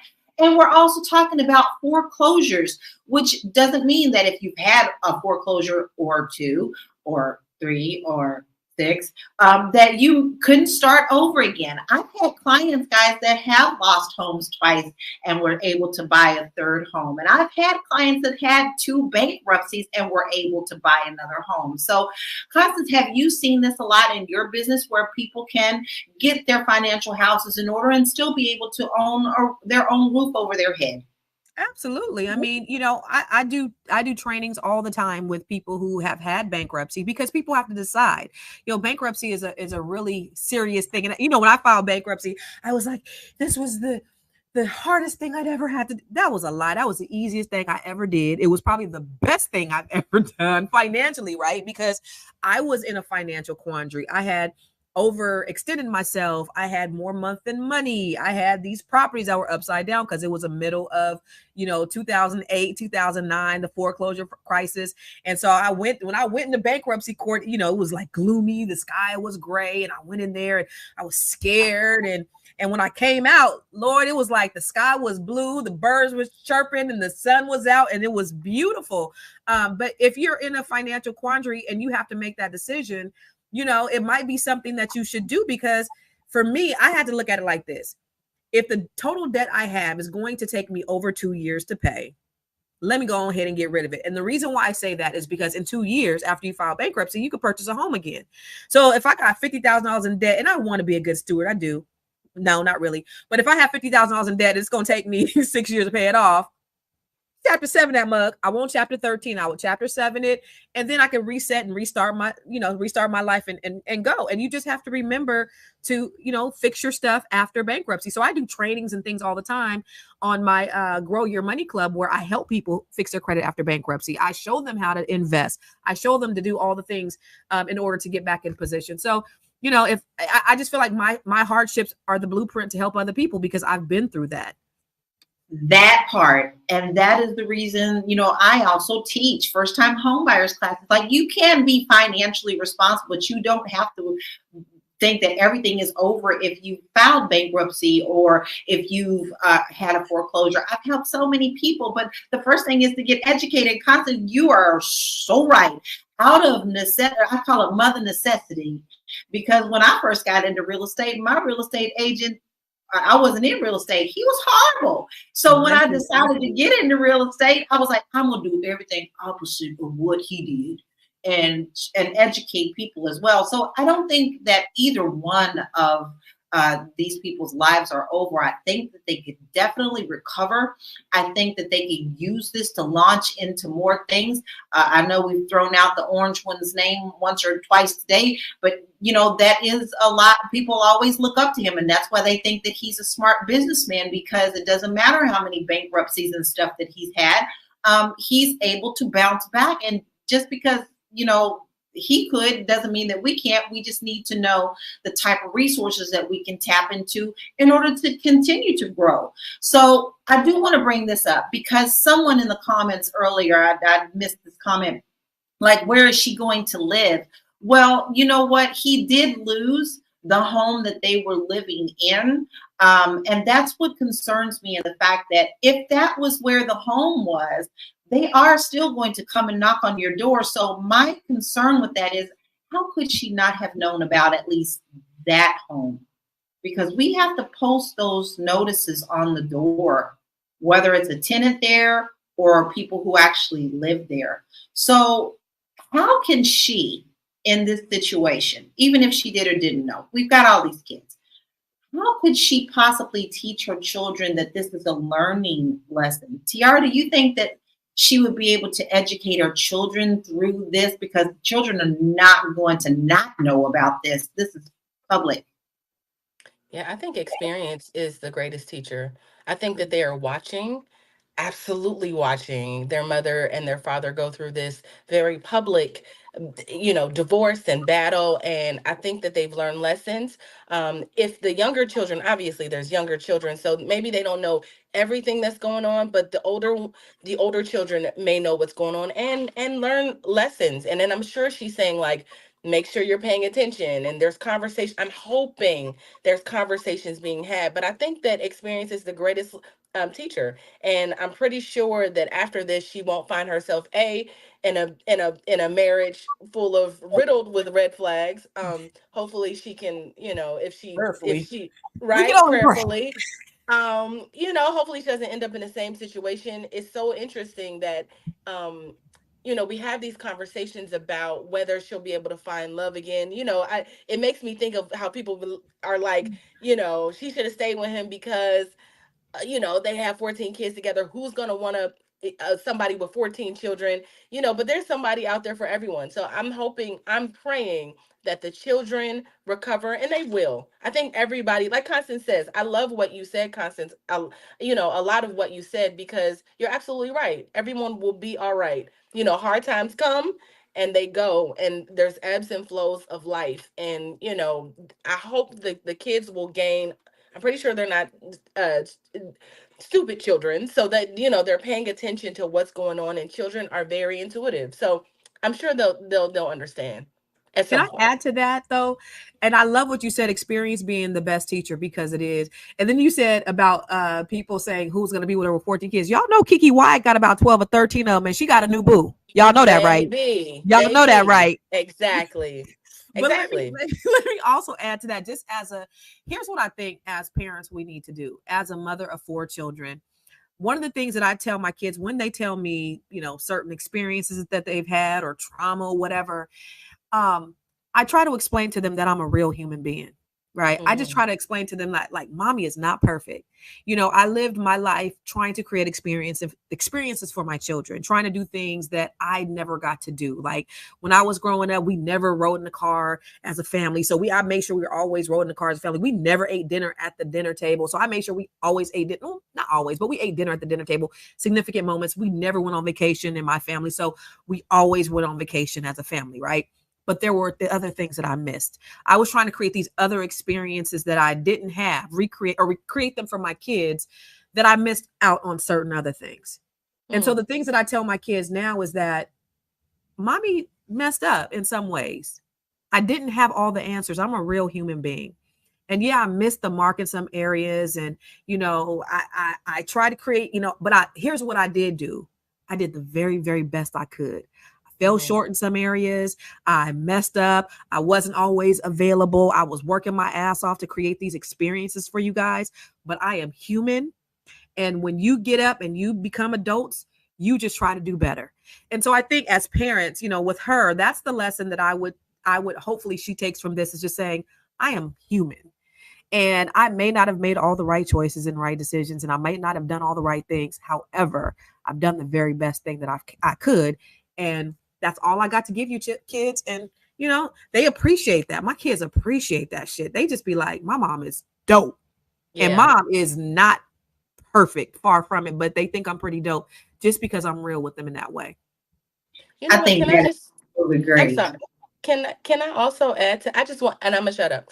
I love that. I love what you just said. But then also, when your kids get your age, when your kids get into the workforce, when they get kids, they'll be able to be like, you know what? Right. Actually, my mom did a pretty good damn job. Like, Yeah. you know, because kids get that perspective from time and experience. And I love that. Go ahead. I'm sorry, Lala. Amen. No, I was just going to say that is so wonderful. My child is 37, so he's grown, right?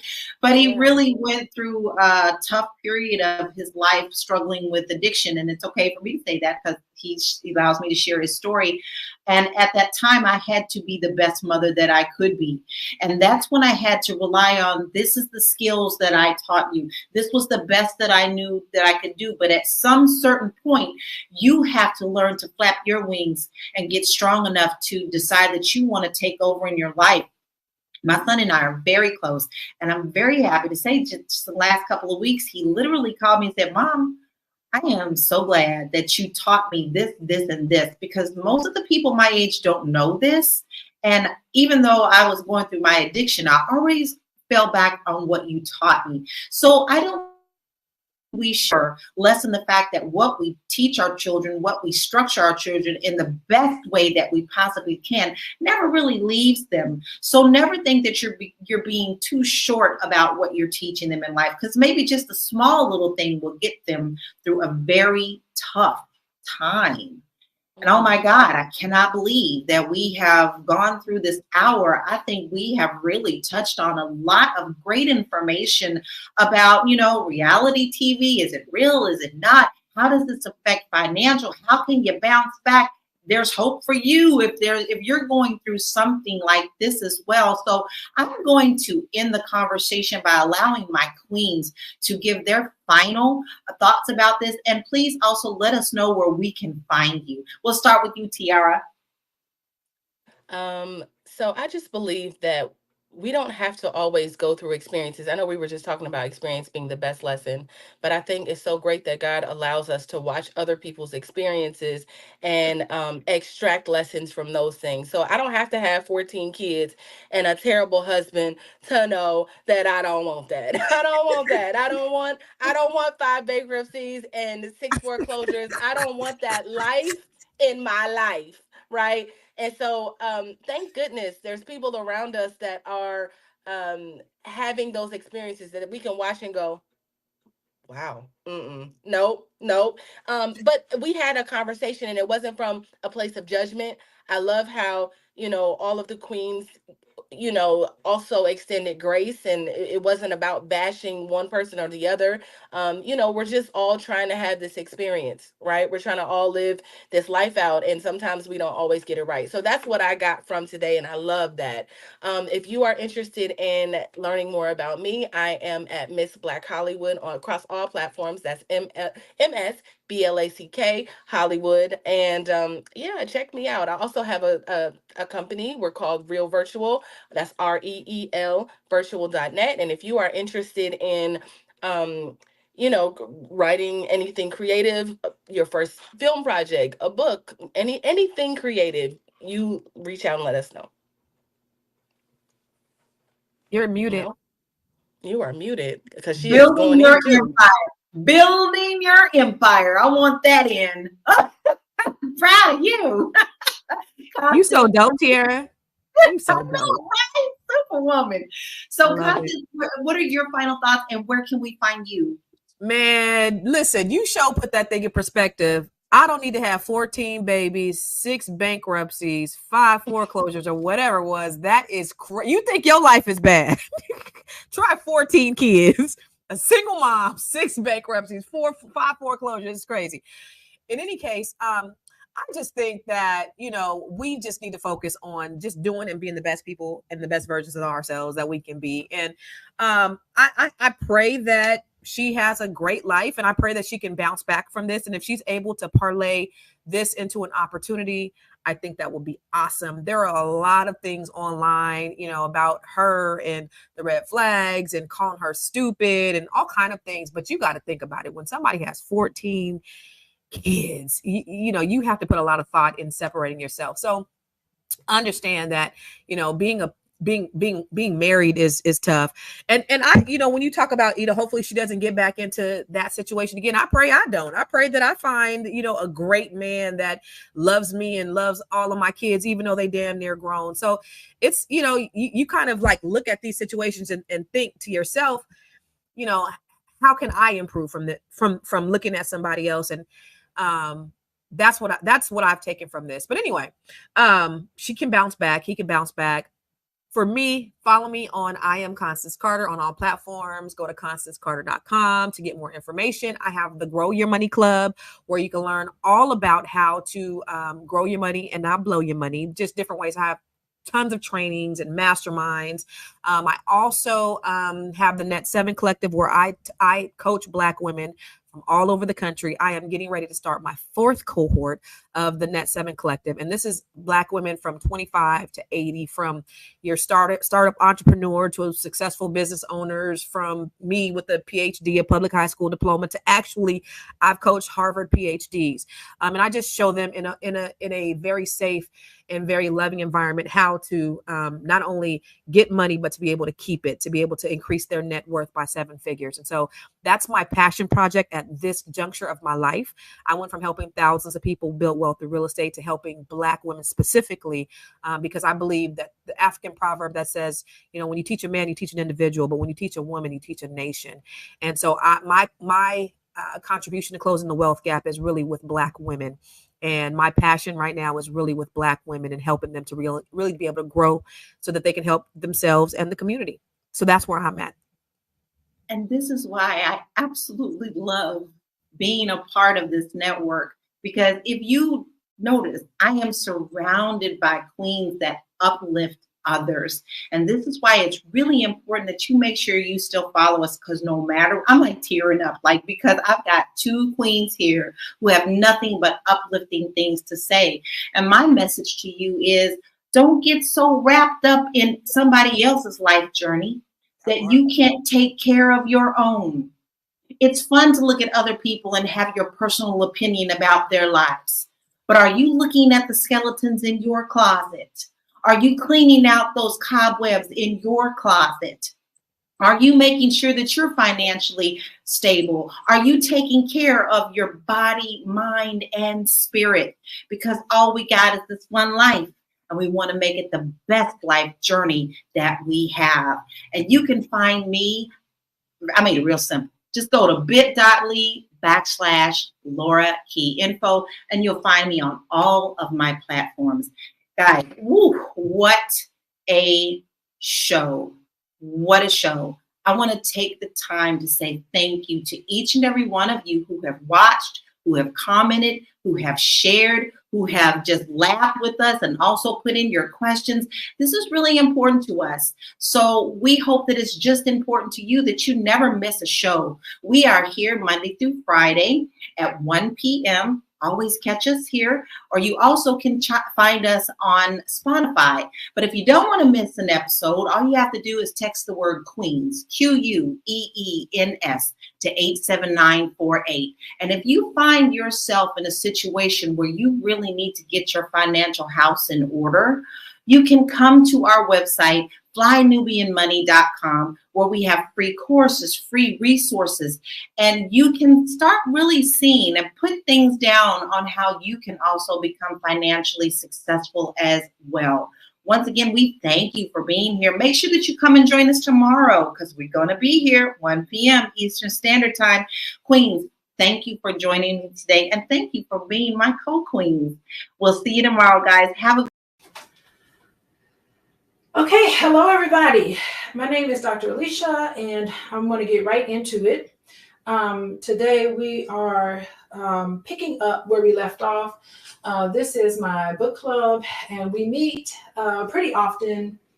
Actually, I would like to meet every Sunday and discuss this book, How to Be an Adult in Relationships, 5 Keys to Mindful Loving by David Richo. And I've been working with people who enrolled in the Healing Haven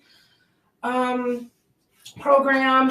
I've had 2 cycles. In August, I'll be starting cycle 3 of Healing Haven, and it's so much fun. We just finished cycle 2 earlier today, and we talked about how to have a positive mindset. I really do think that this book really helps, I think, to explain all the things that happen to us. And so today I'm going to be reading from this book, but I'll be coming on here. I'm available next Sunday, so I'll come on here next Sunday to talk about how to be an adult in relationships. I love this book. It really talks about how we need to treat other people like humans. I feel like so much of what I see and observe, just politically, how people treat each other in this world, and even the way people treat each other in our homes. You know, I think there's so much effort to dehumanize other people. And I know that hurt people tend to hurt people, you know, but I would love to find some sort of foundation and basis on just basic human dignities being restored, and a wonderful framework with another therapist who clearly agrees with me on how to live in a way that's very peaceful. And I think that being an adult in relationships is something that our world needs to embrace. There's a lot of adult children walking around this world harming other people. So I would love to have this to be a foundation on how we need to see our pain, see each other, and how we need to treat each other with some dignity and basic human rights. I mean, this is where this is coming from, just basic human rights. We have been covering this book for quite some time, and this is my first time actually recording these conversations. So Anyway, today we're going to talk about, on page 18, we're going to talk about, and we still haven't even gotten into the chapters of this book. This is really just kind of the epilogue. Well, it's chapter 1, how it all began. We haven't even gotten to the meat of it. And the last time we met, we did talk about how to live the life of a Buddha. You know, how to live a life of being mindful, of experiencing things in the way where instead of reacting to things from the gut, saying things from the gut out your mouth. Have y'all ever done that? I have. I've been, when I'm not in my mindful space, anything that comes to my gut, I have no filter. I'll just like, I'll just blurt it out. And when things like that happen, you regret because you haven't been mindful with how you're talking to somebody and presenting yourself to people. And we all are victim to this sometimes. So, I think that this book, and the last time we met, was a wonderful way to start to become mindful in how we speak to people, how we interact with people, all of that. So I just want to welcome everybody. I see JG in the chat. Welcome, welcome, welcome. And if you're here today and you're just joining us, one more time, I just want to say we are covering How to Be an Adult in Relationships. It is a book by David Risho. He's a wonderful therapist. I love therapists because licensed therapists, y'all don't know the training that we go through. It's not like I'm speaking from the gut, right? We go through an extensive application process just to enter a school that's going to train you on how to help others. And then you have lots of courses you go through. And then even when you graduate, after taking a whole curriculum of courses, you still have, that's where the practice really starts, right?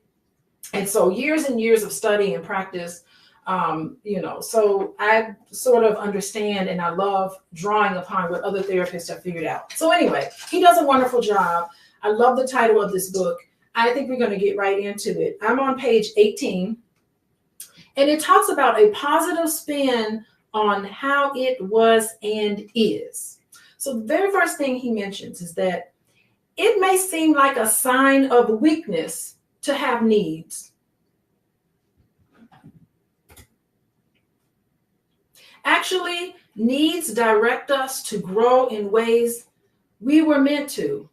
Childhood yearnings for attention, acceptance, appreciation, affection, and the experience of being allowed to be ourselves are not pathological, but developmental.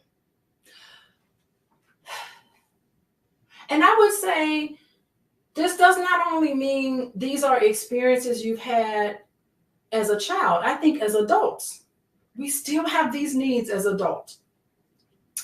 But a lot of what we have and a lot of the things that we see in media is that having needs and needing something and not having it, for a lot of us, we feel ashamed by it.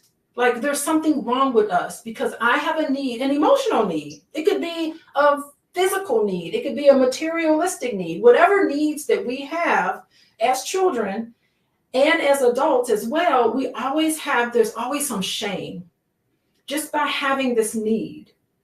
It's like, what's wrong with me that I really do need a hug from my mom today? Or I really would love for my partner. I really need my partner to come and compliment me, or I really need for somebody to call me. I would really love to have somebody in my life that I can share my life with. Sometimes we look at that as a weakness. And I think that we need to start looking at all of our needs as is not a sign of weakness to have these needs, right? So it says, in trying to get a parent to pay attention to us.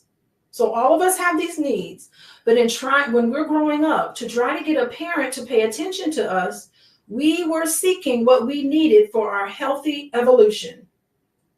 We were not being selfish. We were not but self-nurturing. There is no need to feel ashamed about it now.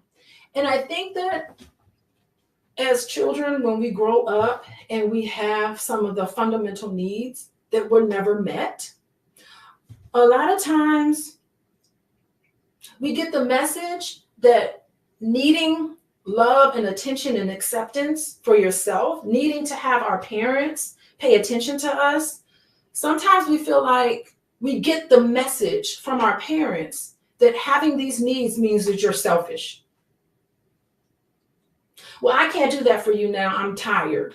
Well, I can't do that for you now. I've had a long day of work and I'm too tired to give my children what they need, or I can't give that to you right now. And I think it's legitimate because so many of us are working every day, long hours, and we come home and we got more things to do. We have to be able to give to our children.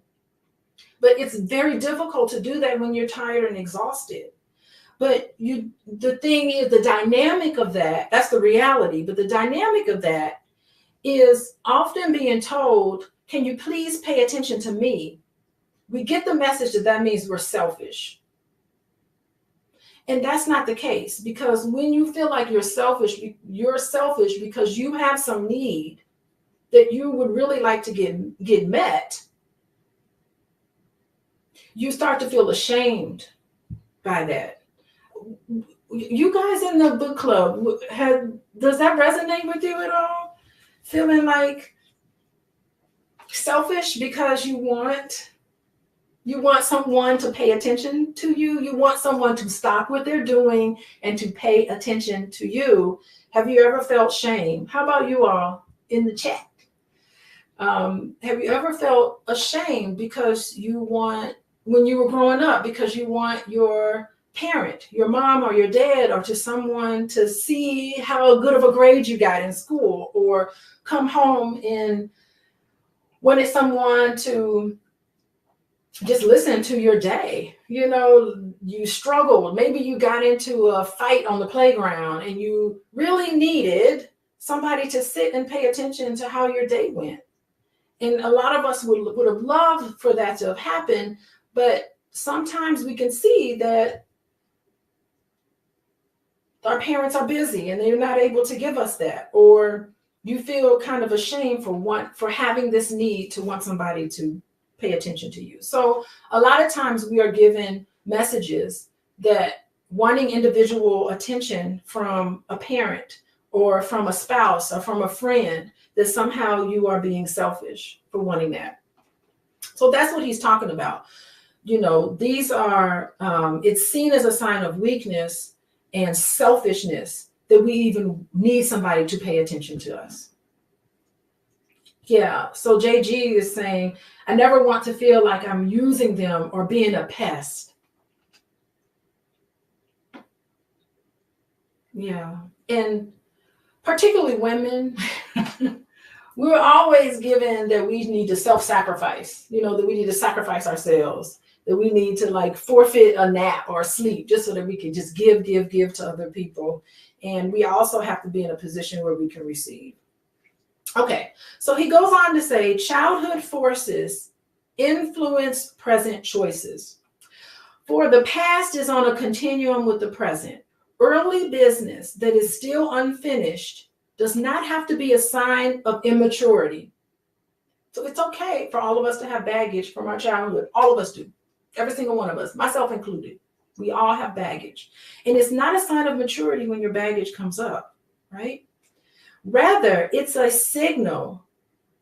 It can signal continuity. Recurrence of childhood themes in adult relationships gives our life depth, in the sense that they are not superficially passing over life's events, but inhabiting them fully as they evolved. Our past becomes a problem only when it leads to a compulsion to repeat our losses, or it smuggles unconscious determinants in our decision. Our work then is not to abolish our connection with the past, but to take it into account without being at its mercy. The question is how much the past interferes with our chances of healthy relating and living in accord with our deepest needs, values, and wishes. What he's saying is that you have to spend some time making the connection between what's happened in your past and how you function today. And that no matter what has happened in your past, not to be ashamed of it, not to be ashamed of some needs and wants that wasn't met, but to be consciously aware of the fact that you had these needs, they weren't being met, and thinking about how they show up in your life currently. And this happens for all of us. So the question is how much the past interferes with our chances of healthy relating, living in accord with our deepest needs, values, and wishes. Okay, so he goes on to say, for better or for worse, our psychic development is the result of a lifelong continuum of relationships. The adult goal is to work through each of them. So I think for so many of us, we bury them. We say, yeah, this happened to me in my past, but you know what? That was just in the past. I don't want to think about it. I just want to continue on with my life, and I just want to disassociate myself and disconnect myself with pain that's happened. I'm going to go through in my life, and that's where you don't know it's going to come up for you. So the best way to deal with the pain of your childhood sometimes is to go through them. That doesn't mean to live in the past. That means recognize how the past is affecting you now, and to deal with some of that and to process it. I was talking earlier today with another group that I was meeting with, and we were talking about reflective learning, being able to be reflective of your past. And they were saying in the study how well you're able to think about your childhood and reflect on your childhood is deeply correlated with your level of functioning as an adult. So what they were saying was that there's a scale or an assessment. You can scale of reflective thinking. So the assessment is from a -1 to a 9. And they said the general population of people, general population of people are able to reflect at about a 6 level of reflection. But they also gave this scale to people who were in prison. And people who were in prison, their reflective ability was maybe at about 2. So it was 3 points lower than just the general population. And so they were talking about what happens when we're not able to process all of the things that's happened to us in our past, that we're low level of being able to reflect and to be able to think has an impact on our ability to be empathetic to others. So it's not that you've been traumatized by all the things that have happened to you in your past. That's not important. It's things that have happened to you that were problematic. It's your ability to be able to think about those things and to be able to, why would my parents do that? Why would my teachers do that? What happened that this person did this? When you're able to kind of come up with a reason, why your parents did it. You know what? I think my mom, she was really cranky sometimes because I do remember her mother treating her this way. It's just being able to be empathetic and understand others has a lot to do with how we're able to function as an adult. So that's just an example of like how we do need to kind of deal with this and confront this because it helps us. Also, people who have depression, their reflective ability was more at like a 3 or a 3.5, where the general population is almost at a 6. But the good thing about this study was that going into therapy, having a place to just talk about some of the things that's happened to you in your past really does help you to become an adult in relationships, because you have this place where you've been able to have a reflective functioning, which increases your ability to have empathy. And having empathy helps you with adult relationships currently. So the empathy is what's developed when you're able to reflect upon what's happening with you. So that was really it was really nice for me to know that, because as a therapist, I want to know, gosh, am I really making a difference? Well, yeah, probably more so in ways that I don't know, like just having a place where someone can just sit and talk about the things that come up for them really is having an effect, or having a positive effect on just their ability to empathize with anybody in general. And I think it's great where I can be in a position where I can give someone a corrective experience so that they can get through a lot of the issues that are happening with them. I know he's being loud. It's very noisy in here. Yeah, voices run. He'll walk around and just talk like that. Thank you, Khalid. He just walks around. I was trying to hint to him that he was being talking a mile a minute. But anyway, so that's important. I lost my train of thought. Oh yeah, so that's important. Like, and studies have shown that just being in therapy, even 10 to 15 sessions in therapy, increases your reflective functioning, which decreases anxiety and depression and the ability to be empathetic. And I'm thinking that me or therapists being empathetic to other people kind of helps create this sort of empathetic environment that's a corrective experience. Okay, so let's go on. It says, for better or worse, oh, I think I read that already. Where did I leave off?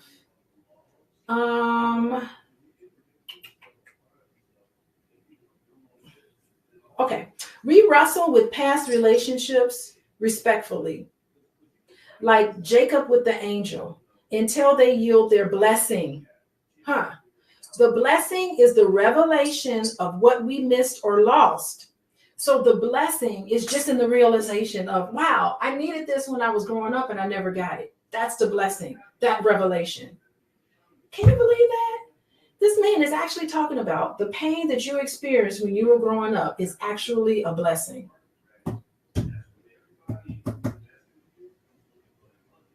Yeah, I think that makes sense, because pain is inevitable.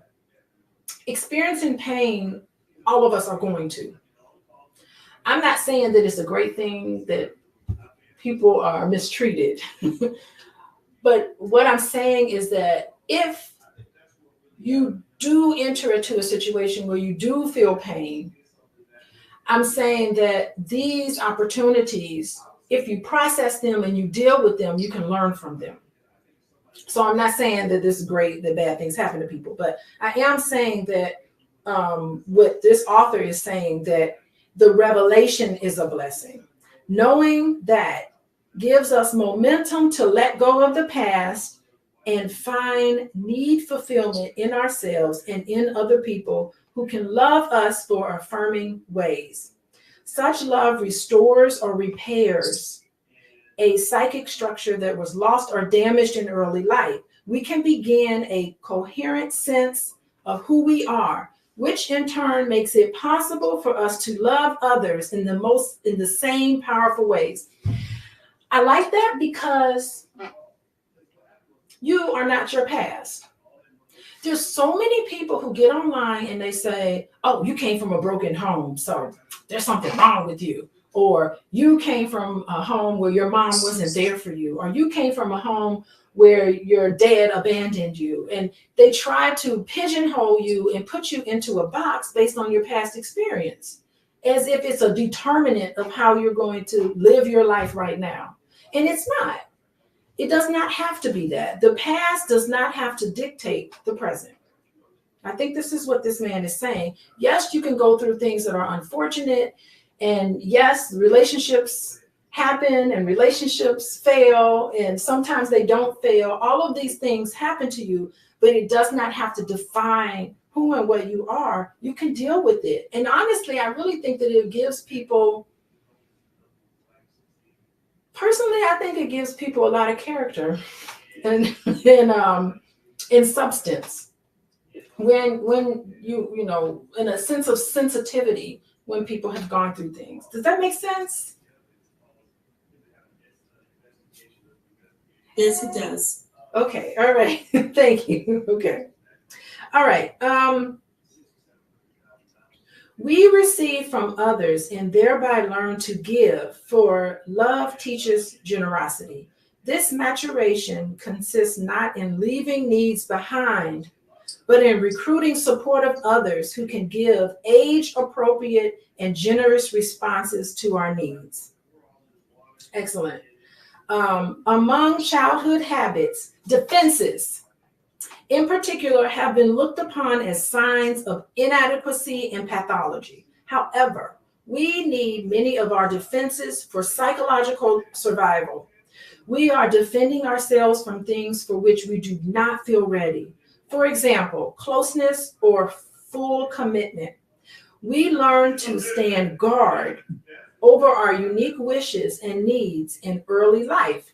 If showing them was unsafe, we learn to defend the delicate and vulnerable core of ourselves from humiliation, depletion, or distrust. These are skills, survival skills, not deficits. I really love that because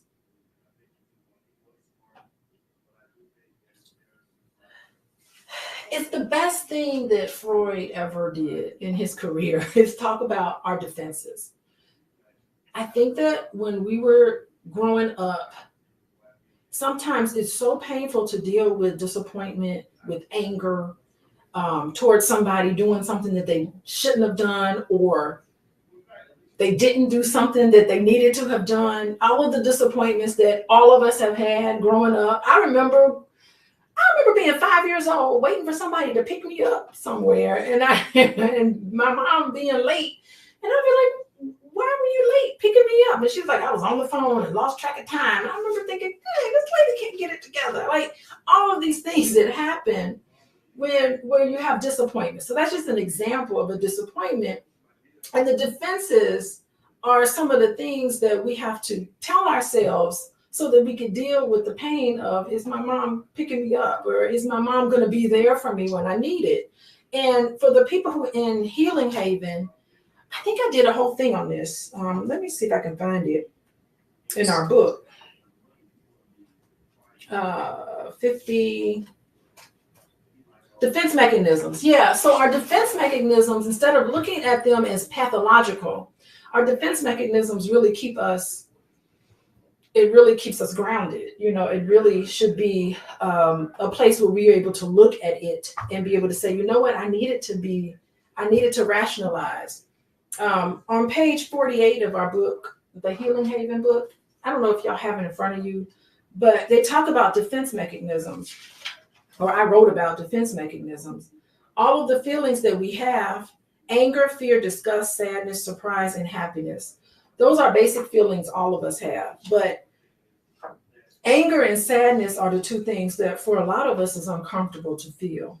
And sometimes it doesn't make sense to feel anger toward my mom for not picking me up like she was supposed to be, because when I came home to her, she had dinner cooked. You know, she had, there's so many other wonderful things that she's done. So in my childhood mind that thinks black and white, sometimes it's really difficult for me to kind of think about that. So I can rationalize it. I can say, well,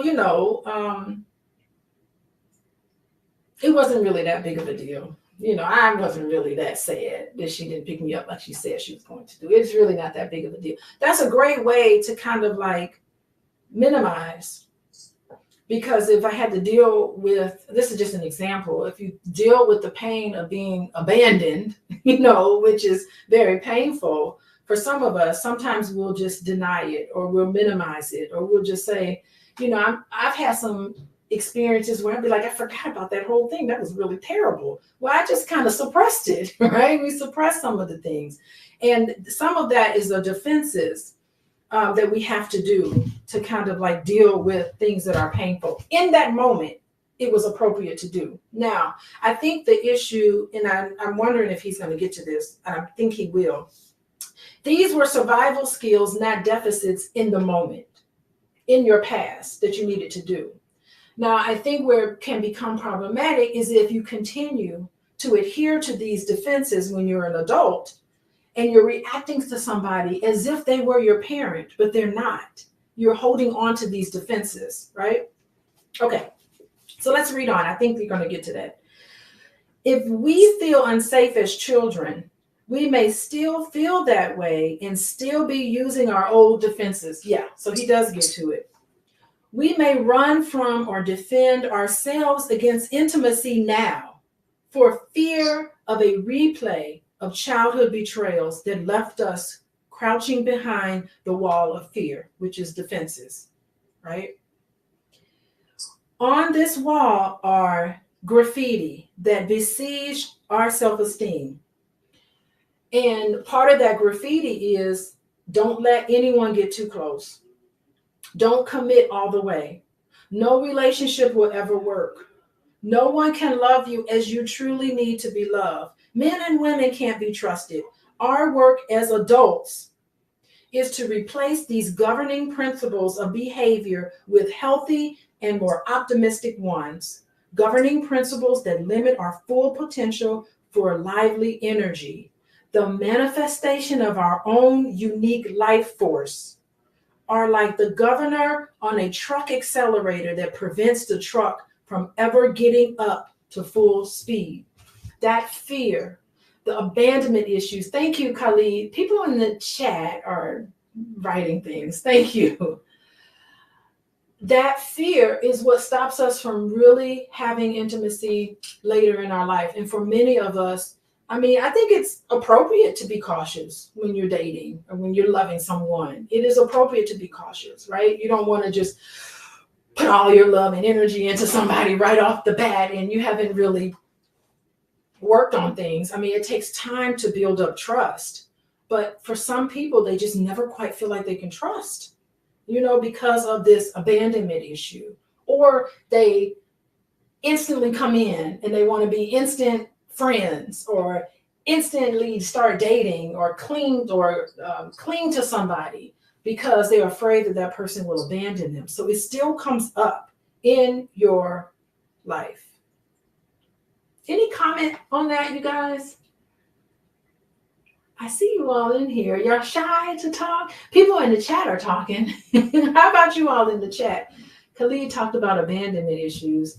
Yeah, abandonment issues are tough. You know, are you going to be there for me? There's a lady, oh my God, may she rest in peace, Sue Johnson. She's a fantastic lady. I've taken a lot of her trainings. Sue Johnson, you're nodding, right? Sue Johnson recently died. She passed away, and that lady was phenomenal. What a great teacher. And she talked about couples therapy. She said every single argument between a man and a woman or a man and a man, every single argument between any couple is boiled down to one question. Are you going to be there for me when I need you? And it's funny because when you first hear it, you're like, nah, it ain't about that. It's not about that. But she goes through in her training and she videotapes herself meeting with couples. And I've seen all of her videos and she'll boil it down. She'll have a grown man in there in tears talking about, yes, I really deep down feel like I don't want my wife to leave me. Or I don't want this. Like she has really been able to use attachment theory the way this gentleman does, David Richo, How to Be Adult in Relationships. She's able to use it in married couples or dating couples, and she's been able to pinpoint exactly what it is, how to be an adult in relationships. And that she boiled it down to that simple question that comes up for people, attachment. Are you going to be there? If I am sitting at the dinner table at your parents' house and your mom says something to me that is insulting, are you going to stick up for me? You know, are you going to protect me? If I call you and I'm sad about something and I need to talk to somebody about it, are you going to stop everything and address my needs and help me with this, or are you not? And she has been able to remarkably talk about every single argument between a couple boils down to that one question, and she's amazing. Sue Johnson, may that lady rest in peace. Ashe to Sue Johnson, because she had helped out a lot of people. And she's Britain. She comes She has this accent, and I think sometimes the accent kind of throws people off in listening to her, but I love her work. So she talks about attachment. Anyway, the wall of fear, right? Most of us have unrelenting longing for whatever is missing from our childhood. Every intimate bond will resurrect these archaic yearnings, along with the terrors and frustrations that accompany chronically unmet needs. This is the reason why I feel that every intimate relationship you've ever been in on some level is the exact relationship that you needed to have in that moment. Because on some unconscious level, you picked that particular person to be with because you needed to work through some issues from your childhood. Why are you so attracted to that person? There was some issue that you needed to work through.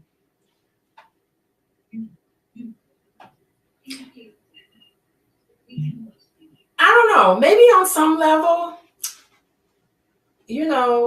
maybe I married Boyce because he's a college professor and my dad was a college professor, and we started dating when my father passed away. So that's kind of like, and that's something, right?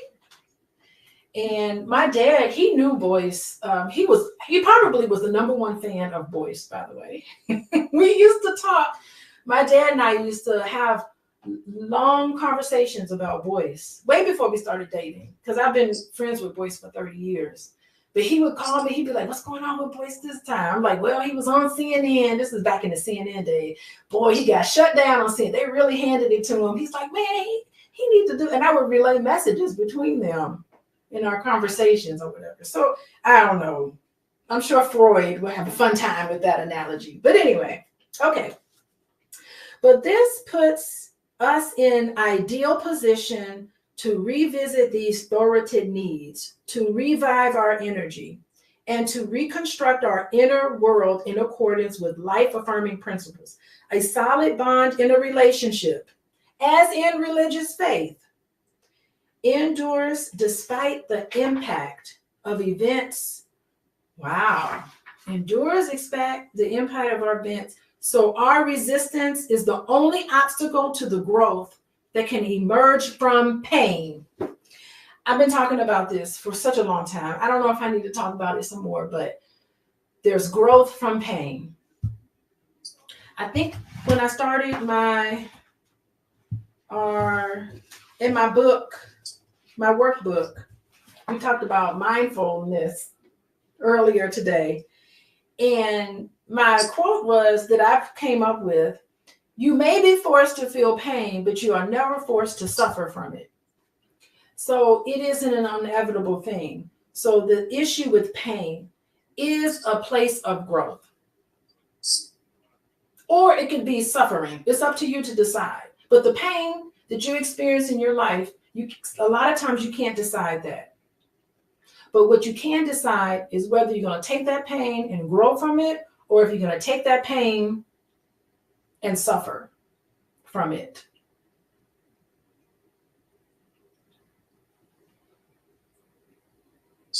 As we mend the broken fabric of ourselves, what was arrested in the past is released. As we mend the broken fabric of ourselves, what was arrested in the past is released. We are back in touch with who we really are and can live in accord with that rediscovered essence. The way through your pain is dealing with it and releasing it and not being held back by the pain, afraid to feel the pain that's inevitable, right? Here I am on YouTube,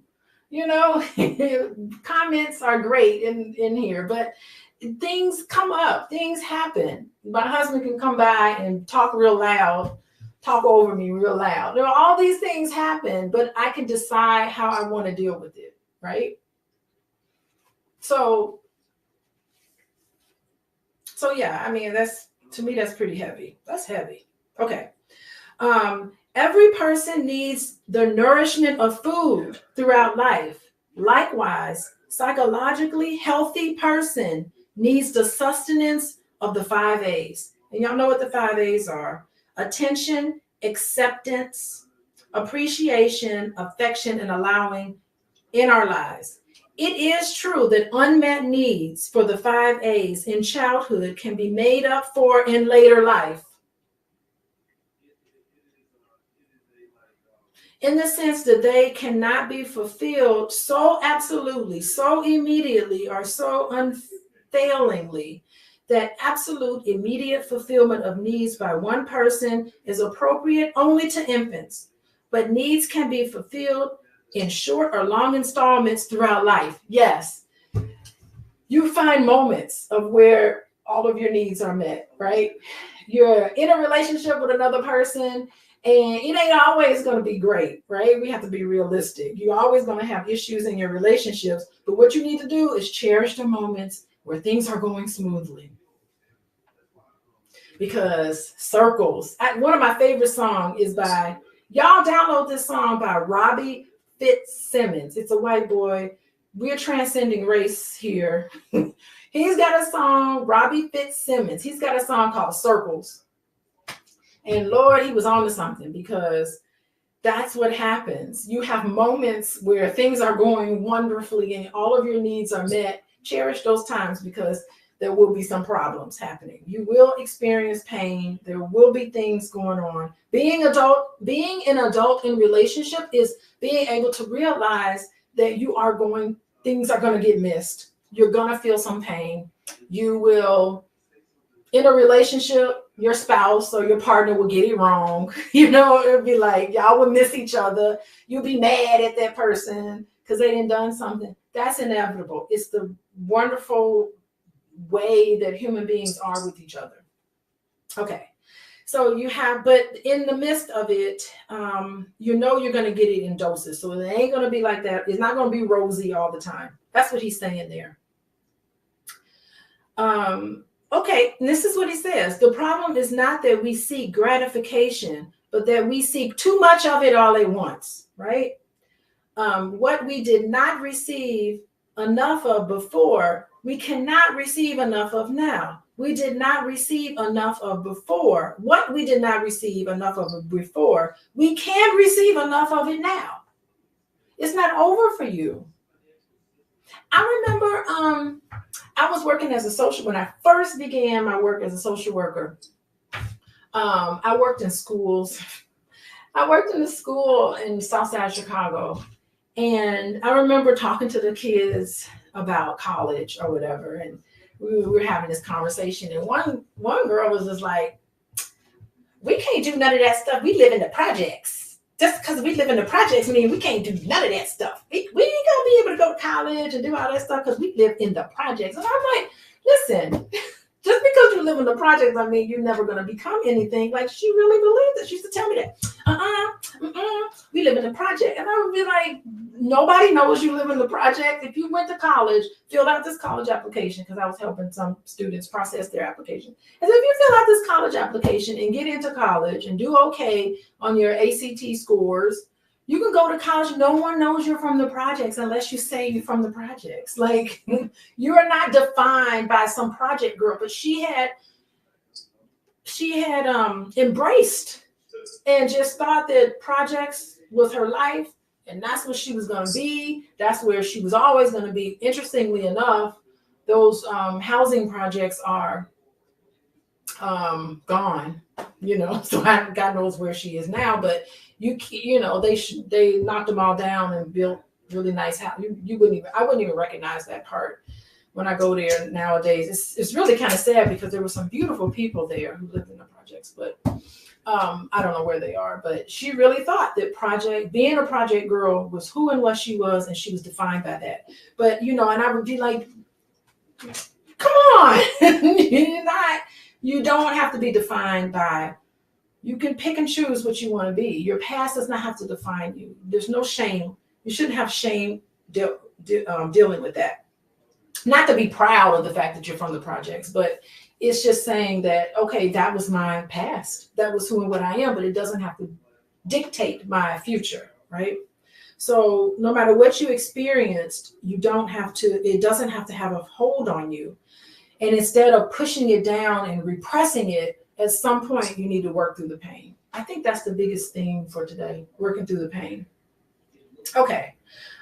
We do not outgrow our early needs, whether they become less overwhelming and we find less primitive ways to fulfill them. For example, an infant may need to be cradled and carried, while an adult may be satisfied with a supportive remark or a kindly glance. Sometimes a lifelong need can be fulfilled by such little moments of mindful love. However, we still need to be cradled at some time. So we all need. You want to say something, Karen?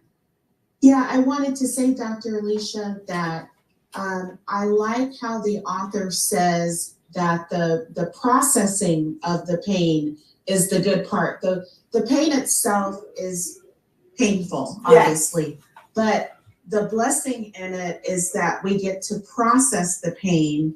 And in processing the pain, we also get to change our mindset, which is what we worked on earlier today, is retraining our mindset to not stay stuck on the problem. Yes. To not stay fixated and stuck in the problem forever, but to find the silver lining or reframe what the problem is. And so that's what we talked about and we worked on, looking at the positivity, the positive aspects of the problem and finding out what can we do about it. So like with the young lady who came from a bad neighborhood or whatever, the silver lining may be that if she gets accepted into college, if she was able to apply to a college, a university and get the acceptance into the college, the silver lining or the reframing is that she has been accepted into college, that she can have a brighter future, that she can develop a better life for herself.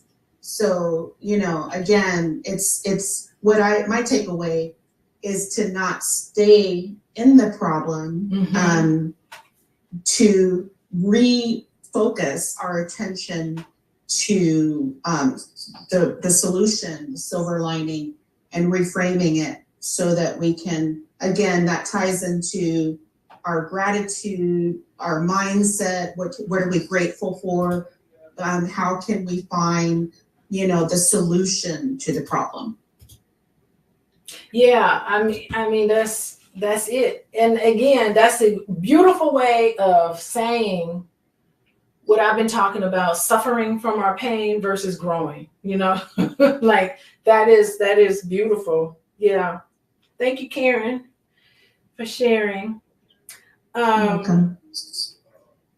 If our emotional needs were fulfilled, he goes on to say, even if our emotional needs were fulfilled by our parents and caregivers, we emerge from childhood with trust that others can give us what we need. So if we have these emotional needs that were met, we emerge from childhood thinking that, you know, others can give us what we need. So you could be, sometimes people can be too trusting, right? We can then receive love from others without distress or compulsion. Our needs are moderate. We can trust someone to help fulfill our needs while we help fulfill theirs. This provides a foundation for a lifetime of intimacy and equanimity. Yes, it does, you know. So just knowing that people who feel fulfilled growing up, you see the world as trusting. People who have not gotten their needs met growing up, you see the world as suspicious. You ever met people where they say, I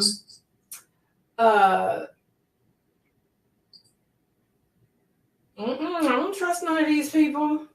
I don't trust, no. They just immediately think that the world is dangerous. And you start to wonder, why do they think everything is dangerous? Well, this is why.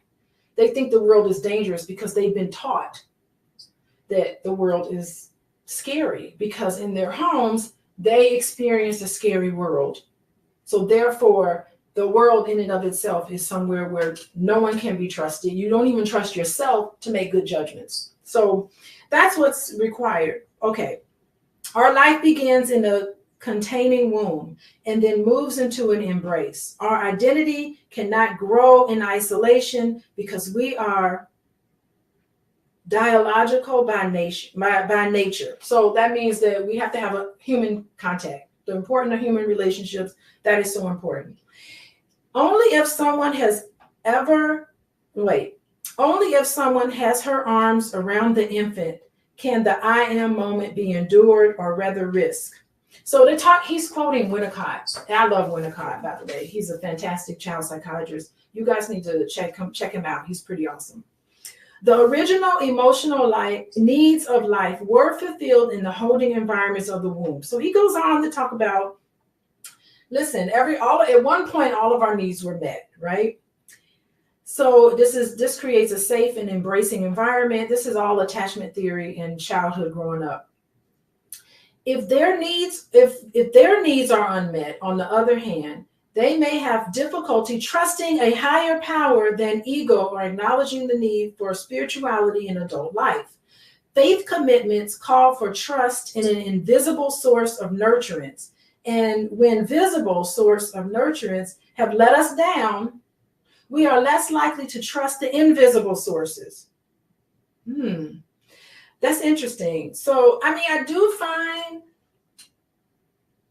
spirituality and religious practices being a really good kind of model for attachment. So I see why a lot of people, I'm just thinking about slavery times and times where things are really hard. I can see it could be a spiritual experience where you want to hold on to something because there's nothing else around you. Yeah, that kind of makes sense. Okay, let's move on. When we did not receive fulfillment in one or more of the 5 A's, y'all know what the 5 A's are. Where is it? Attention, acceptance, appreciation, affection, and allowing, right?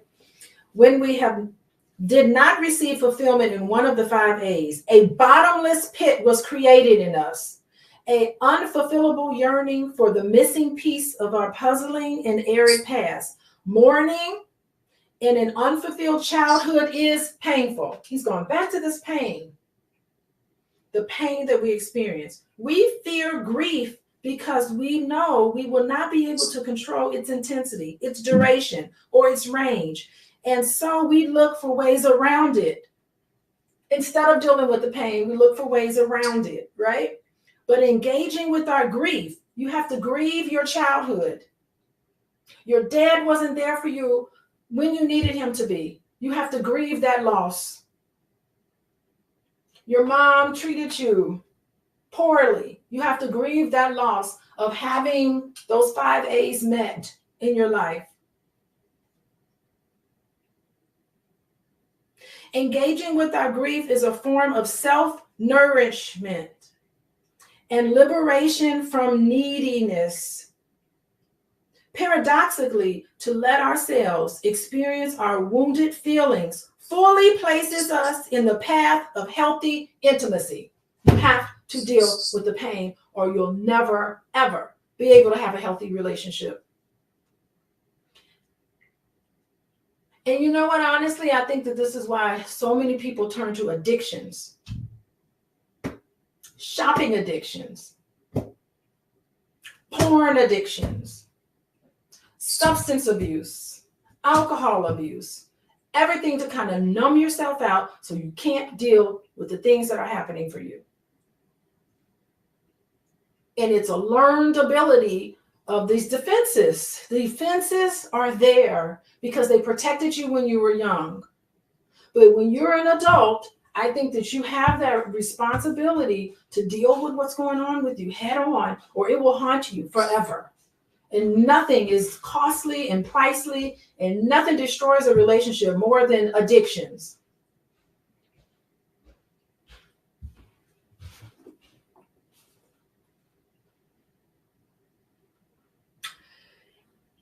Is this my problem? Have I been afraid to grieve what I did not get from mom and dad, and so have demanded it from partners, strangers, and innocent bystanders? I am unable to find it in myself because I have been investing all of my energy in looking for it in some place else.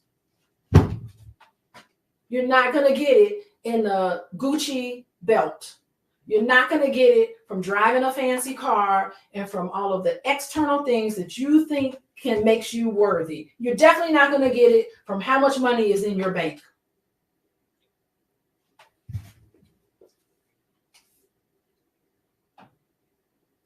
To retrieve the past and undo the past are the paradoxical goals in relationships. No wonder our relationships are so complex.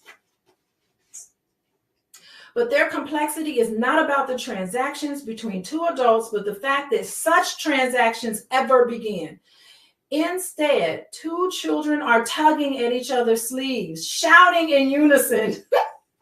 This is what two married couples look like to me. Two children trying to get each other's love and attention.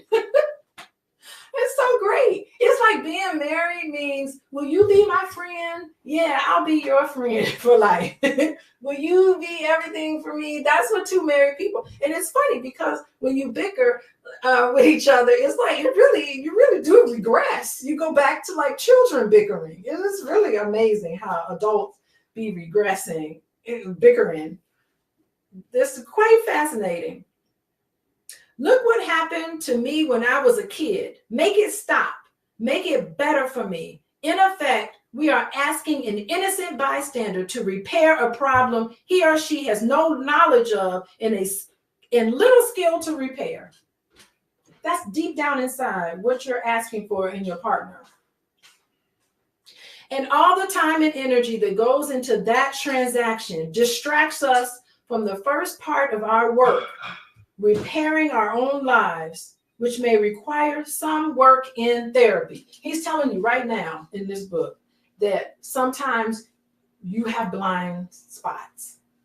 And a really keen therapist will be able to look at you and will be able to connect the dots, give you that reflective functioning. You want your reflective functioning score to be up.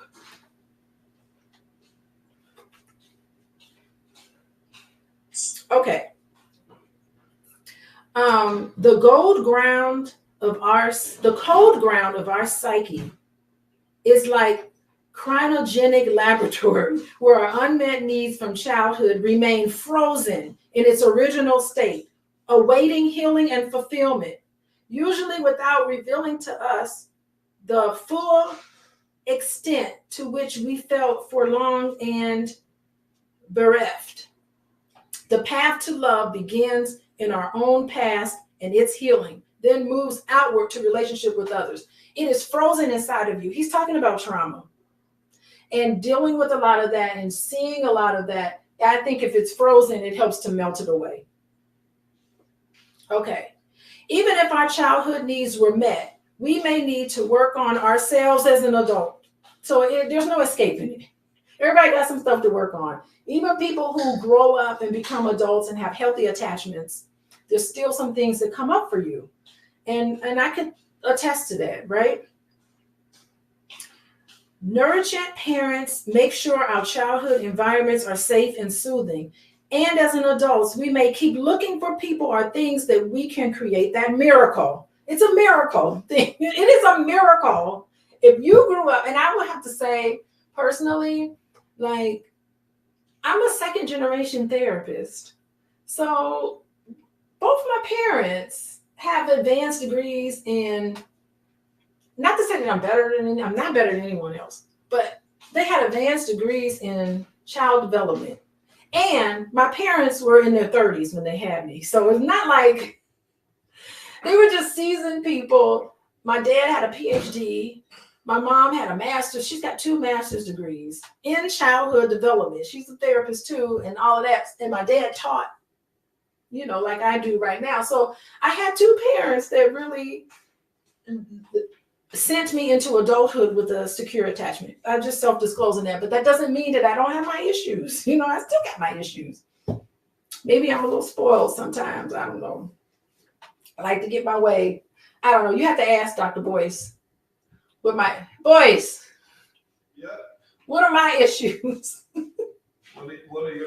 I said I grew up with a secure attachment, but even if you had a secure attachment, there's still some stuff that can come up for you. You asked me a question. But you're making a lot of noise, so people know that you're here. Oh, I thought you had a question for me. No, I was just saying, what you say? Look at this. Look at everybody. Look. Is that Aisha? I see Aisha and James. That's her face. And James. Oh, and I know that's at the bottom. What's your name, ma'am?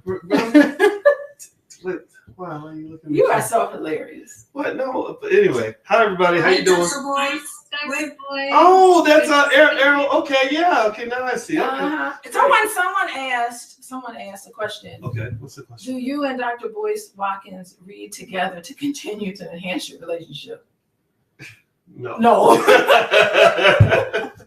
We do not read together. We don't. That would be appropriate, but he's not. Well, we listen to audio. We listen to audiobooks together. Like sometimes I listen to your therapy stuff. Yeah. So we don't. I'm gonna walk out of here. Hello, everybody. Okay. But even I have some issues. Would you not say? Yes. That's my whole statement. All right, just keep moving along. Only after he was forced. Let the right. I gave him permission to say I have issues, but right. Okay. So the recurrent fantasy or search for the perfect partner is a strong signal from our psyche that we have work to do on ourselves. No perfect partner, but I think you find the perfect partner for yourself, even in their flaws. So that's my caveat I add to Mr. David Richo. Okay. Okay. The perfect partner is the mirage we see after crossing the desert of insufficient love. So mirages is false. It don't ever happen. Like a mirage is, like on a desert, you think, uh-oh, I'm thirsty, and that's water right there. And you get up to it and it's not water. That's the mirage that we have in relationships. We think this person is going to complete me. Y'all remember what movie was that? You Complete Me. What movie was that where he says you complete me? Jerry Maguire. Yes, Jerry Maguire has you complete me. That's false. Like that is, you are not going to find a partner that's going to complete you ever. Like they need to stop making movies like that because no person is going to actually complete you. I think we need to stop with that. That's a mirage, right? Mirages happen because we lack water. That is, we lack something we have needed for a long time. They are normal, nothing to be ashamed of. We should notice them, take them as information about where our work lies, and then let them go. Because ain't nobody going to be perfect, right? If we do this, we will come across the real oasis. Nature's gift to those who keep going, who are not stopped by the mirage. Oh my goodness. I love that part. That is so beautiful because it is so normal when you're falling in love with somebody. You think the world of that person, and you start noticing all the similarities. We got this in common. We got this in common. And oh my God, you're staying up all night, talking on the phone, planning to be together, all excited about seeing each other. We know the first 12 to 18 months of a relationship when you just fall in love. You are not falling in love with the person.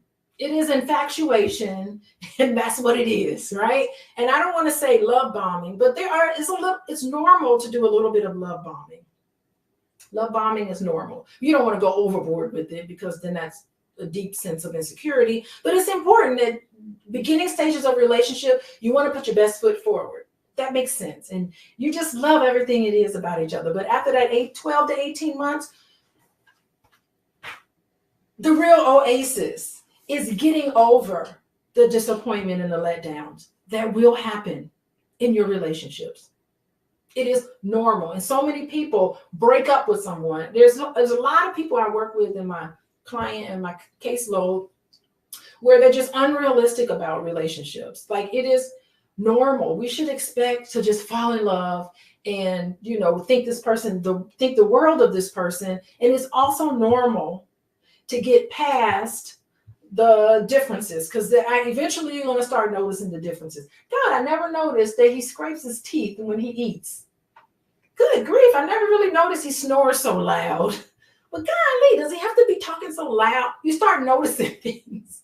And it's just normal. It's just normal, right? But what we don't understand is that the true gift is the other side of that. That's where true love and true intimacy happens, when you are able to love someone through their faults.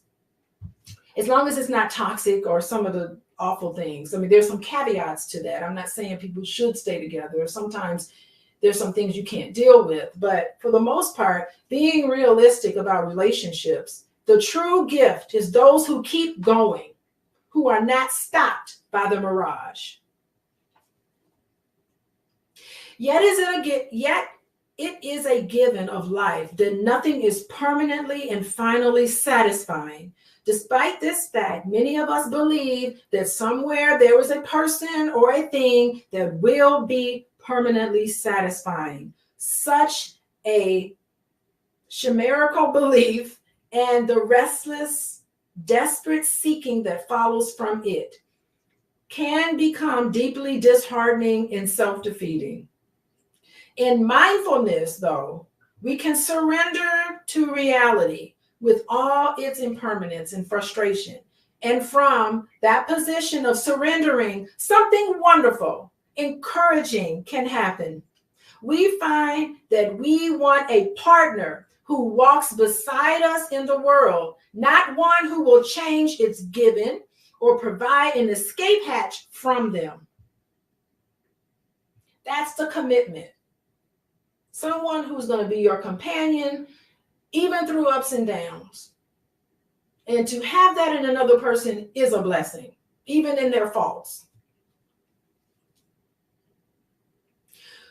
We will find a pleasing balance between surrendering to the given of the fundamental unsatisfactoriness of life while maximizing our opportunity for contentment. It is our discovery of the fallacious past. He's really working his vocabulary right now. He's using SAT words here. Where was I? For unsatisfactoriness. Okay, fallacious past between the snowy peaks of disillusion and despair. From this point of view, moderate need fulfillment experienced in days or even moments becomes satisfactory. Moderate is the key word for giving and for receiving the 5 A's: attention, acceptance, affection, appreciation, and allowing. A nonstop flow of them would be quite annoying. So if you got it all the time, if I would stop everything and just give my partner, give Boyce the 5 A's, he'd be like, lady, get out of my face. You've been up under me too long. Like, we don't need it all the time. You just need it. And if he was all in my space all the time, I'd be like, okay, I need a break. I think we need a break from each other. I love you, but I need a break. So it's okay to say that. You're not supposed to be all wrapped up in each other all the time. It's normal. You need a break from them. Our fantasy mindset makes us long for just what we would soon flee. Hence, what seems like an unsatisfactory compromise is actually the adult's best deal. The hospitable sanctuary and the generous waters of an oasis can be enjoyed for one day or many. So it's not like you're going to get your fantasy relationship 100% of the time, but sometimes you'll get it. Sometimes there'll be moments where, we actually had a really good time today. I'm going to appreciate this. Okay, you kind of got on my nerves today, but we'll try again tomorrow. You know, this is just realistic, right?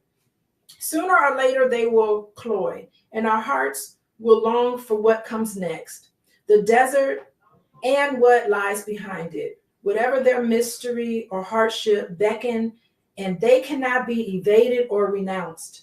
Journeying is built into us no matter how beautiful our home. The idea, it's a journey. You're always on this journey of ups and downs, right? The idea of something more or different excites us no matter how pleasing our present circumstances. Okay, so he's going on about, he's using lofty words at this point. I can skip the lofty SAT words. So lastly, here's what we're saying. As long as you hold on to wanting something from the outside, you will be dissatisfied because there is a part of you that you are not totally owning. I promise you, I don't understand. Like, I know it's great for women to pay attention to their, what they look like and all of that. But I really do wonder, with all the plastic surgery, with all the BBLs, thinking I got to do and be a certain way to look a certain way. Like, sometimes there's just never ending. Like, you always are scrutinizing yourself. Like, I'm going to feel good only when I look a certain way. Not when you look like yourself, because I promise some of these women, they don't even look like themselves anymore. Now, I do have on blush and a little bit of lipstick. And I mean, so there's, with reason, right? Not that I want to change the way I look, just look like a totally different person. Because you're holding on to something on the outside. This is the materialism that I'm talking about.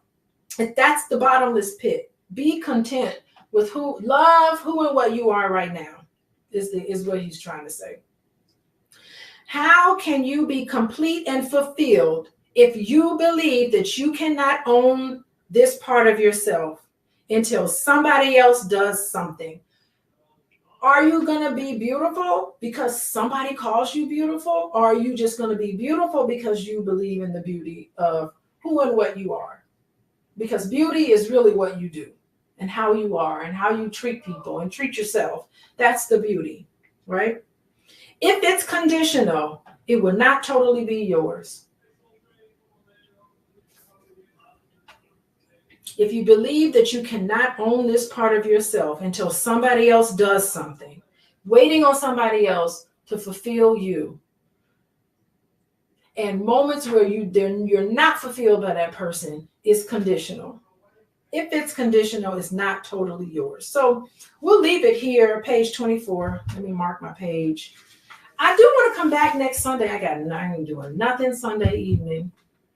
But I do want to come back and probably the same time, 7:00, to talk about this book, How to Be an Adult in Relationships. Get the book, read up until page 24, so you'll be able to see what we've covered in the past. Thank you for talking. Thank you for contributing. Thank you, everybody in the chat. We got some people here. Zara. Who else is here? Khalid. Dr. Vive. Thank you, Dr. Vive, for joining us. And everybody. So I'm thinking we'll come back next week. An hour and a half. We'll probably shrink it down. Maybe not so long next time. But anyway, let me say goodbye to StreamYard, and then I'll come to Zoom later. Okay. Bye, everybody. Thank you, Dr. Alicia. Okay. Is it ended?